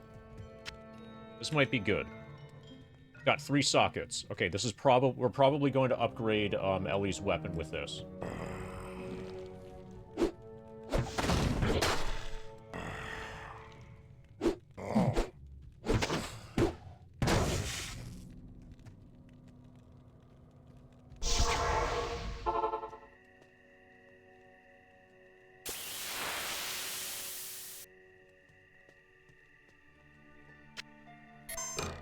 Okay, she has gemmed longbow.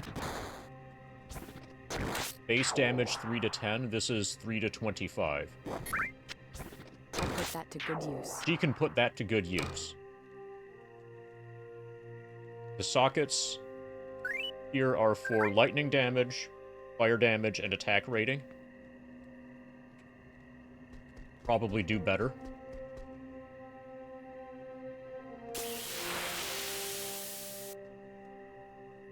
Actually, let's repair her shit, too.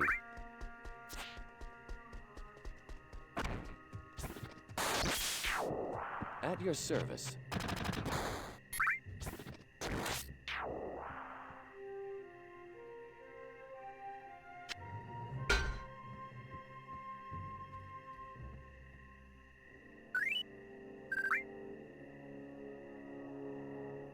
Okay, apparently this doesn't have a durability. I'll put that to good use.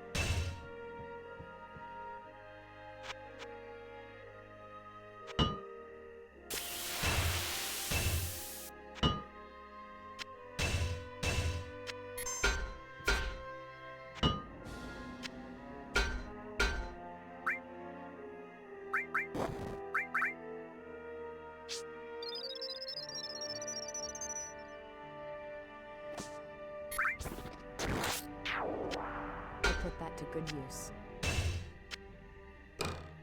Okay, let's find some gems.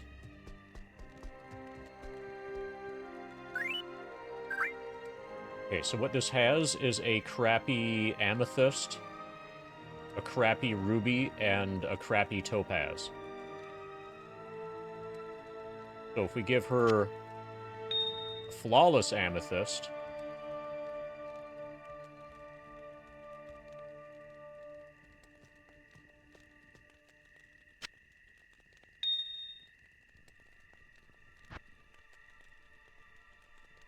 the topaz is for lightning. She already has plenty of lightning because of her helmet thingy.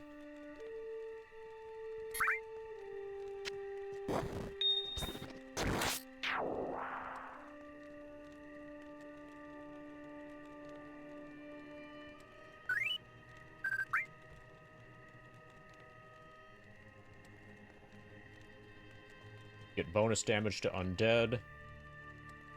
We'll have to look at each one of these runes also, but this is a decent start. Plus 100 attack rating, 4 to 7 cold damage, 8 to 12 fire. And she already applies a ton of lightning damage because of the helmet she has equipped. Okay, this is 5 to 30 fire, which is way better than 8 to 12. And I think we have more than one of these. Yeah, so that's not our only one. We can do that instead of Ruby. I'm willing to start to use the good ones.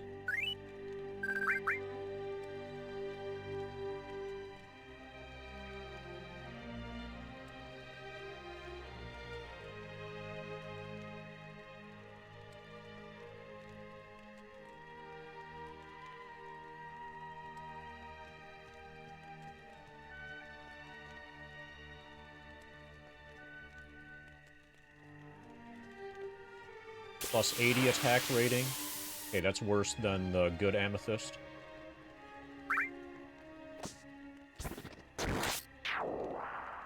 I don't know why I have this. I should just sell it. That's done.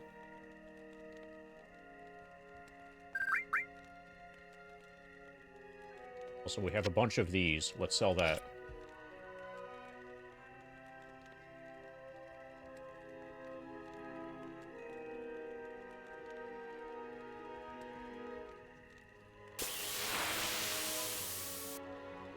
Plus 44% damage to undead.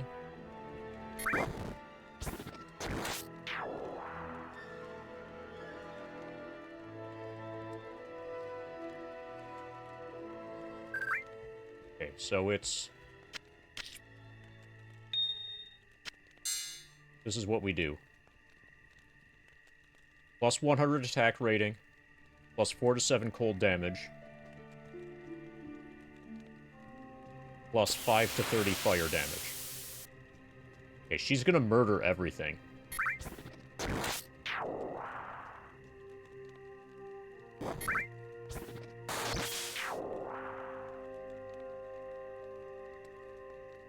Hopefully the fire and cold don't cancel each other out.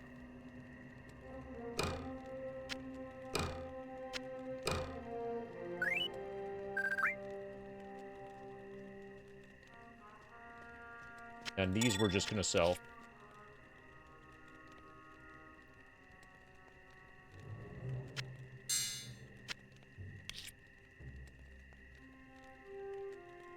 Another Tal rune here. We have too many Tal runes.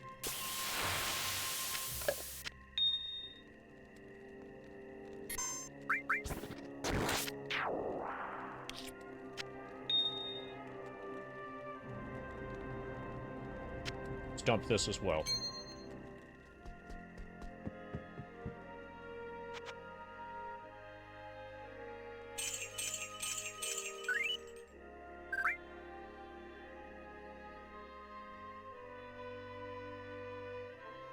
Okay, so she had I'll this. put that to good use.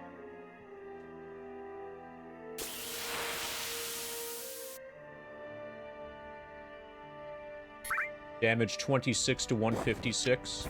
I'll put that to good use. 29 to 189.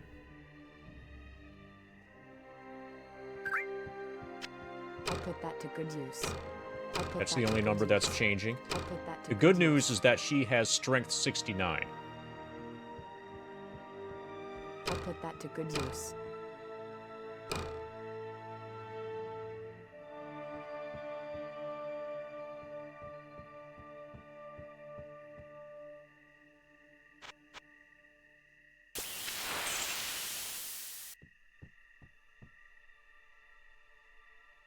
Okay, I think we're reasonably okay. We need 3 more pots.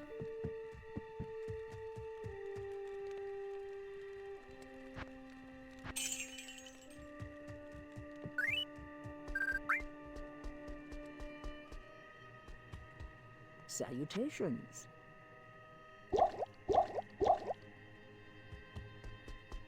Okay, let's see if she's any good.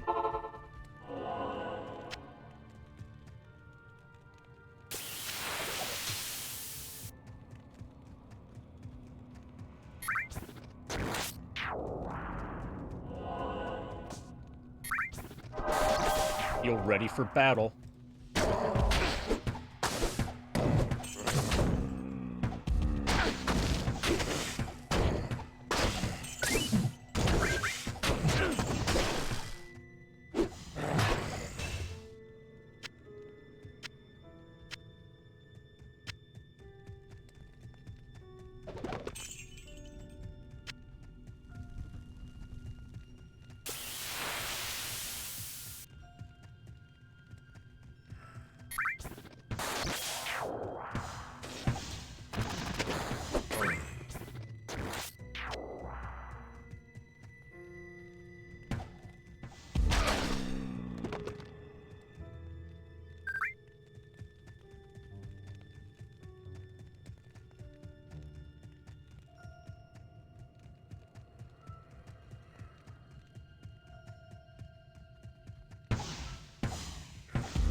And she levels up. She feels much stronger now.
ATRJ.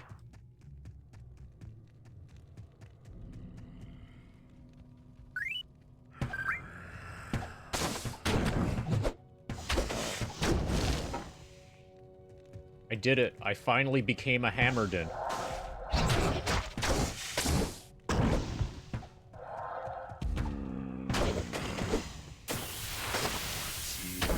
Yes. What that means is I finally had ham for din.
I am overburdened.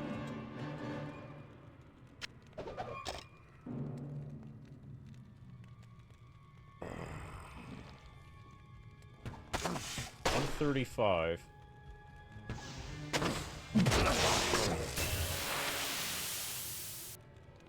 And I can't get rid of it.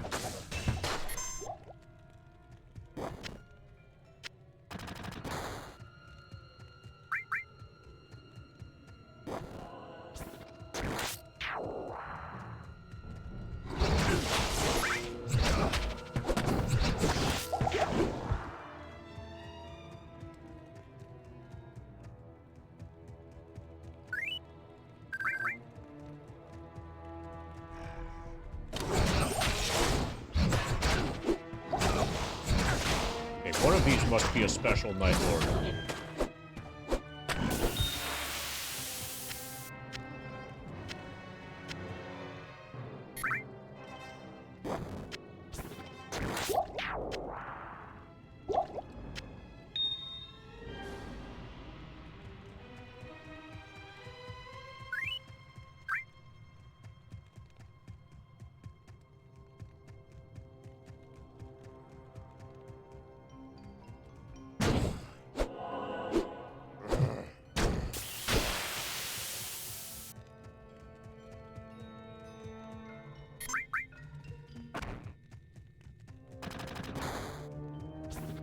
Hi, Ninja Penguin.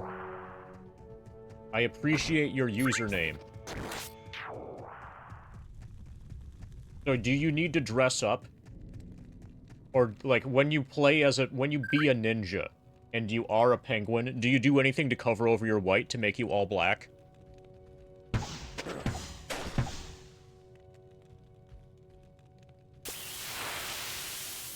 Then when you're not being a ninja, then you could let your white be exposed, so you look like a penguin.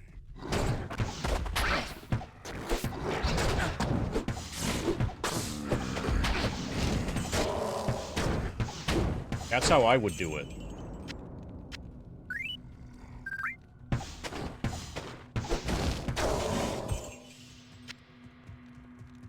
You use your true form because people think you're too cute and innocent to be a ninja. Fuck yeah. Nice. Okay, so you can probably, like, when they lean in to be like, oh, you're so cute, and then you just, like, stick a dagger right directly up their throat. Like, you don't even have to attack them from behind. That's a great idea.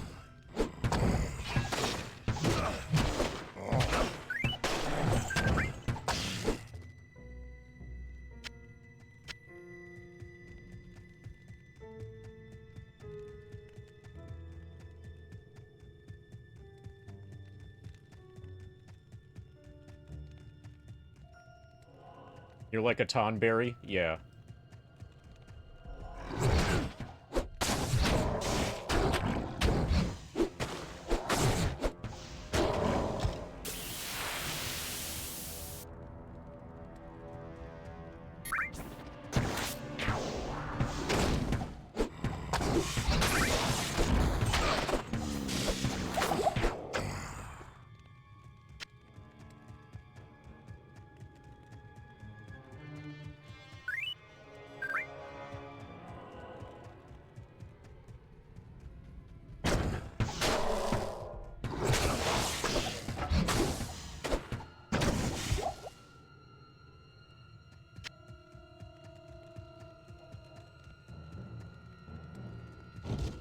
Have you played Remake at all?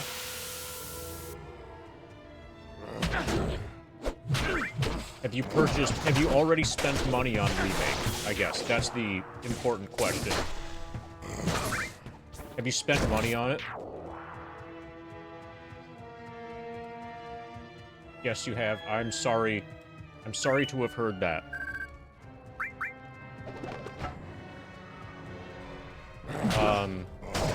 Oh my god, you pre-ordered Rebirth? Doesn't Rebirth, like, exist already? So, if you pre-ordered it, you should have it by now. I think. Unless you can pre-order Part 3 for some reason.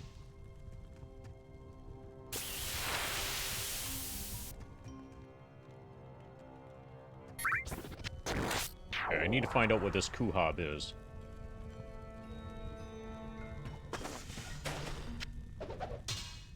Steam launches Oh, okay. Yeah, so that might... So it's no longer PS5 exclusive soon, I think. So I played Remake when it came to Steam, and that was horrible. I learned my lesson, so I don't have to play any of the others.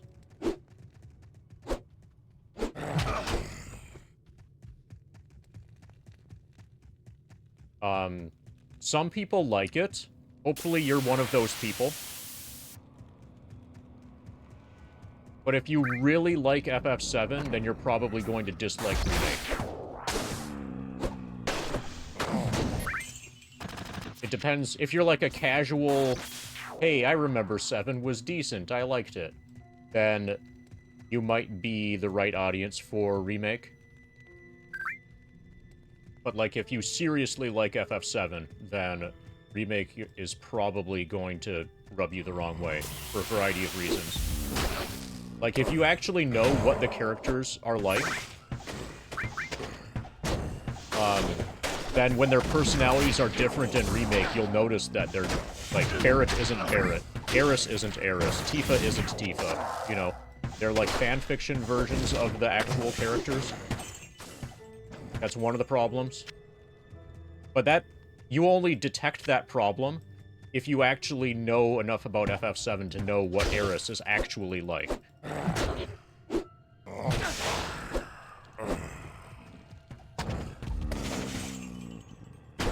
For example. Whereas the vast majority of people just... Oh, she's the flower girl.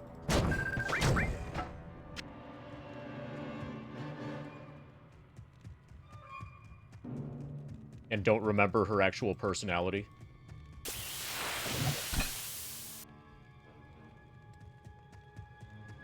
That's among the... That's one thing that I can say that rubbed me the wrong way about Remake. I don't want to really spoil anything.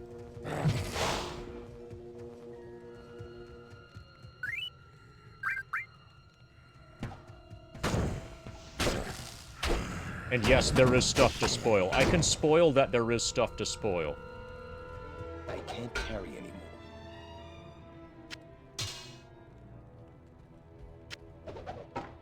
Which you might think should be impossible, and I agree. Okay.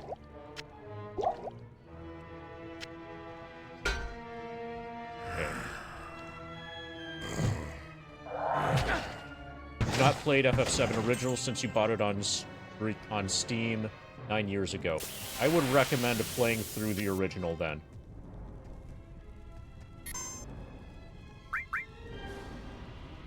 If it's been that long, give it another shot.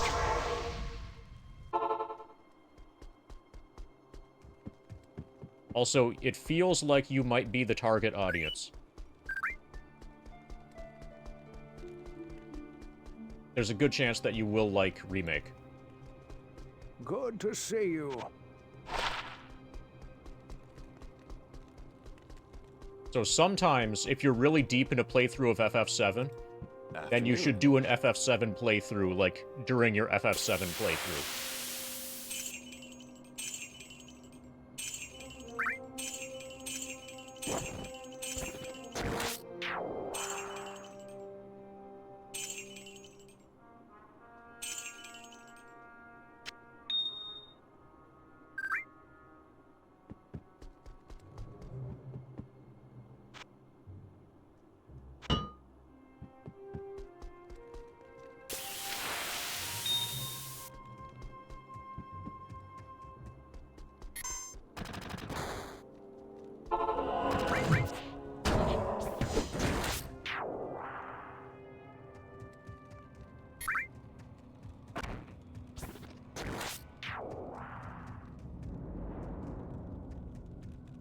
To the Halls of Pain. We're almost there.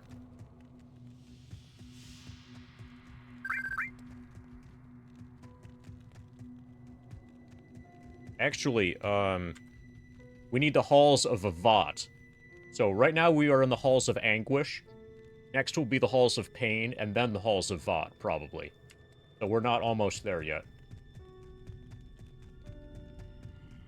We're at the midpoint. We're approaching the midpoint.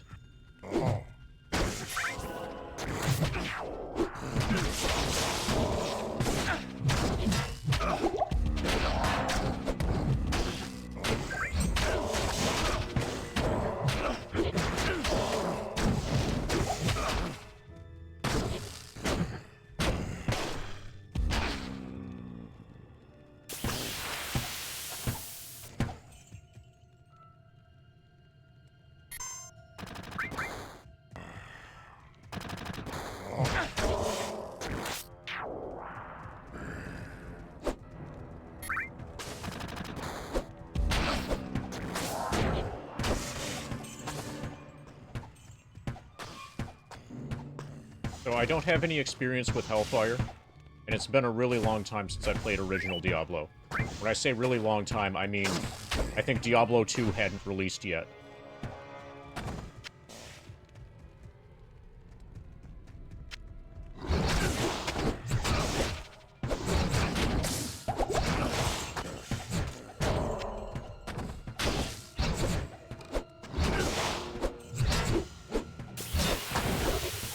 I still have the discs for it in my closet somewhere.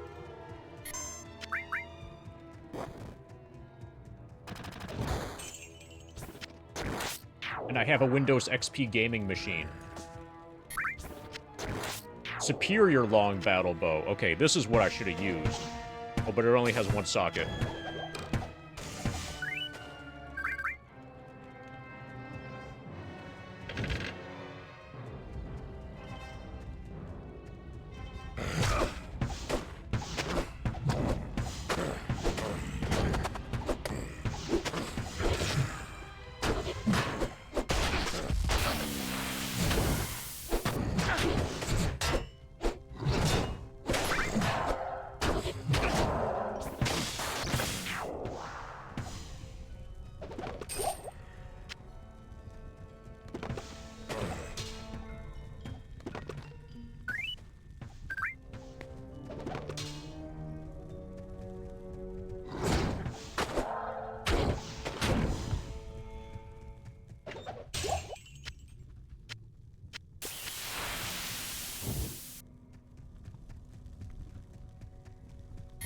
Okay, this entire floor seems to be almost done. There's a room here I haven't cleared yet. Now we can move from the Halls of Anguish to the Halls of Pain.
High Halls of Pain. Now I feel more skillful.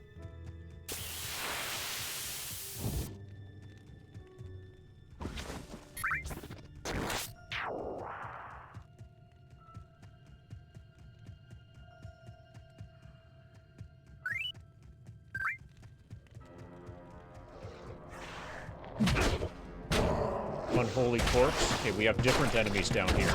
Torment Worm.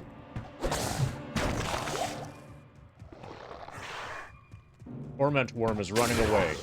Putrid Defiler. Death Brawler.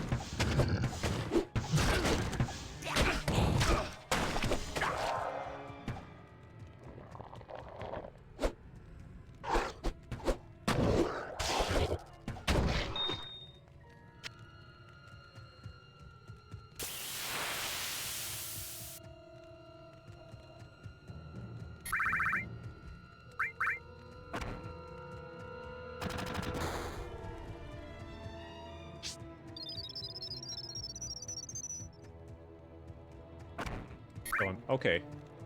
The Halls of Vought. That was quick. I just wanted to find the northeast wall.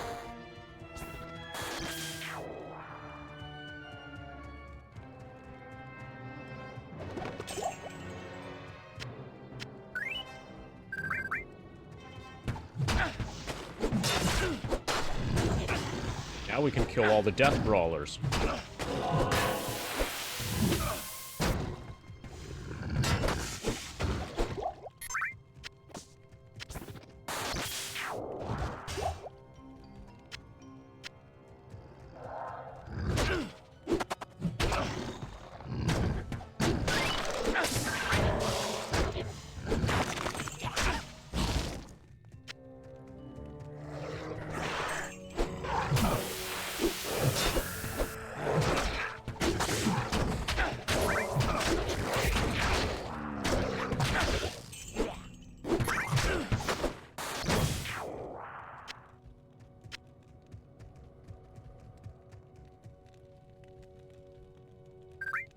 We are closing in on 2 million experience.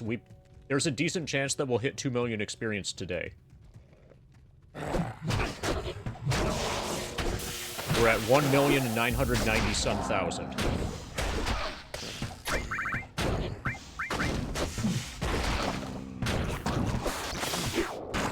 And we just need 0.45 million.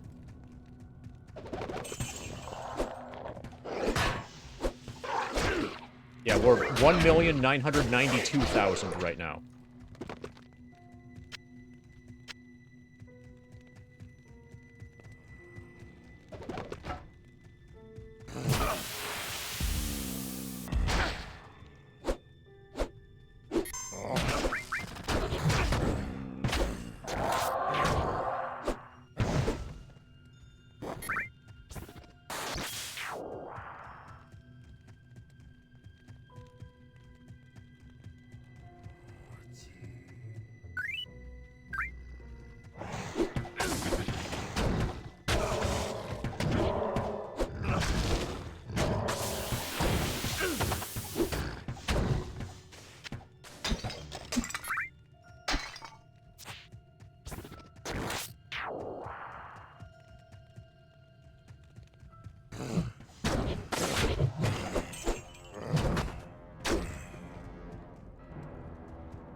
Okay, so this dungeon's starting to take shape.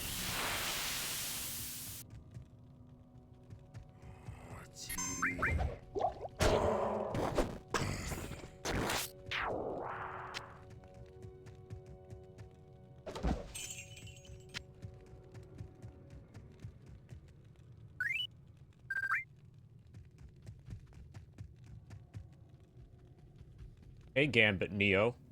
That sounds like a frequently asked question.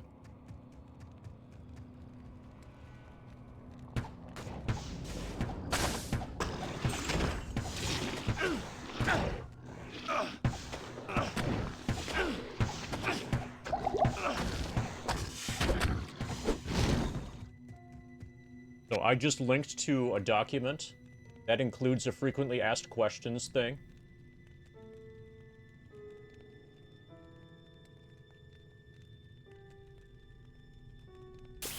But basically, yes. After we reach level 99, the run is going to become a 100% speed run.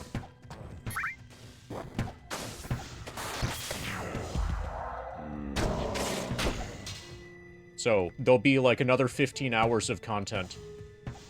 Another 15 hours or so, once we reach level 99. It'll be really hype.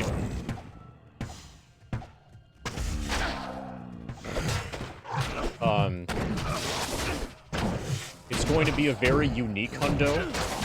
Like, a lot of bosses, especially in the first half of the game, are just going to get one-shot. But unfortunately, there are a number of RNG manipulations that we won't have access to compared to an ordinary hundo. I'm expecting it to be a little bit slower than a normal hundo.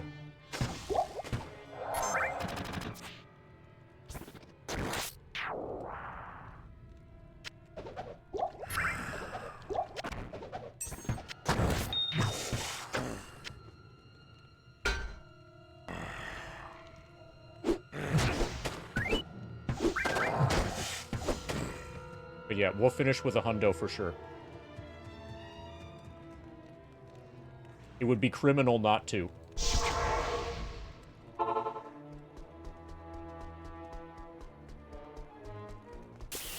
Hello.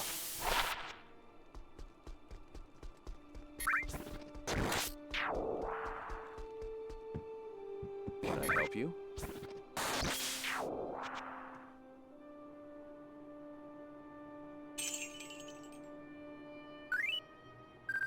10% chance to cast level 8 Firebolt on striking.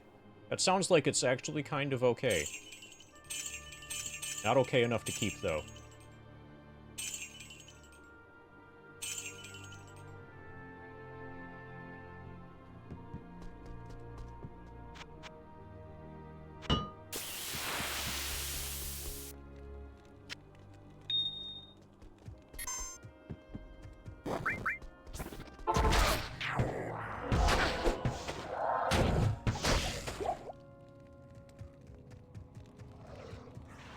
Okay, this feels like a boss arena.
Nobody said that. Nobody's even remotely implied that.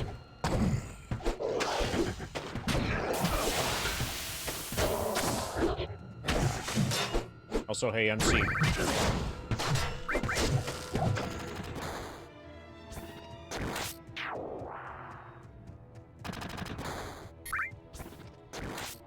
I see you're dabbling in conspiracy theories today.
How am I enjoying Diablo 2 so far?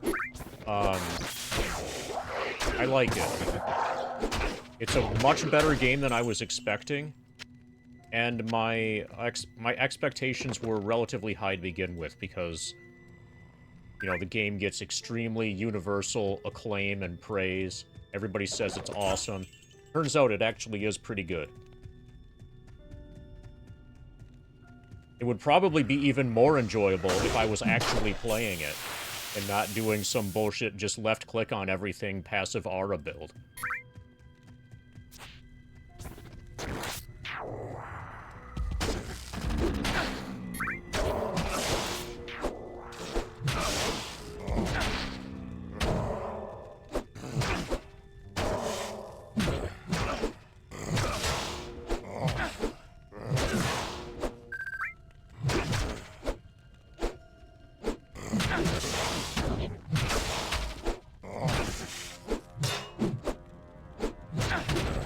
Okay, Ellie is taking a break. We're gonna have to dock her pay for this.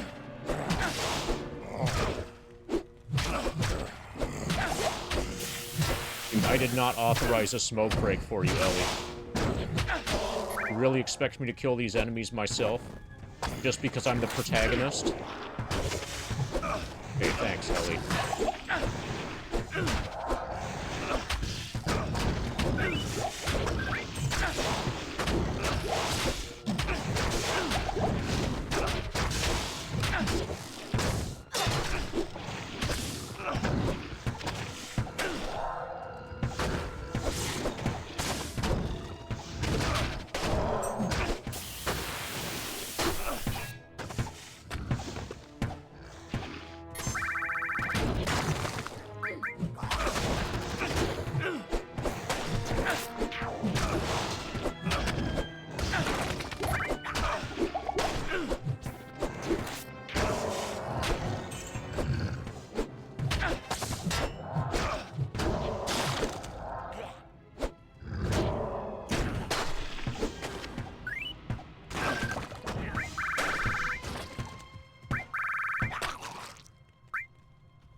Thanks, Ellie.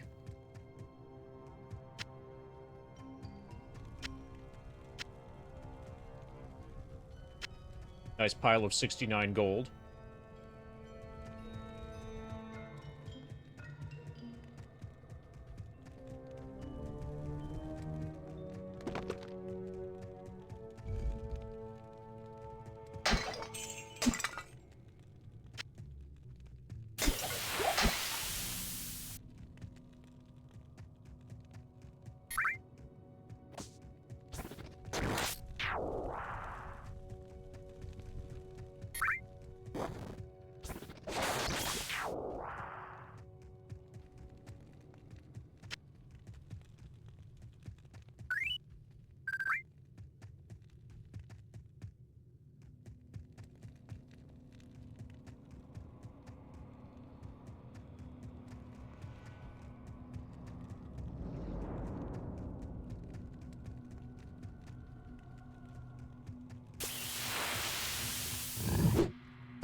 Ellie's actually taking damage.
Finally.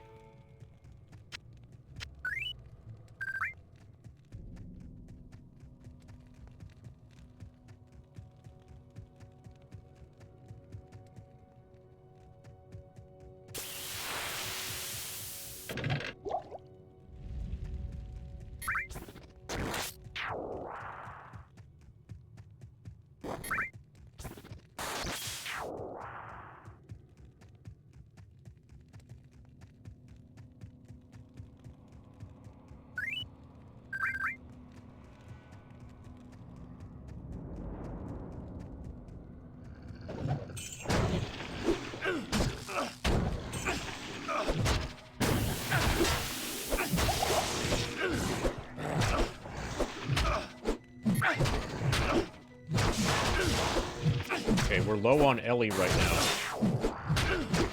Could really use some more Ellie.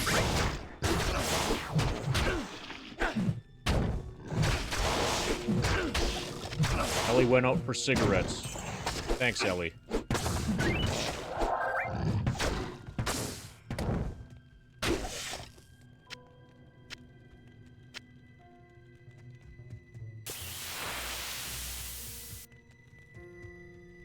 Yep.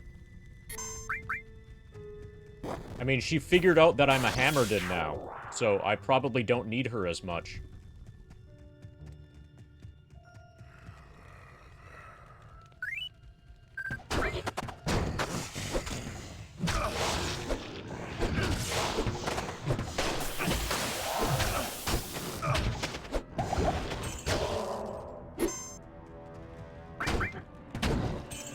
Look, we killed that one without her.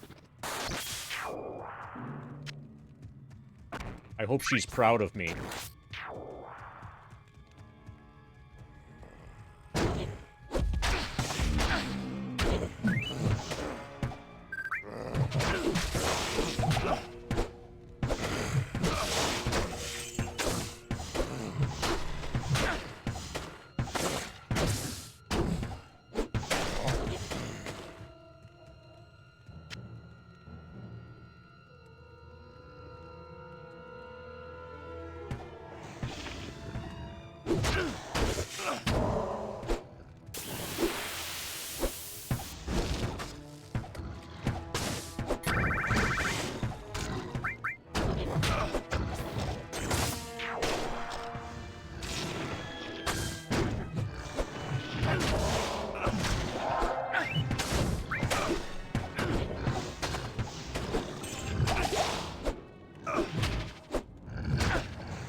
These guys are real linebackers.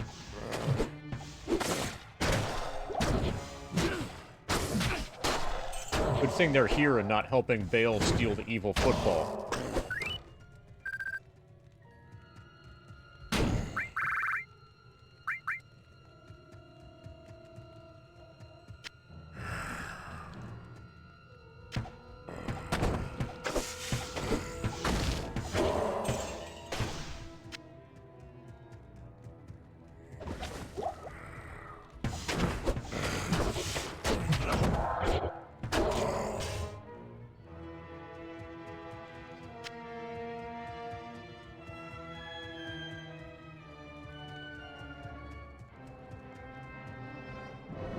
Halls of Pain waypoint. That waypoint is out of the way. It should be called an out-of-the-way point.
Okay. There's still a little bit more in the very north end. We're pretty close to done with this floor. The next floor is the actual Halls of Avat, which is where the enemy is supposed to be, according to the quest marker.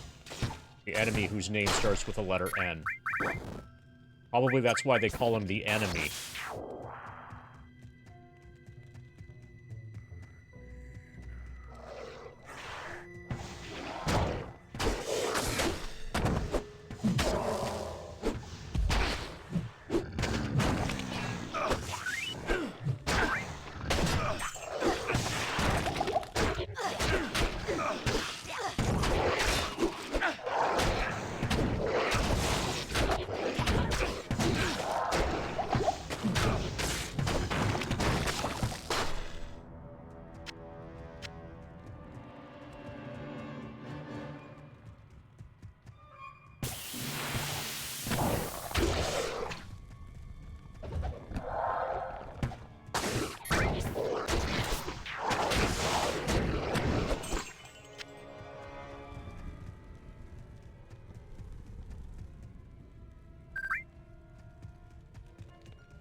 Ghostly Putrid Defiler. Good, Ellie found it.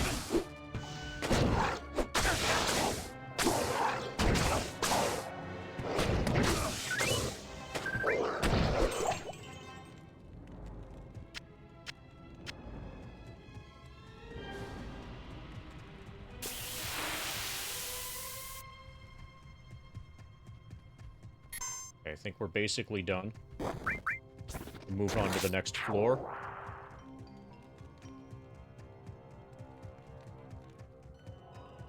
Which was up here, this thing.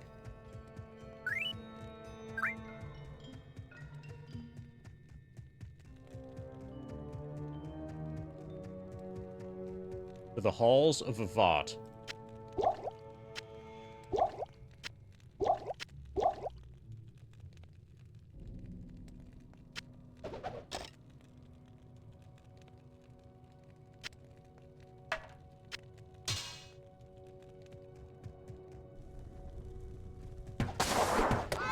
Now we have Hell Temptresses.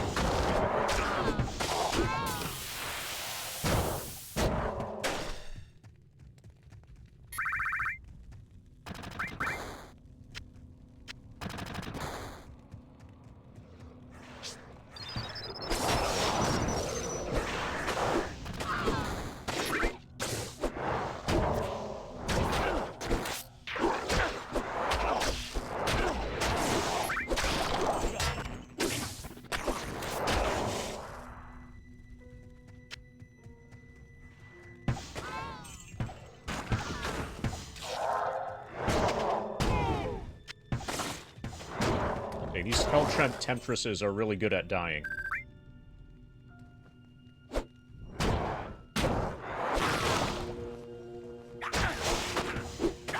And they spawn menace worms. Good thing they're not phantom menace worms.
I am overburdened.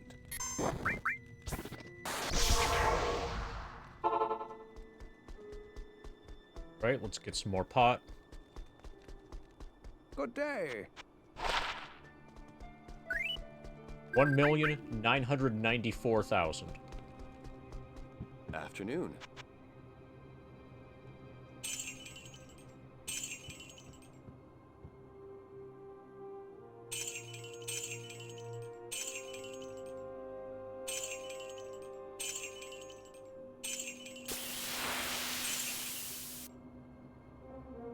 Cracked War Scepter.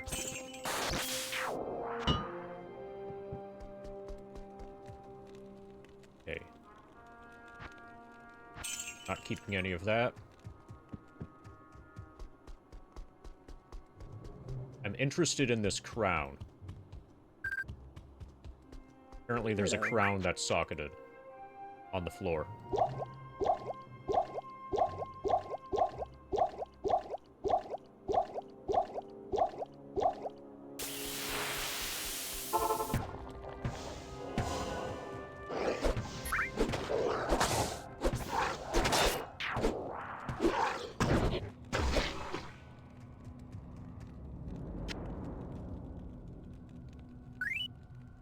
Okay, it's just defense 40.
One of these is special.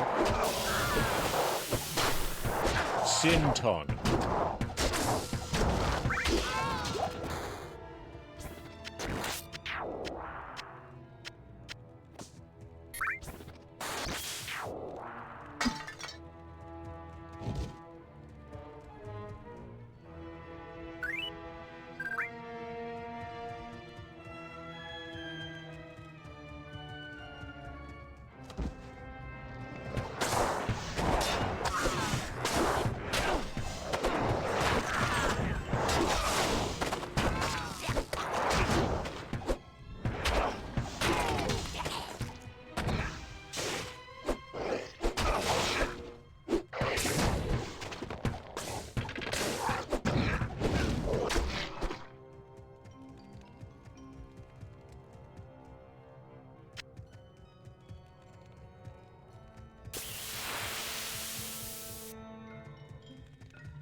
Hey, tough guy. Yeah, this is before quality of life was invented.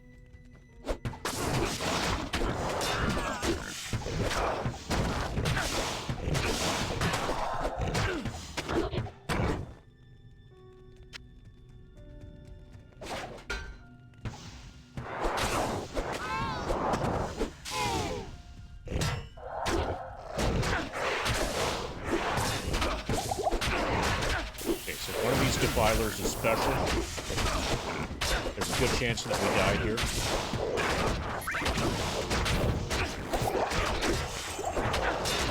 Okay, the special defiler is down. Fight.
Menace worm. Anymore. Okay, it's dead now. I am overburdened.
I can't carry anymore.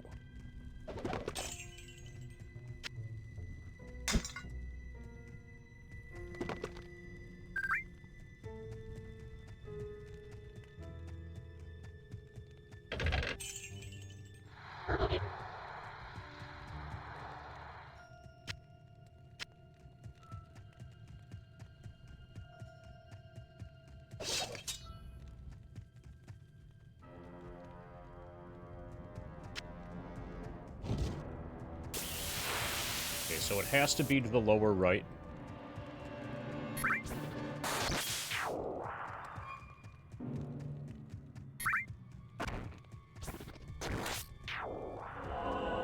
The enemy has to be down this way.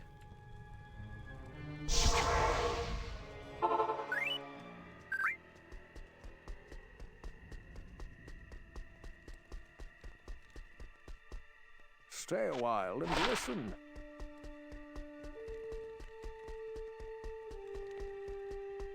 Can I help you?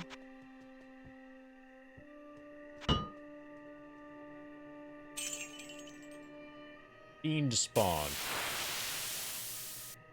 Tiny bit of poison damage. Steals life. Does a bunch of damage.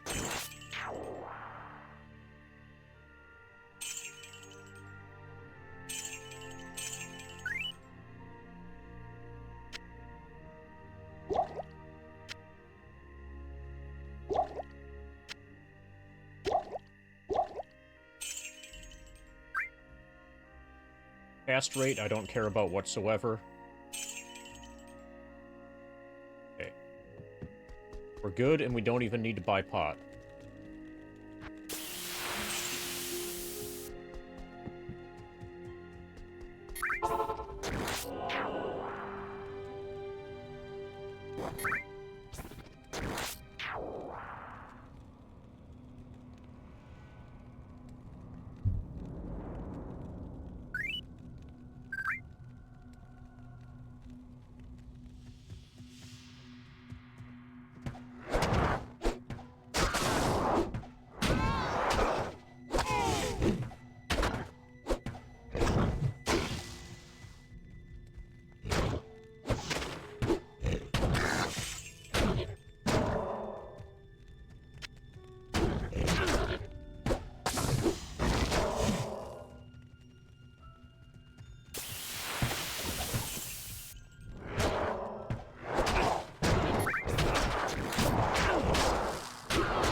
Okay.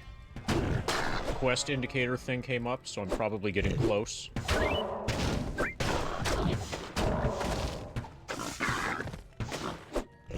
We need to fight the enemy, and we know he's the enemy because his name starts with the letter N. Kill the enemy. See that?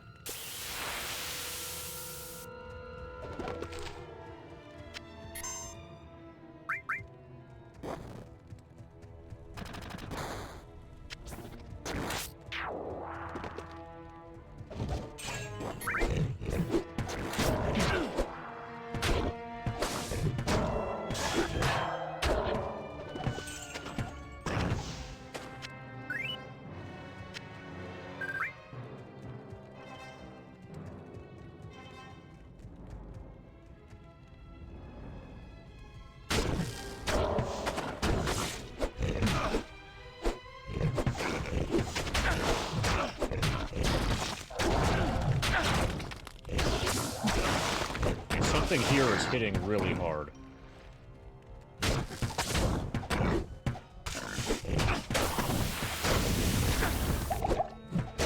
Something here is exploding.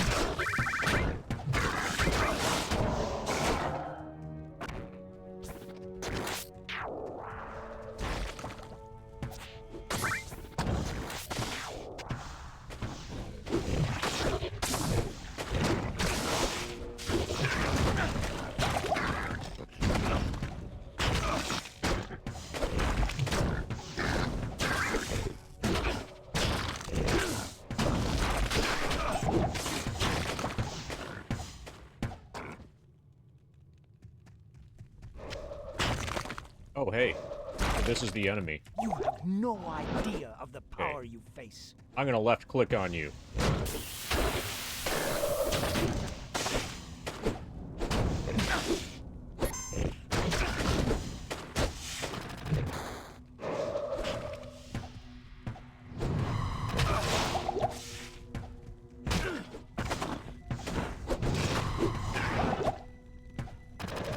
Okay, so I think his thing is that he makes corpses explode near you.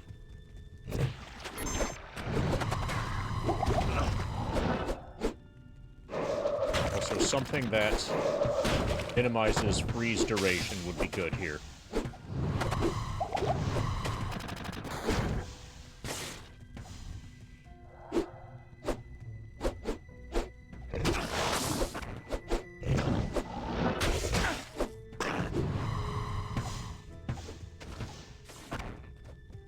Could probably just let Ellie kill him.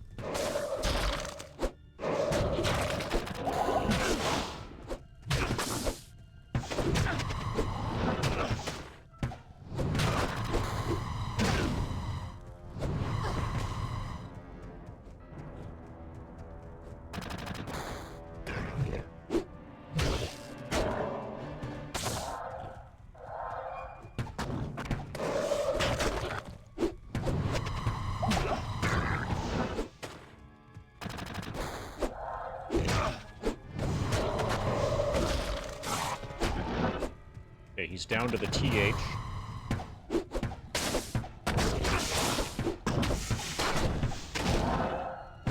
Okay, we got him to A. He's about half dead.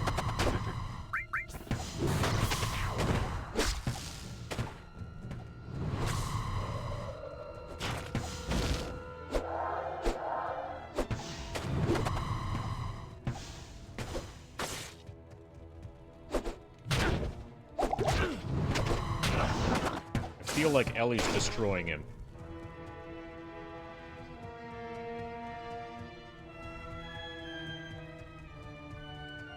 Where'd you go? Are you dead?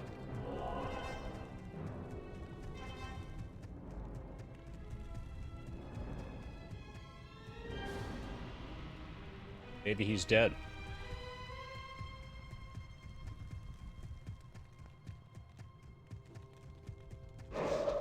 There you went.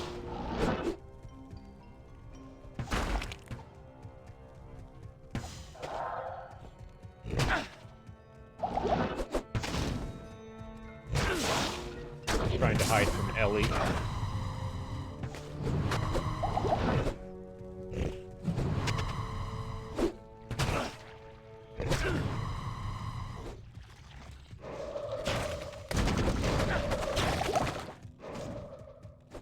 Okay, we're out of pot.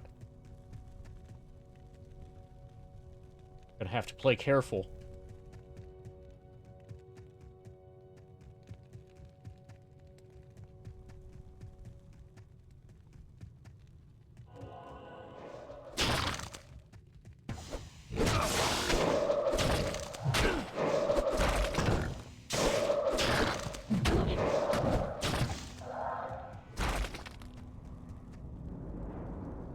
Play careful means whack him and then run away to let the aura thing heal me.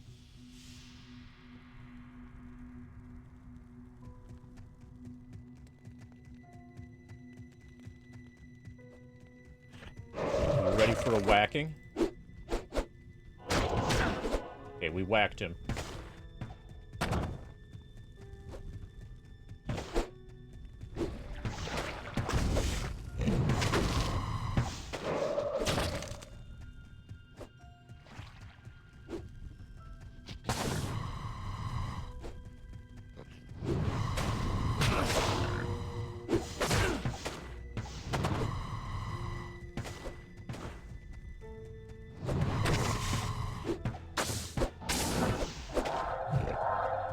This boss is about to get whacked again.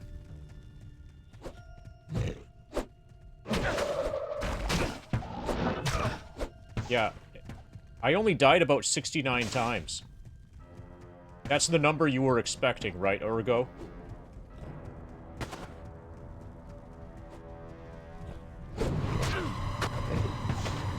Okay, this is bad. We're gonna die. Yeah, we got trapped.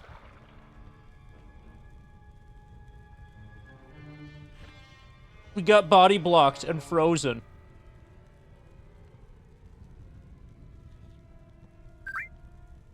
Okay, we got chilled at least, so that's good.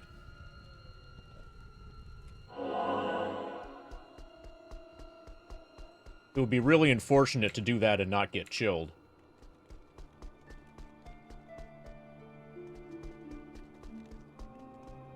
Good day. Okay, I think this might be our first death within a Lord of Destruction. Afternoon.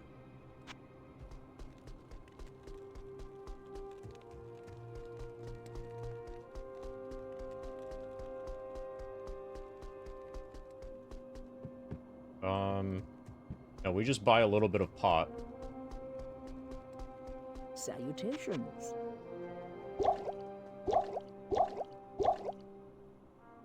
Oh, we're gonna have to do a slow walk back. Oh, this is gonna suck. Oh, wait, there's a portal thing inside his dungeon, like on the second floor. Okay, this isn't that bad.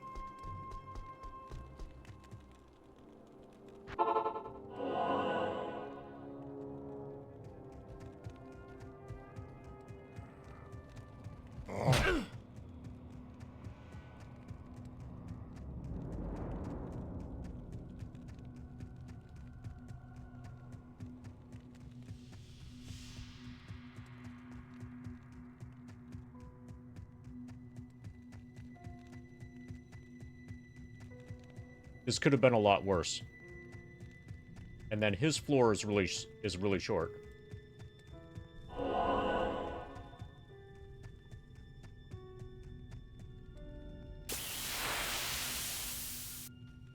When's the Fortnite stream during the grind? Can I pretend that it already happened and you missed it?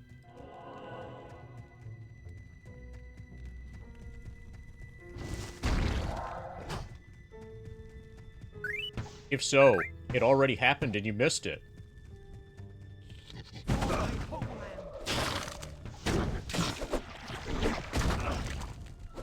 Right, time for your whacking. Okay, he got his whacking. Hey, Dimensive.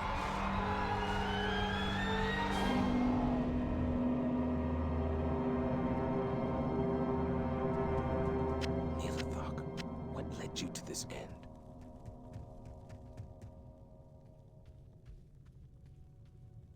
420 no scopes. Yes. Talk to Anya before you continue through the Crystal Passage past the Glacial Trail to proceed up Mount Ariat to the summit. Okay, apparently, why don't you just say talk to Anya right now?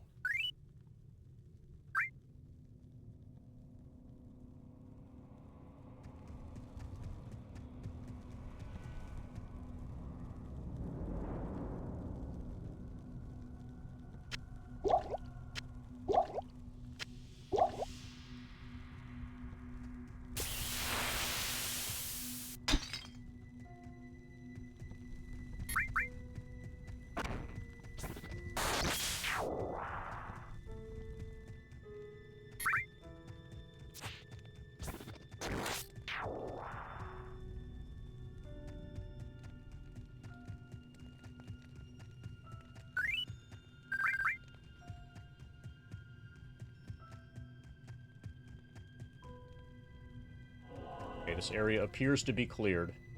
Wait, no, there are more jars. Fuck yeah. Breaking jars is awesome.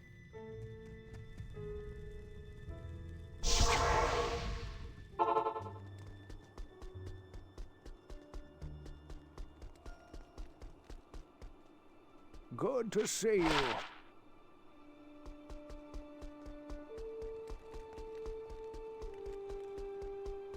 Okay, we're gonna sell our crap and then talk to Anya. Afternoon. +2 to combat skills, paladin only.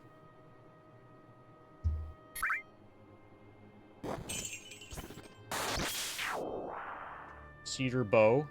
That would be good if it had more than one socket. I might hold on to this.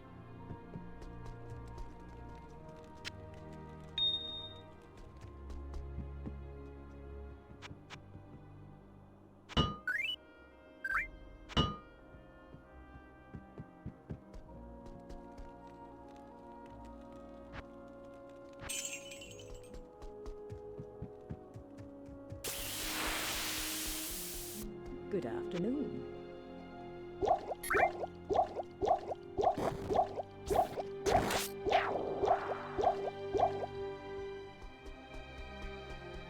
Alright, we're gonna talk to Anya. Wait, we're not just gonna talk to Anya. We're gonna talk to Anya before you continue through the crystalline passage past the Great Trail to proceed up Mount Arya to the summit. You have stopped Neelathok, but he didn't have the relic. He must have already given it to Baal. Now Baal will not be tested when he reaches Arya's summit. Damn Neelathok. I do thank you for trying, though. Please, allow me to honor your courage by magically inscribing your name onto an item of your choosing. It's the least I can do. Personalize. So it says MD on it.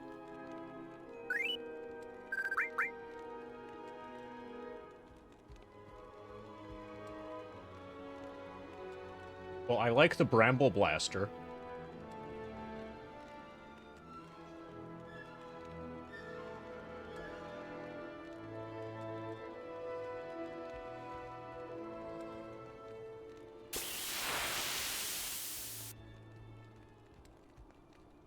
Okay, I'm gonna personalize these gloves, because I don't see myself getting rid of these gloves at any point soon.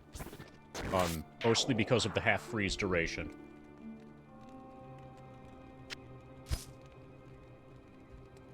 Yes?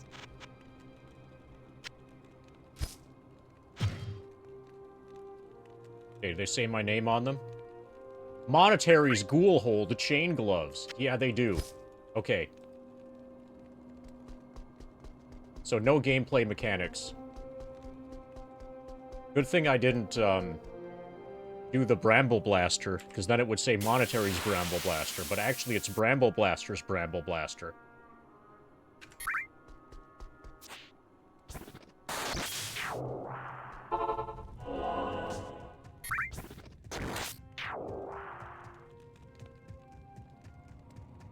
You did notice that my weapon, Bramble Blaster, is the Bramble Blaster.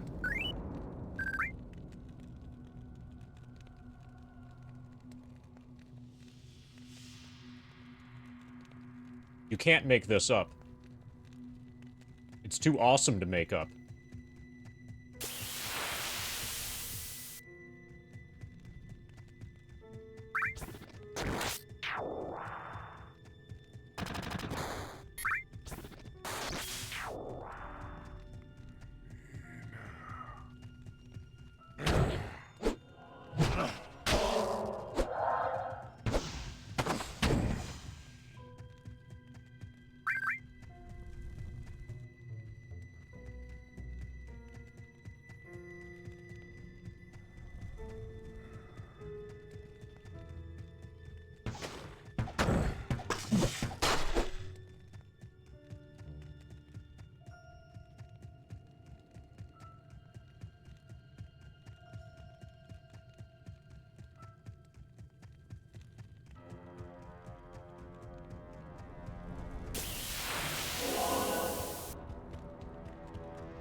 Okay, well that was dumb.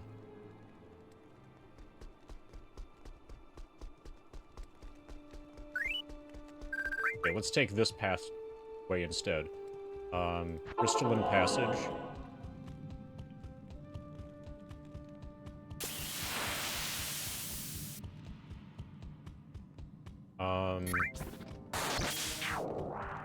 There was a way through here.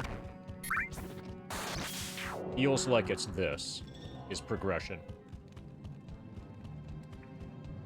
I think the actual entrance to this, to Frozen River, yeah, this is progression. The actual entrance to this was over on the north end here.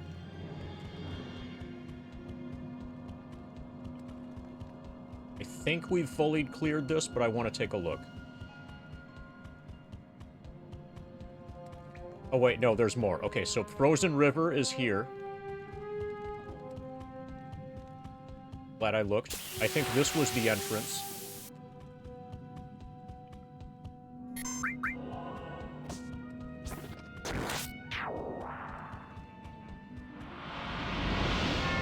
Okay, we currently have no quests.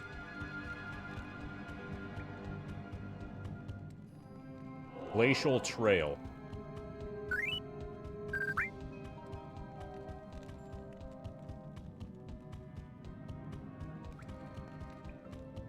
Make sure that this was the entrance. And then I might go back to town to see if anybody has a thing above their head. Yeah.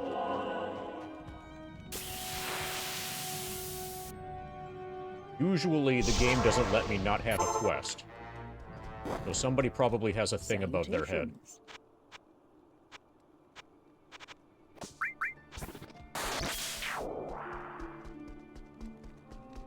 Yeah, look.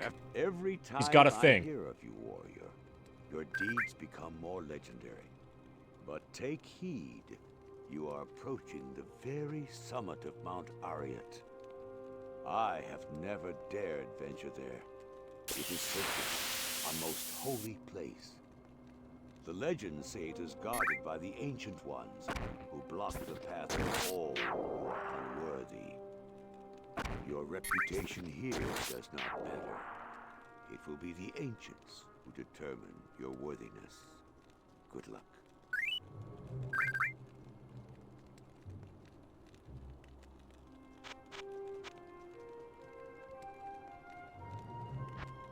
Travel through the Ancients' Way to find the Ancients at the Ariat Summit.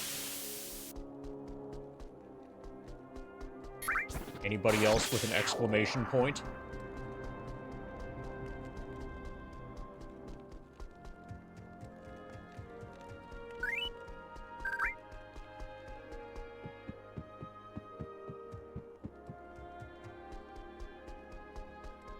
Apparently not. I'm gonna do the underground crystal river thing first.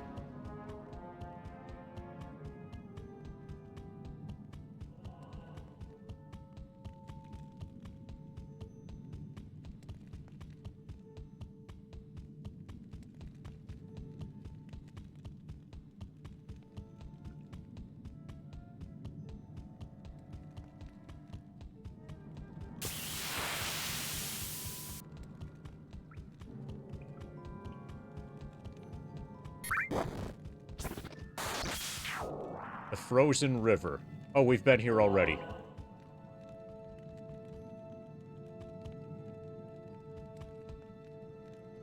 I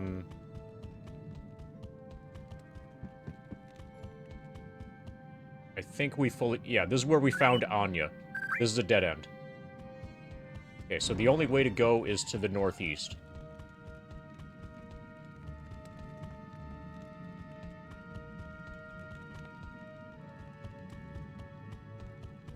Okay, that makes things convenient.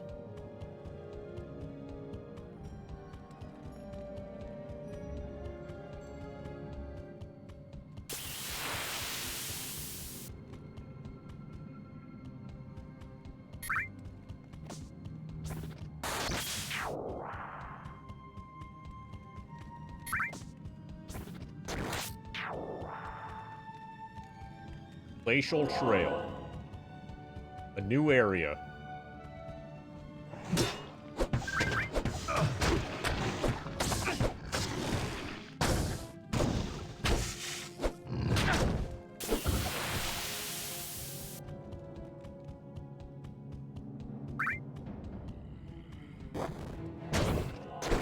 Reanimated horde.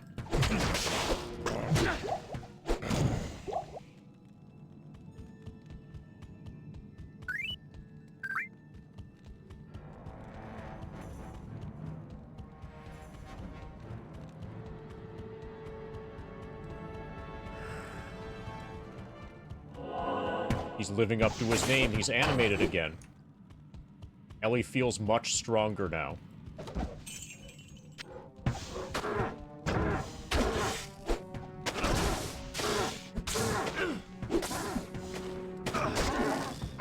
Grief something? One of these guys has a fancy name.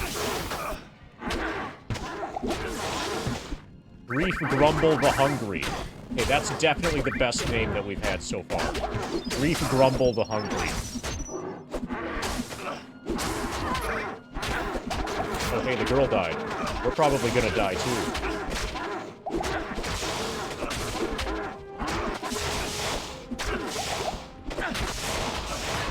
we are very trapped. This is not going well. He ate Ellie.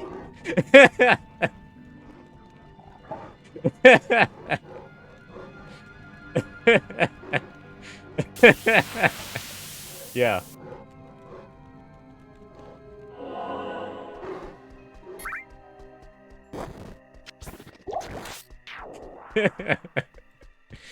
Good evening.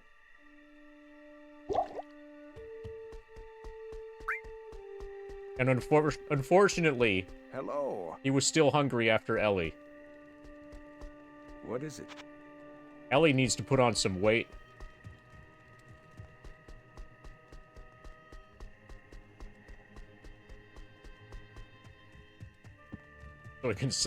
So she can satisfy Grief Grumble the Hungry.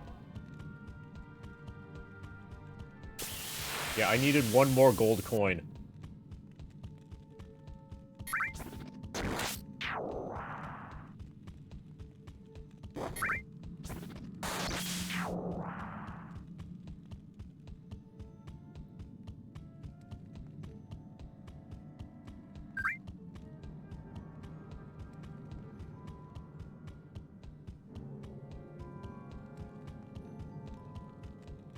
Well, the question is, when is Ellie going to clear this Yeti's digestive system? He's probably still in the stomach right now.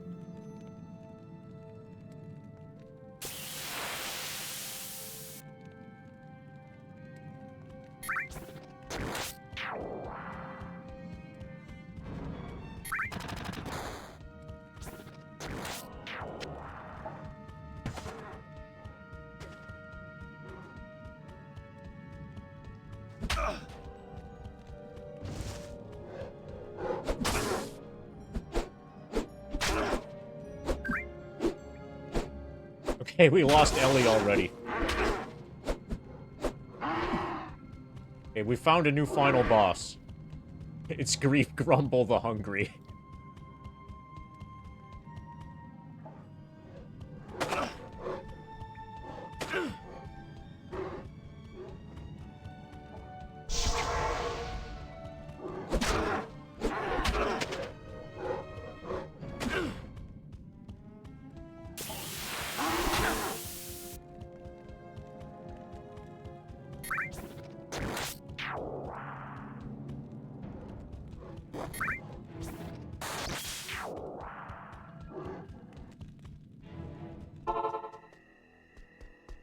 Okay, I need more Ellies.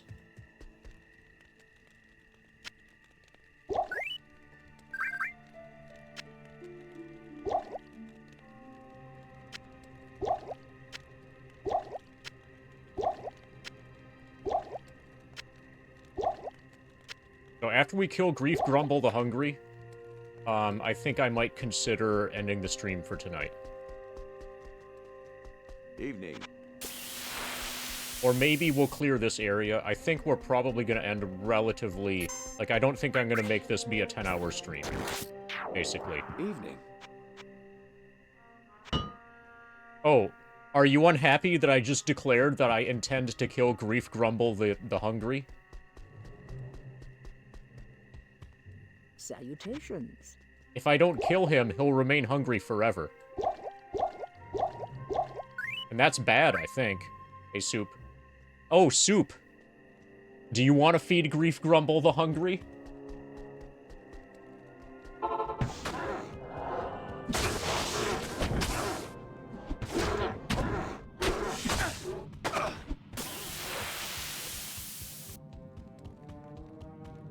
Okay, watch Ellie's life bar disappear.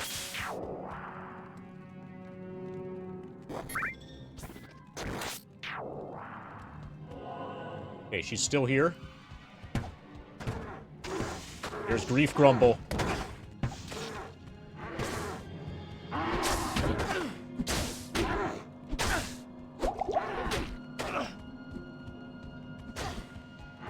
Run away, Ellie.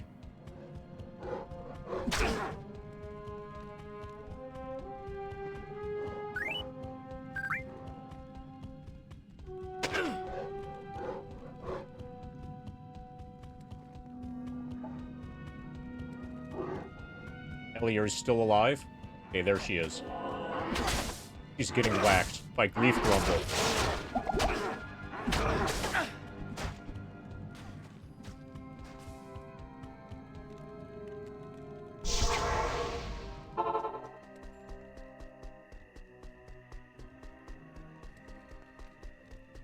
Yes?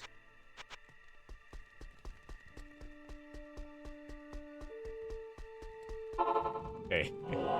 Let's feed another Ellie to Grief Grumble.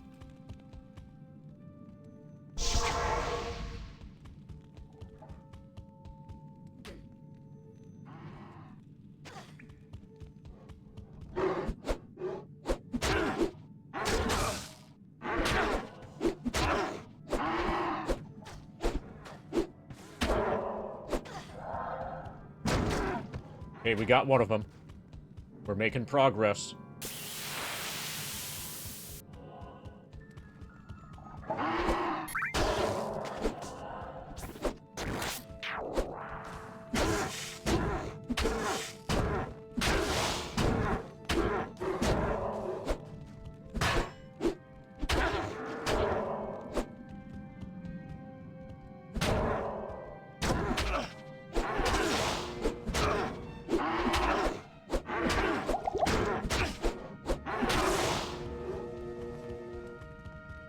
Okay, Ellie's dead.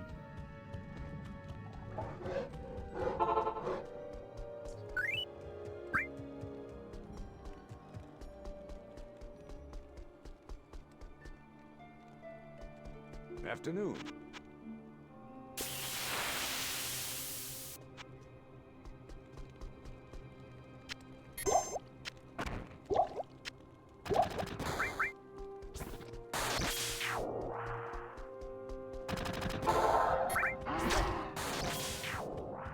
I'm starting to think that he should be called Grief Grumble the Hangry.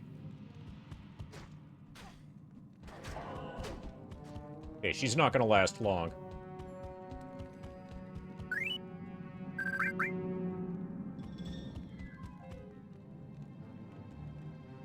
Oh, she survived. She escaped. For now.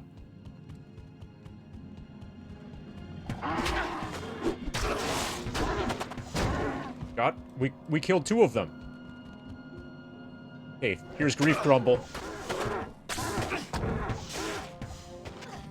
Grief Grumble the Hungry. Is that about half-life? There's one more over here, I think. Oh, it might just be Grief Grumble.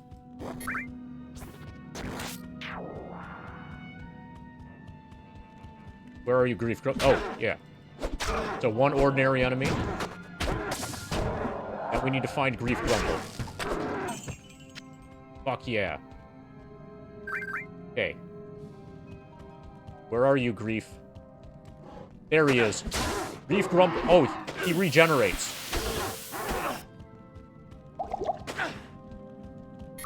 He definitely regenerates.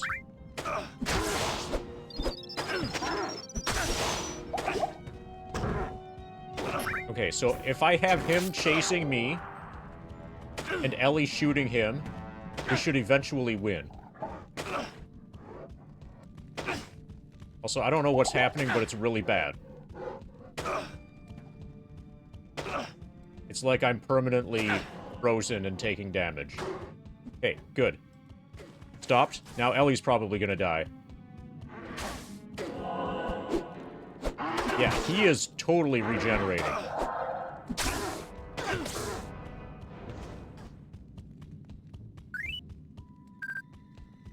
Bear to be sated.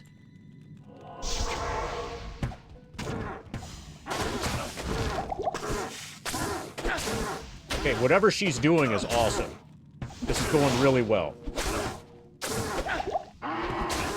We got him! Grief Grumble's dead.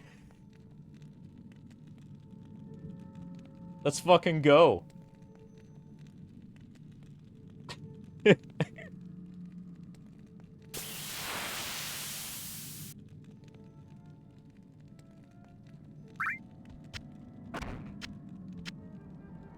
All he had was pot. That's why he was so hungry. He just dropped a ton of pot. He had the munchies. This makes sense now.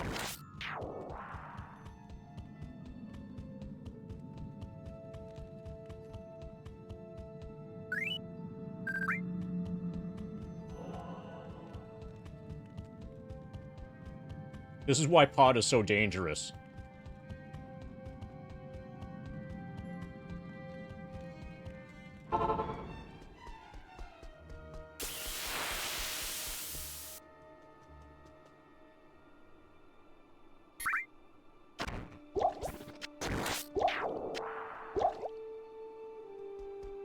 Okay, I'll clear this floor. At least. Afternoon. I just wanted to come back to repair my stuff, basically.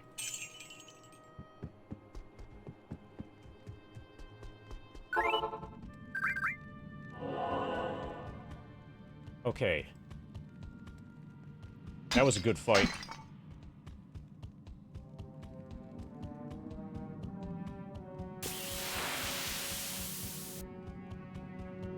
Grief Grumble was harder than Duriel.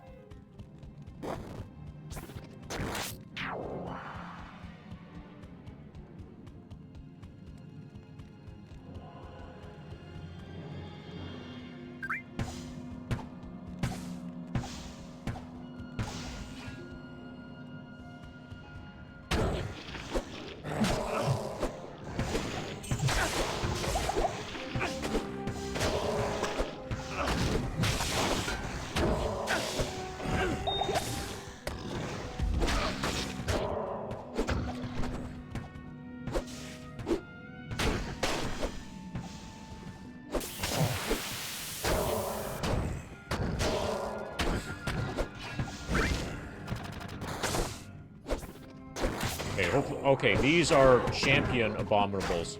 These are bad. These are like mini grief grumbles. Ellie. Remember the strat, right? Run away. Run away and don't die.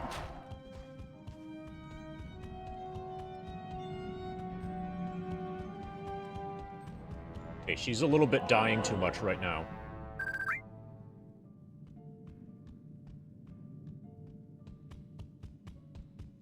Okay.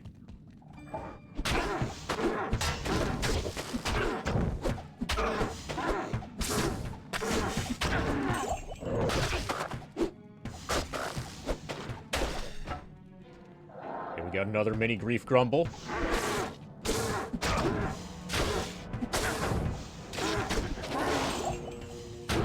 If we fight them one at a time, we're fine.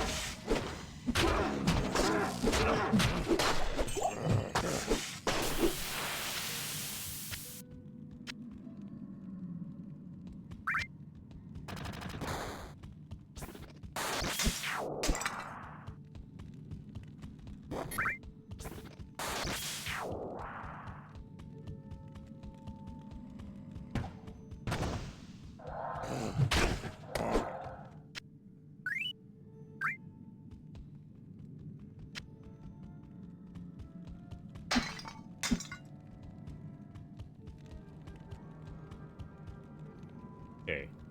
So we have a branching path thing, there's Drifter Cavern, and, like, some tundra thing over the other side.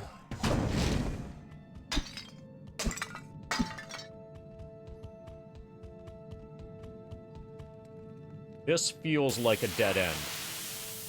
So we'll go there first.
this looks like it could be dangerous.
Considered hitting the enemy?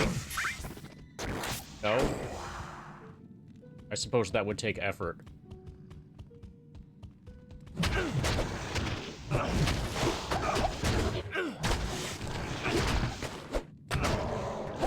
Okay. We're taking a lot of damage there. One of these guys special.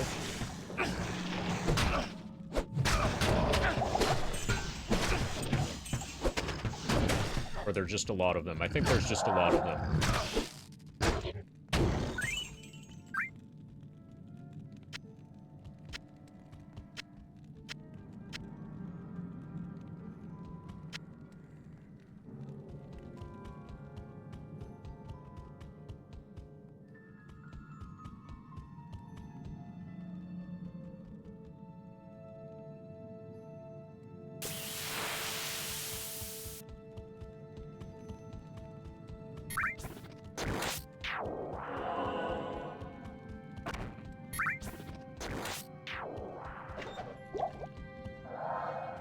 Champion reanimated horde.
Oh, KRD, I saw your cat, or I saw somebody's cat. A cat appeared in my Discord.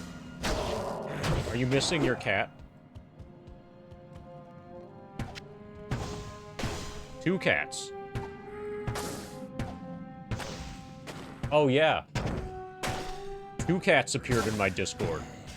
Are you missing 2 cats?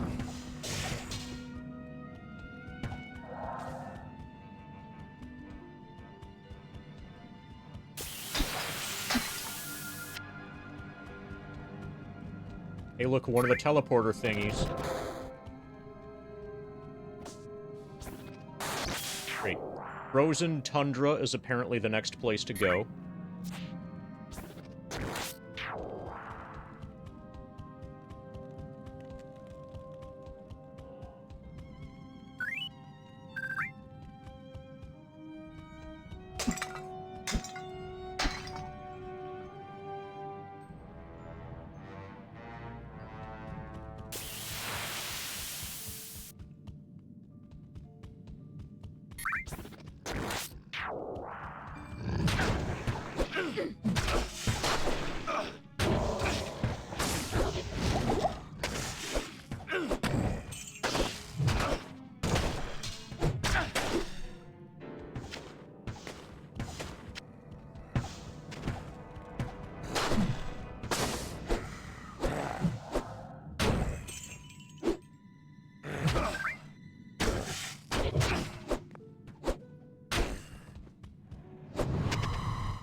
Okay, Ellie, I'm probably gonna need your help with this. If he's all ice breath me at the same time, I could be in trouble.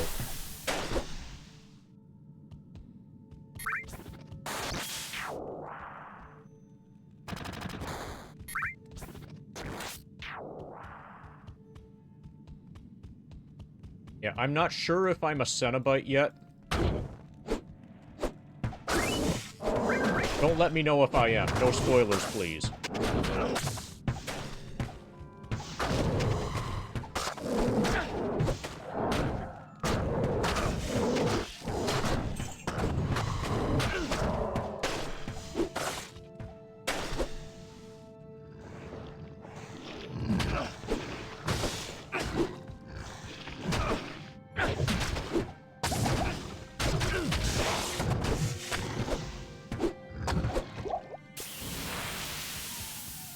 Can I spoil what a Cenobite is?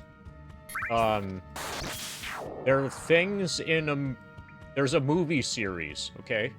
Called Hellraiser. And there are these, like, demon bad guy things in the Hellraiser movie. The most famous is Pinhead. He looks like just, like, they took an ordinary guy, like, they didn't want to spend a lot of money on his costume, and they just, like, made him into a pincushion. He's that guy. I think he's a Cenobite.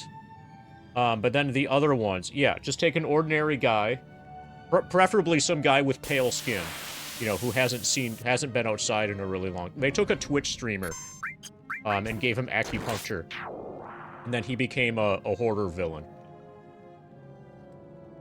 I think he's a Cenobite. And then apparently there are these other things that don't look like him. Like, that looks like maybe they spent more money on their costumes. And I think those are also Cenobites.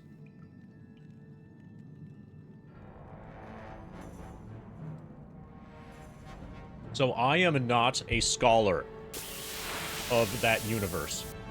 Not like, Friday the 13th. I am, or at least used to be, a Friday the 13th scholar, but I know basically nothing about the Hellraiser stuff.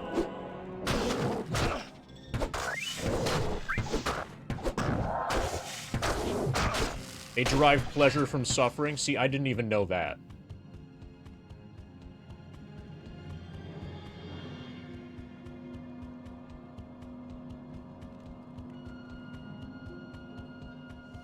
He has an OnlyFans, bit of a hooker. So, if you subscribe to his OnlyFans, can you print out the photos and pin them up to your wall?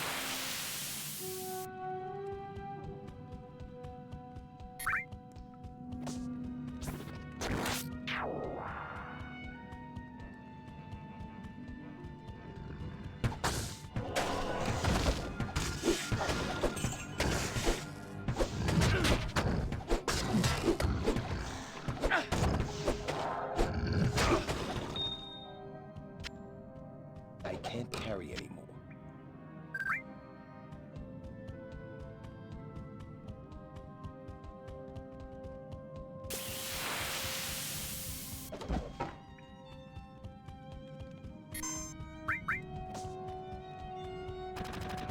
Thanks. I am overburdened. They're turtles.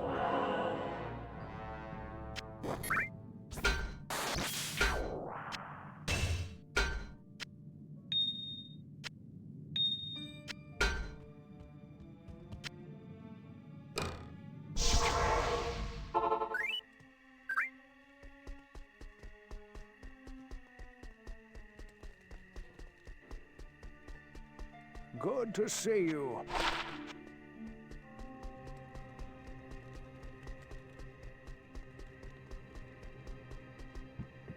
Evening.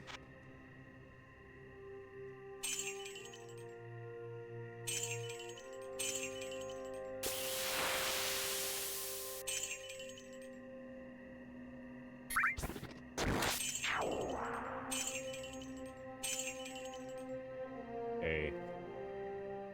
Adds ton of lightning damage. This might be better than the circlet that... This might even be worth it.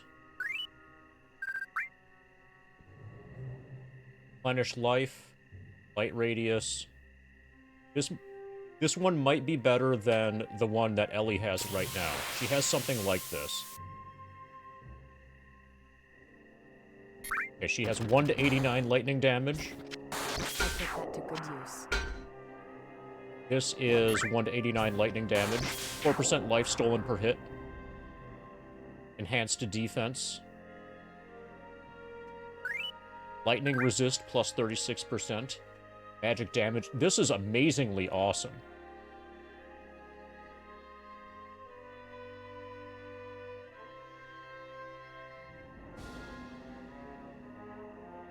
Yeah, fuck this superior full helm. I want this shadow veil.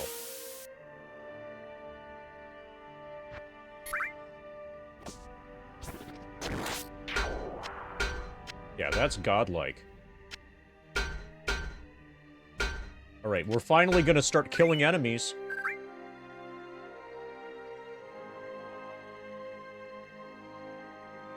Alright, snake cord. Defense 16. Okay, our current belt.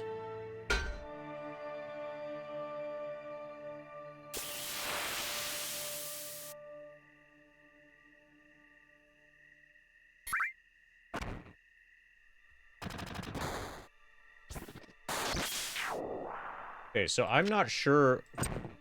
I haven't been paying attention to the stream. So I don't know what you guys are referring to. When you mentioned DMCA and copyright lawyers and whatever. Illegal reproduction.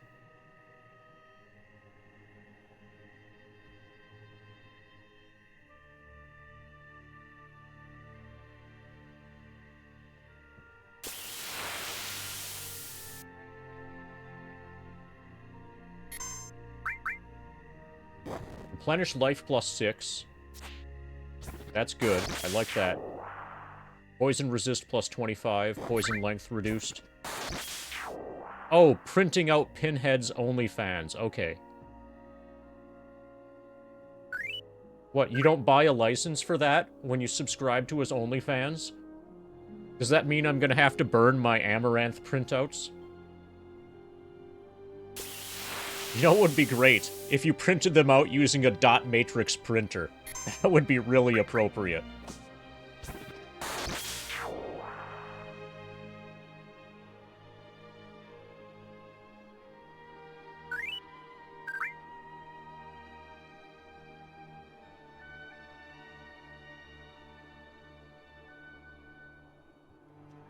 Yeah, I think this is just better.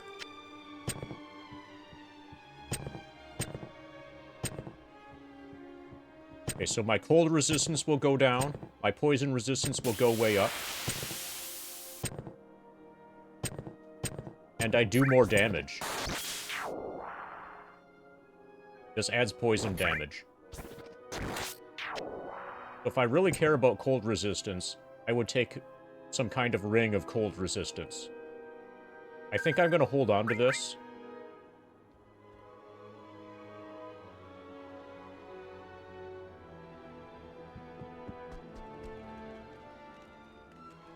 Okay, the helmet we trash.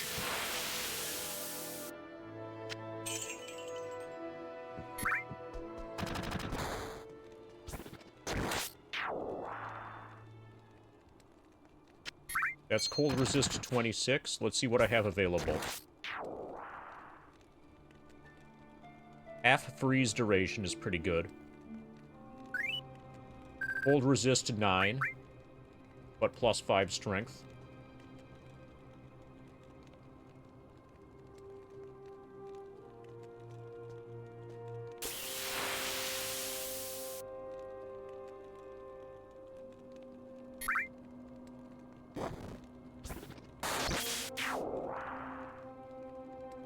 Okay, so it's basically just this if I want it. And I could do a freeze thing if I wanted it.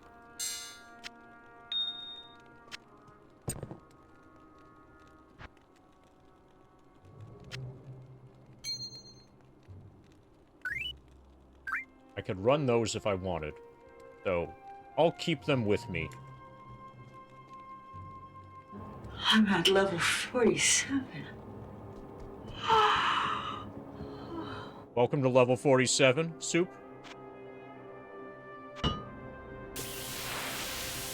I believe you deserve a spin. Thank you, KRD. I'm at level 47. Okay, apparently it's going to be 2 spins. So, Soup and Origo, what you need to do now is quickly refresh so that Twitch knows that you're subscribed before this ad hits you.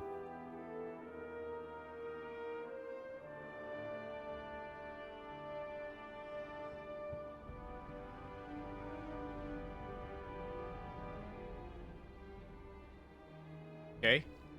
That was for Soup. This is for Origo.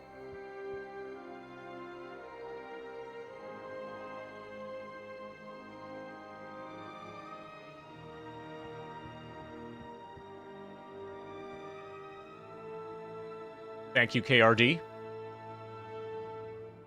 It was a marvelous sping. Yes. Quite possibly the greatest sping ever made. I'm at level 47. Okay, so the disadvantage with this belt, apparently... Yeah, this belt is a little bit sucky. We can't, carry as much pot. Welcome to level 47, KRD. Thank you, Origo. Oh, apparently a scam train is activated.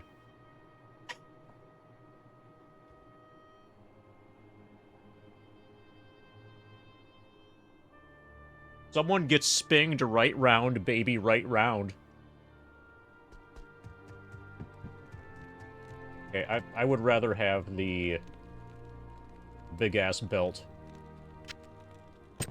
Okay, I'll hold on to this. But the big-ass belt with the extra potion spots. Better.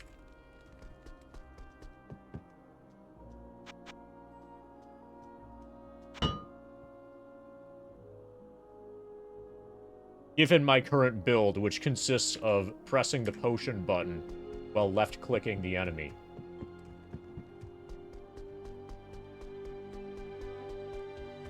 Hello.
Ellie's having a bad day, it sounds like. Want to stay alive, Ellie?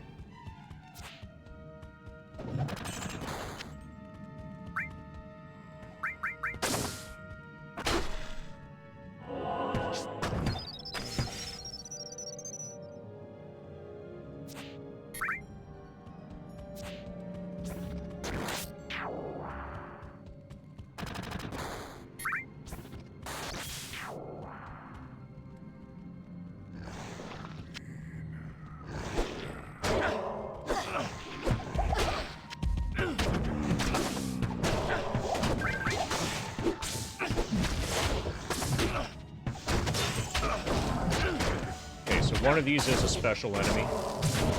It's Bonesaw Breaker.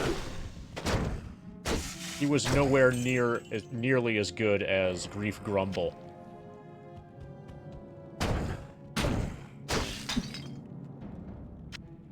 I can't carry anymore.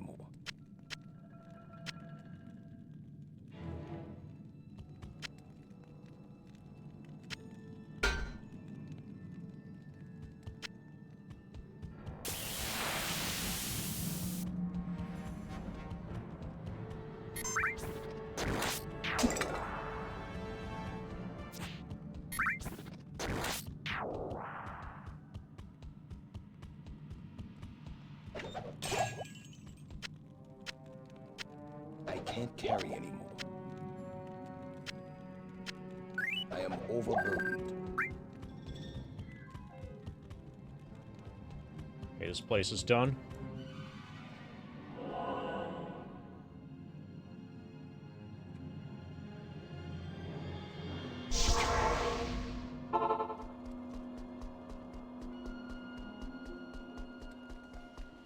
Good day.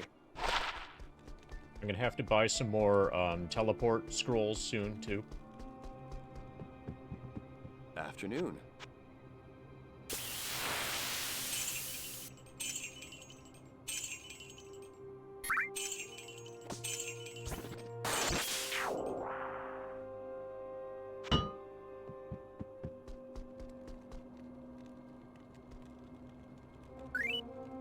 Yeah, I think he's talking about the maxi map.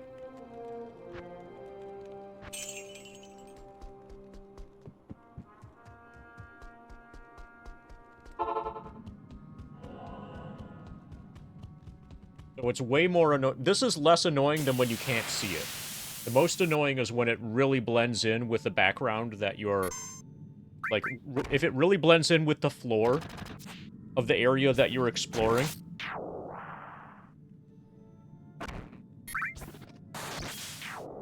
That's a bigger problem overall when that happens.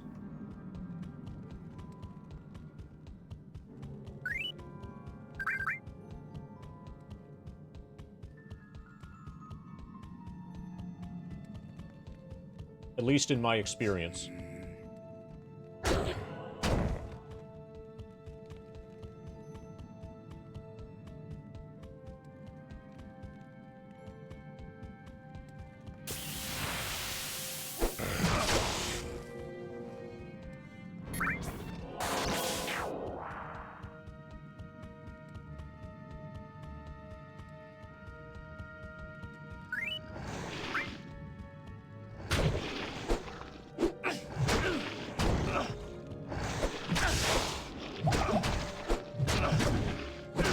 Ellie. Ellie's quiet quitting again.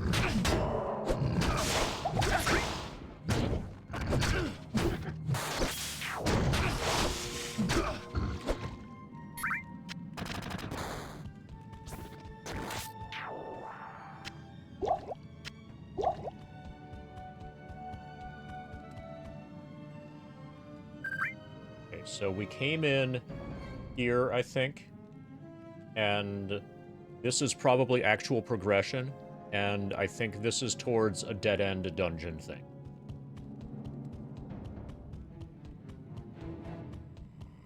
And we're apparently almost done with this floor.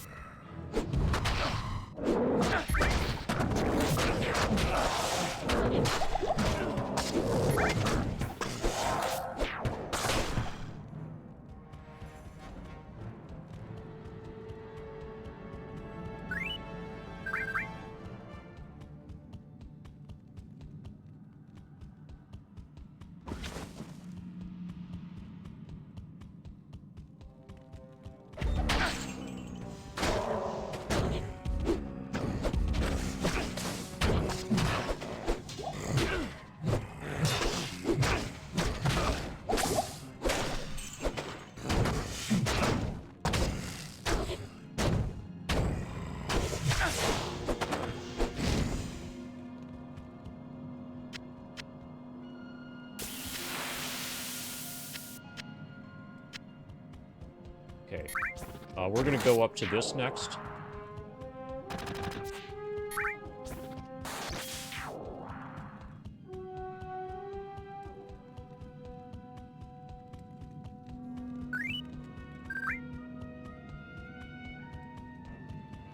to the Drifter Cavern. Entering the Drifter Cavern.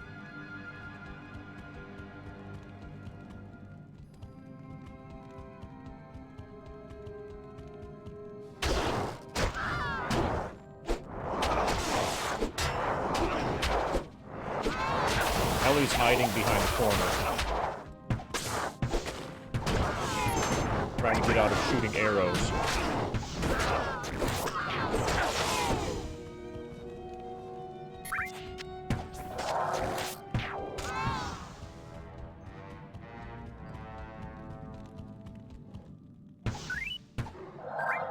We have 1 million.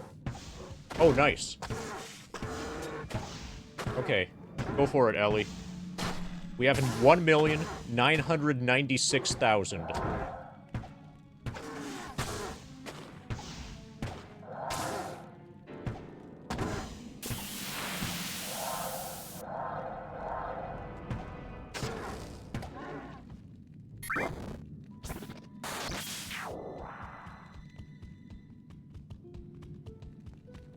Not next battle, but, like, within a few hours.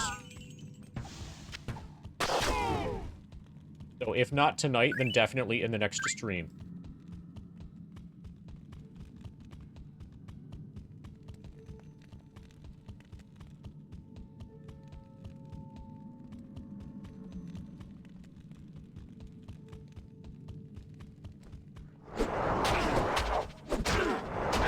Okay, this is too much stuff.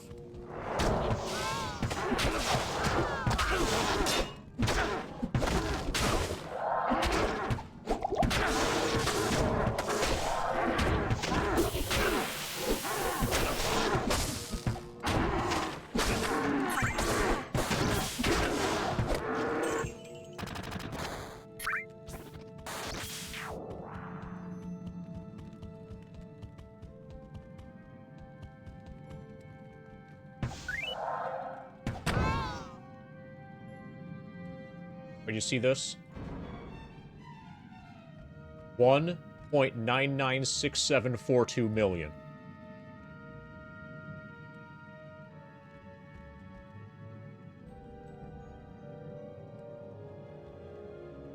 We are 81.41% complete.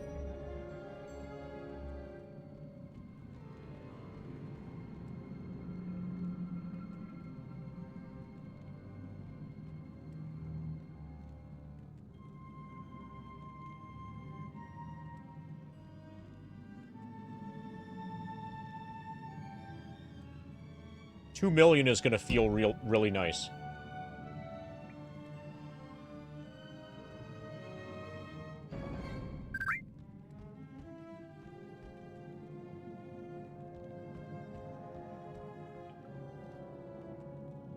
I hope I still remember how to do a hundo. It should be a little bit easier because I'm gonna be over-leveled. There's the materia, mastered AF.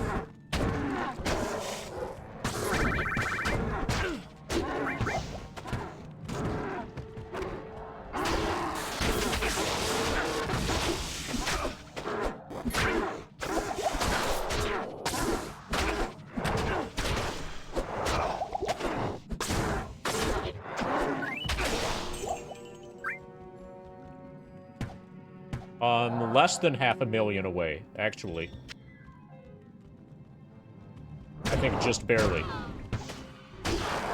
Yeah, very close to 500,000 away.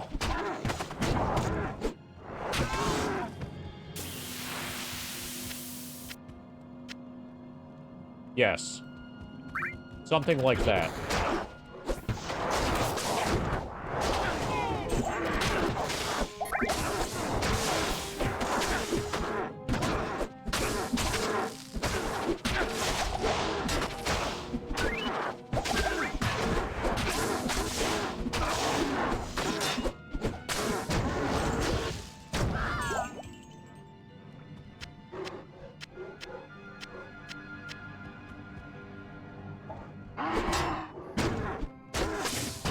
I think this is why they call it the Drifter Cavern, because most of the enemies are snow drifters.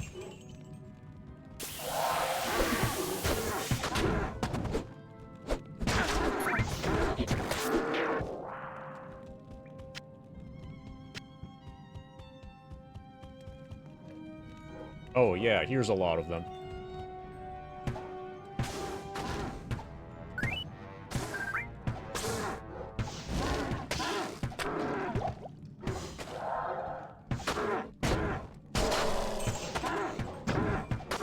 Found the scrap.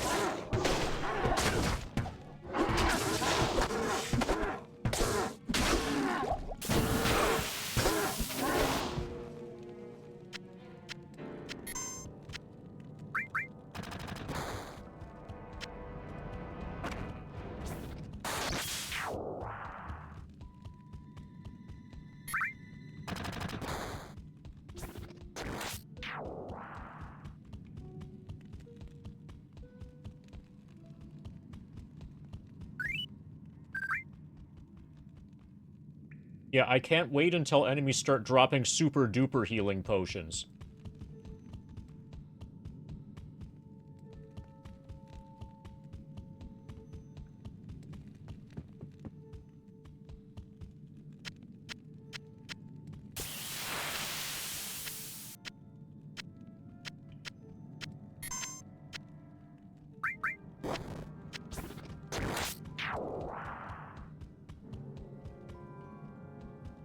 Okay, there's our treasure.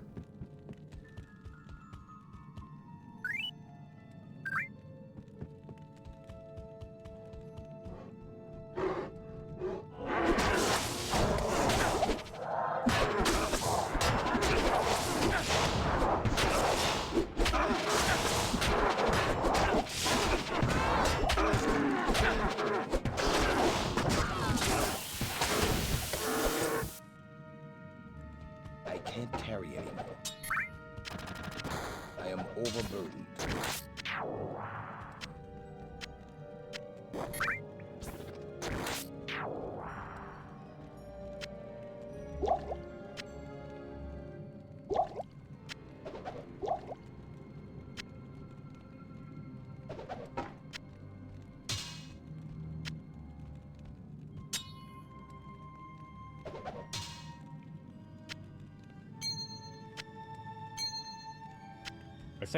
I think I'm okay without those rings.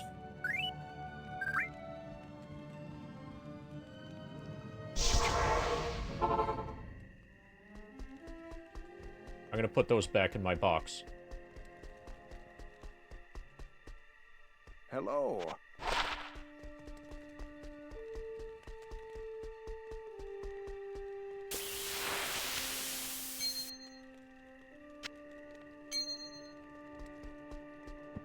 Evening.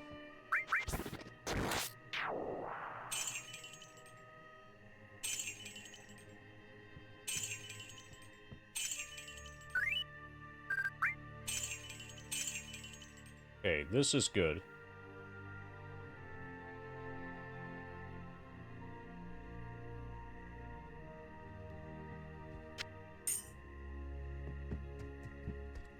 This will replace one of our ordinary diamonds.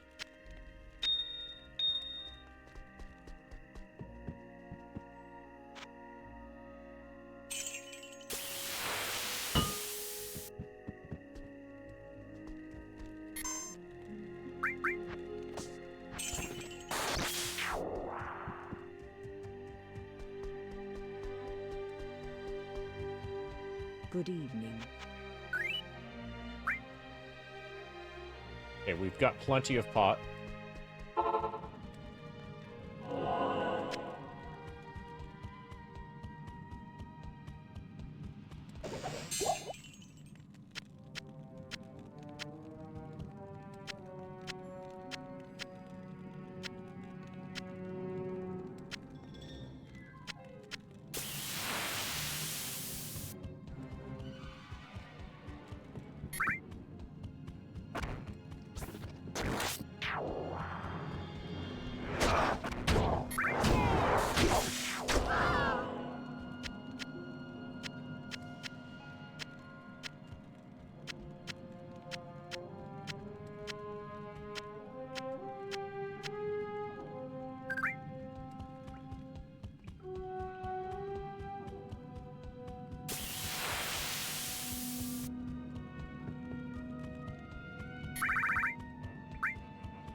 Okay, there's only one place to go now for progression.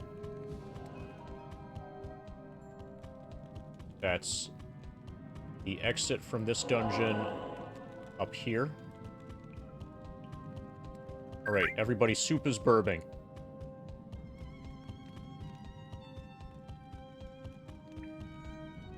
Meanwhile, I'm going to the frozen tundra.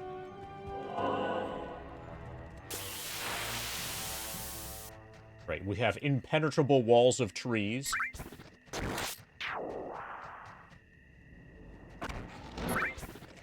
Okay, these enemies look like they're going to be annoying. Yeah, this looks like it's going to be a non-fun section.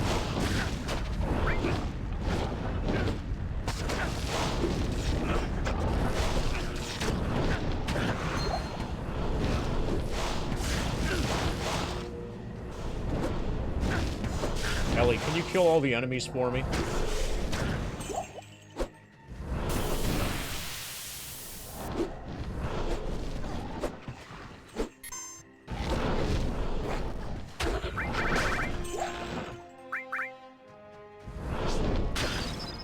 Thank you.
Okay, that was fun.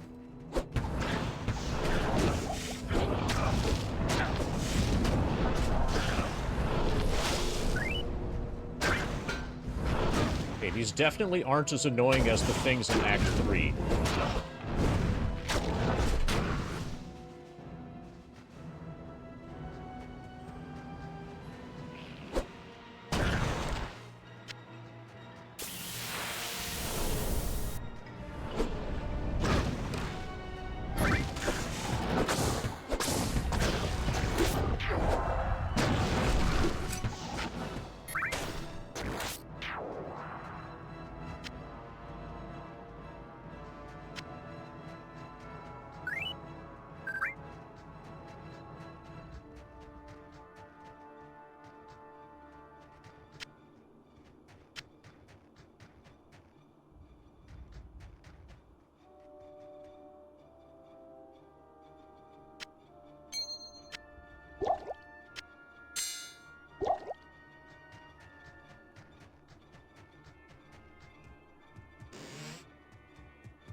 I can't carry anymore.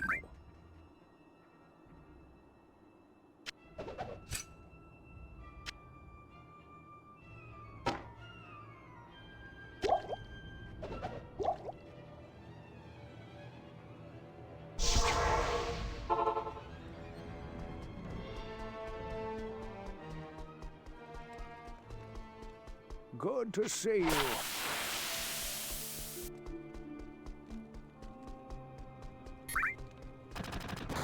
At your service.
Feels like I have really good fire defense.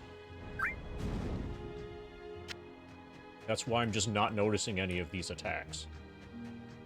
I wonder. My fire resistance is only 28%. Maybe the enemies are just weak.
Okay, I think I'm going to at least finish the tundra. I think it's clear now from, like, how I'm talking about making progress in this that we're not going to finish the entire campaign tonight. Maybe tomorrow, but also probably not tomorrow. I have to do some real-life stuff tomorrow. So, finishing Lord of Destruction has been longer than I expected. This is back when they used to sell DLC, like, in a box. So it was kind of expected that there would be a fair amount of content there.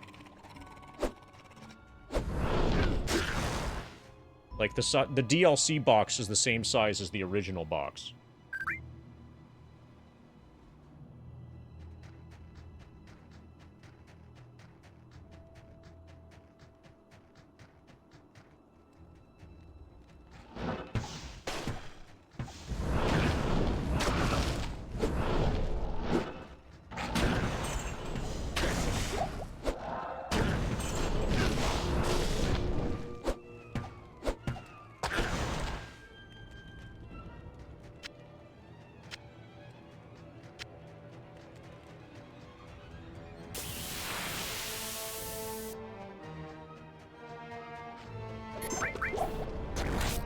But if we don't finish it tomorrow, then we'll finish this sometime early next week.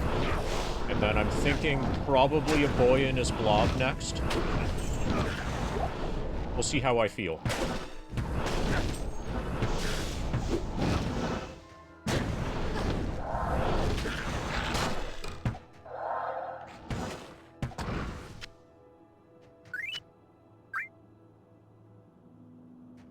A boy and his blob is going to play kind of similar to, like, when I did Deja Vu.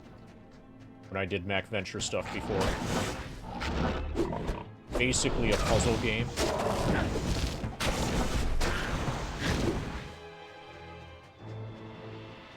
And hopefully it's old enough and unknown enough that none of you will know how to solve the puzzles.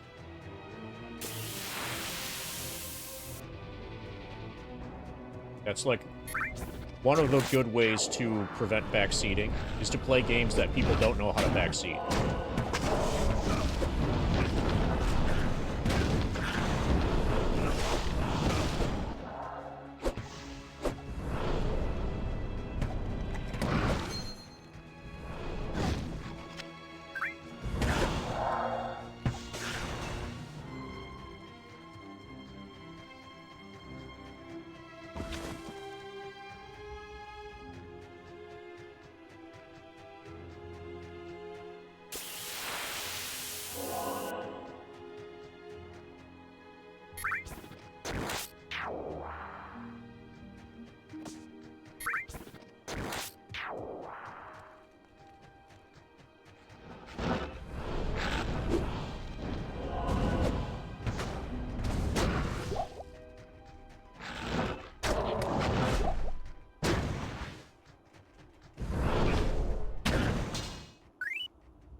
Okay, we have another fortress.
man, I'm really getting blazed.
Okay, that was a fun fight.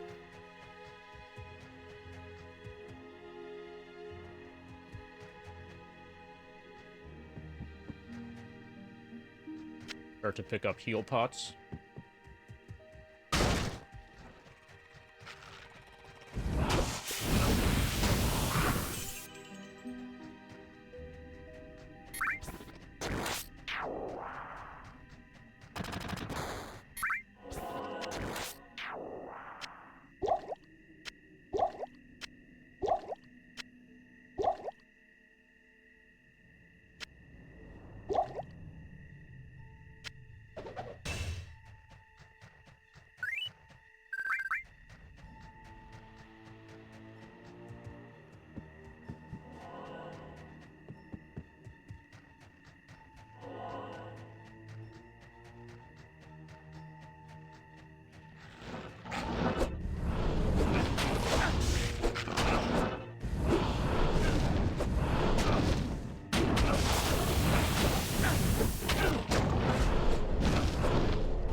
Nice.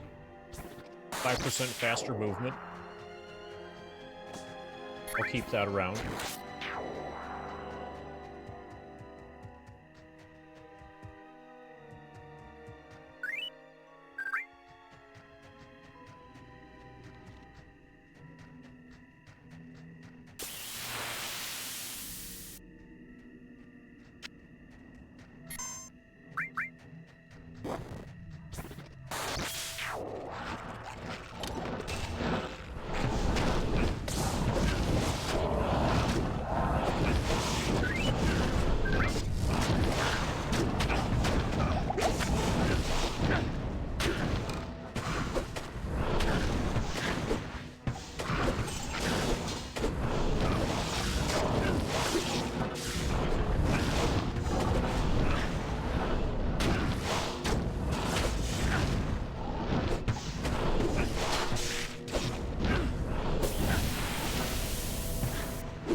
This tundra really goes on for a long time.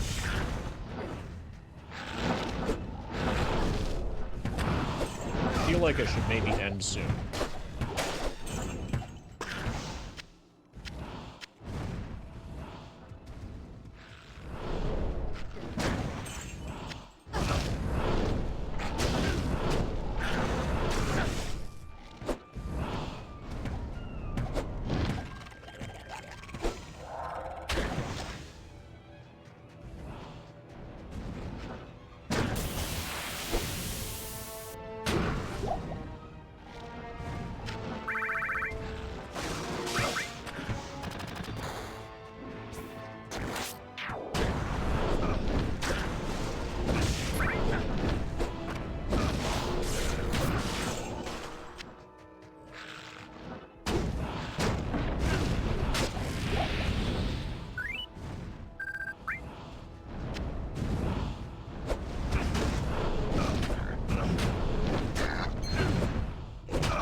This is getting a little bit ridiculous.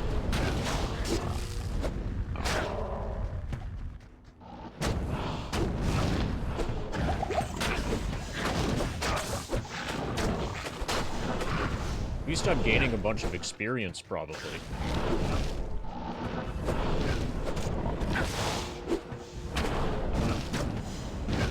But yeah, this section is just too long.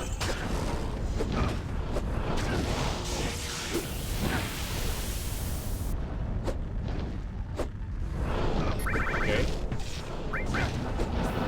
Ellie leveled up. That's good.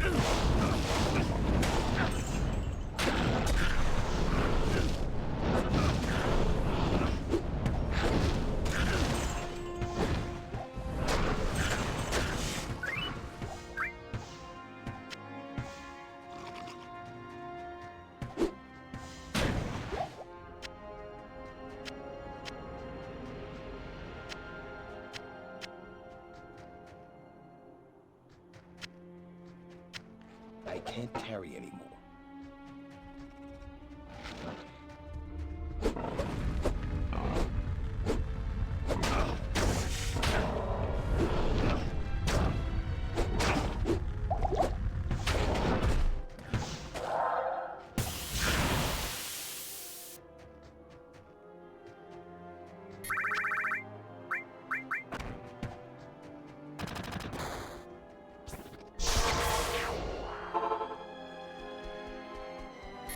Okay, I'm gonna end the stream after we finish Tundra.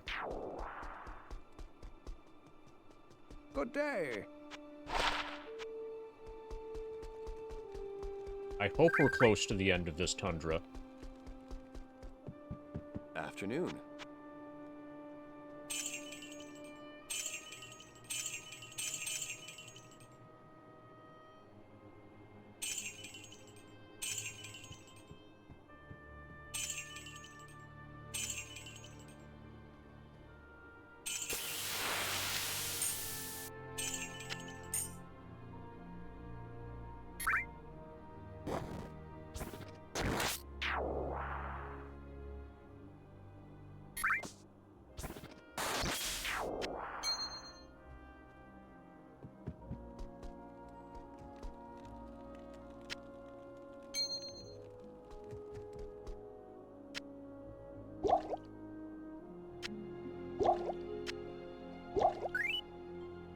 $1,998,000 experience.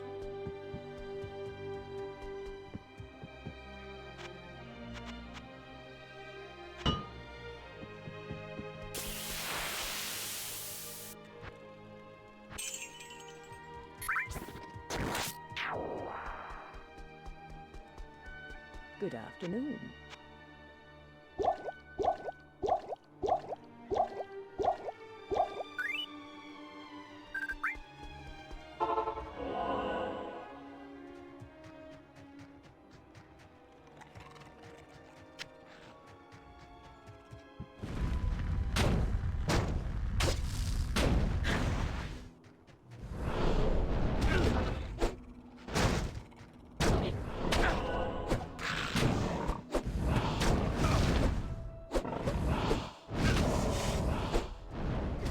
$69 million.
Okay, that looks like it's probably the end.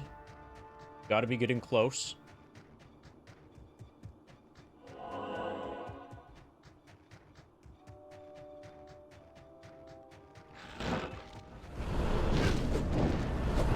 At least it's one way out. That portal thing.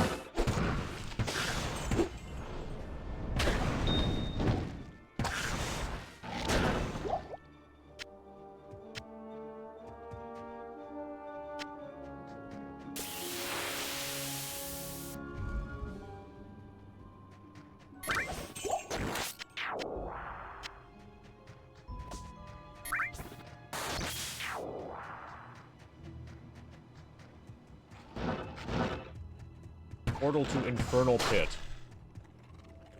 Okay, we are not going to go into Infernal Pit today.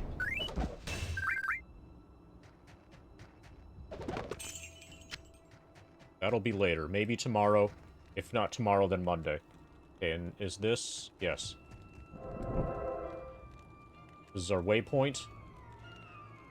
It feels like one more large stream, like one 10-hour stream should be enough to finish Lord of Destruction. Since we have 2 waypoints remaining.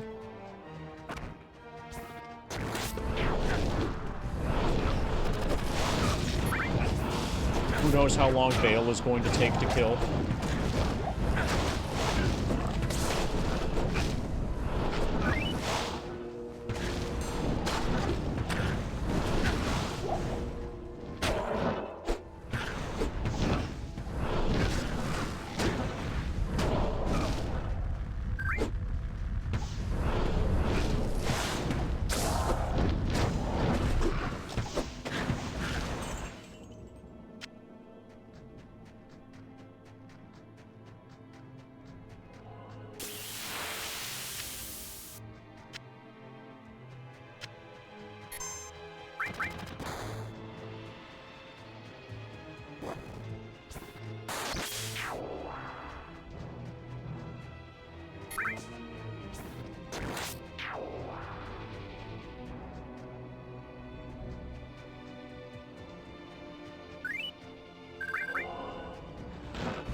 If I could stop auto-attacking when I got not quite in range, that would be great. I want to get closer to him.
Stuck on a tree.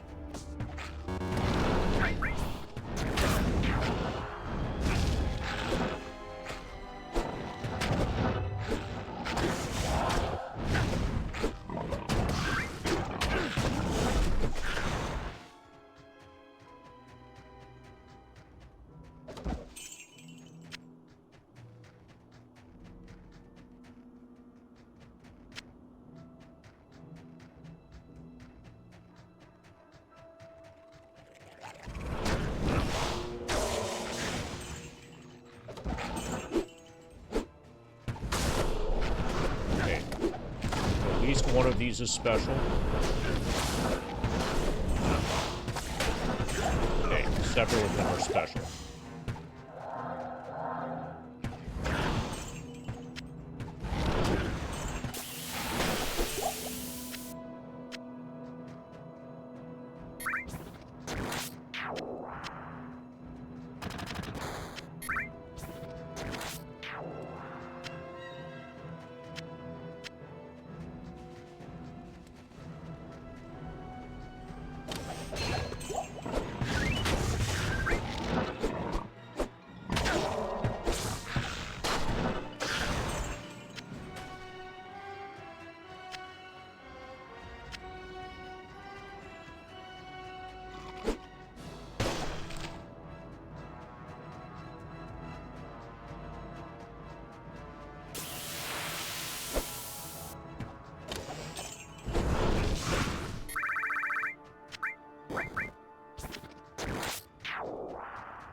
Okay, to the Ancient's Way. Evil Urn, this probably summons bad guys.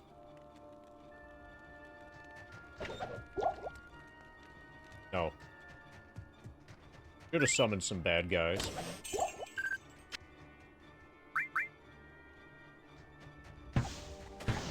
Okay, so we're almost done. We're almost done for tonight.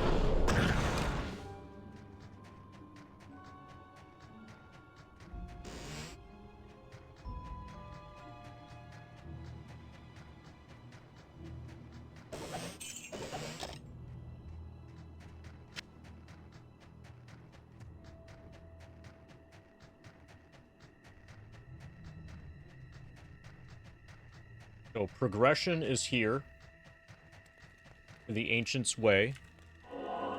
Travel through the Ancient's Way to find the Ancients at the Ariat Summit. And then separately we have this portal into like some evil realm thing.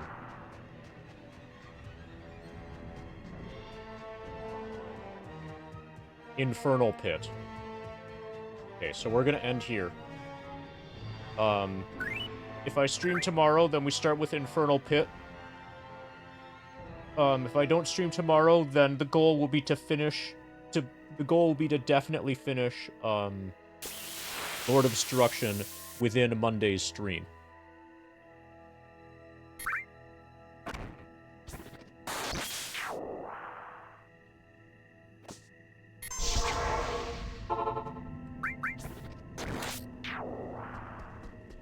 Let's make our final trip back to town. Let's see if anybody's streaming. Is anybody streaming?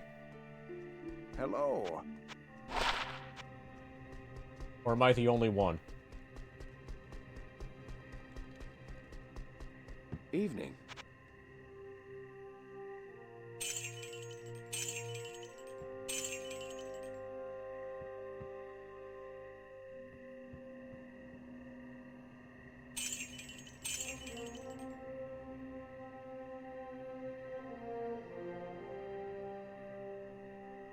Just me? Okay.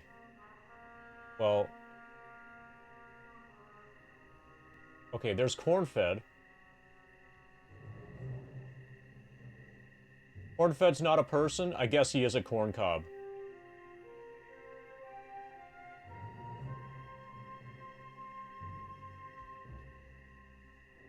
Okay, I know what we can do.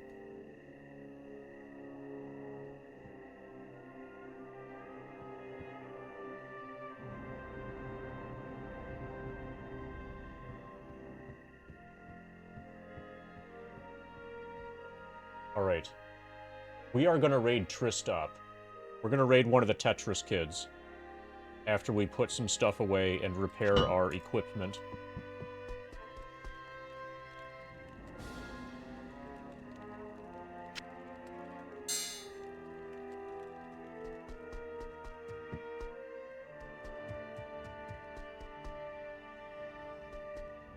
Okay, so this seems like a good spot to stop. Yeah. Yep, it's all packed away. Every single square is used. Nothing's missing. Okay, so we now have 1 million.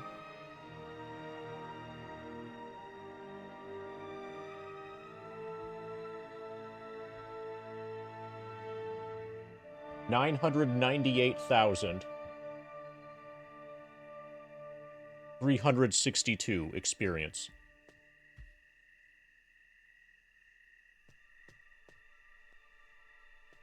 So the next stream is going to bring us to 2 million for sure. Even if it's just a short stream tomorrow. We are at 81.47% complete. You're following me. Just a little bit. Thanks for the follow, whoever just followed. 81.47.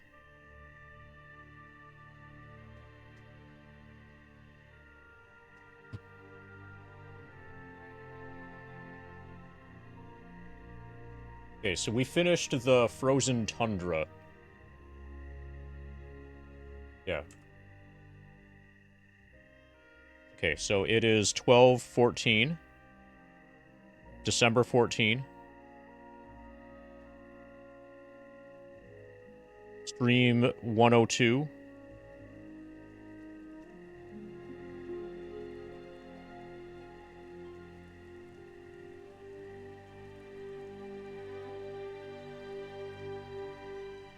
No, we reached the ancient passage thing.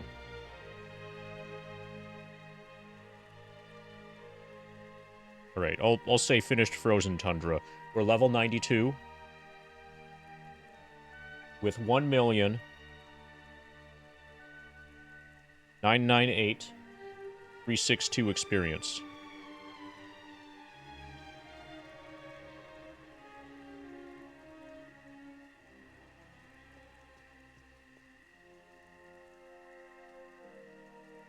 Live split is at 987 hours.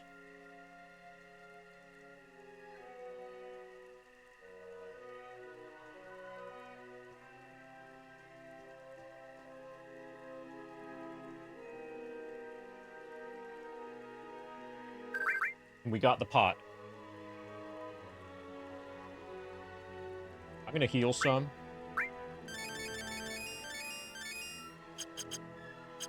We get into a fight. we pause the game, tab out of FF7, and put the laptop to sleep, and then we'll raid Trist up.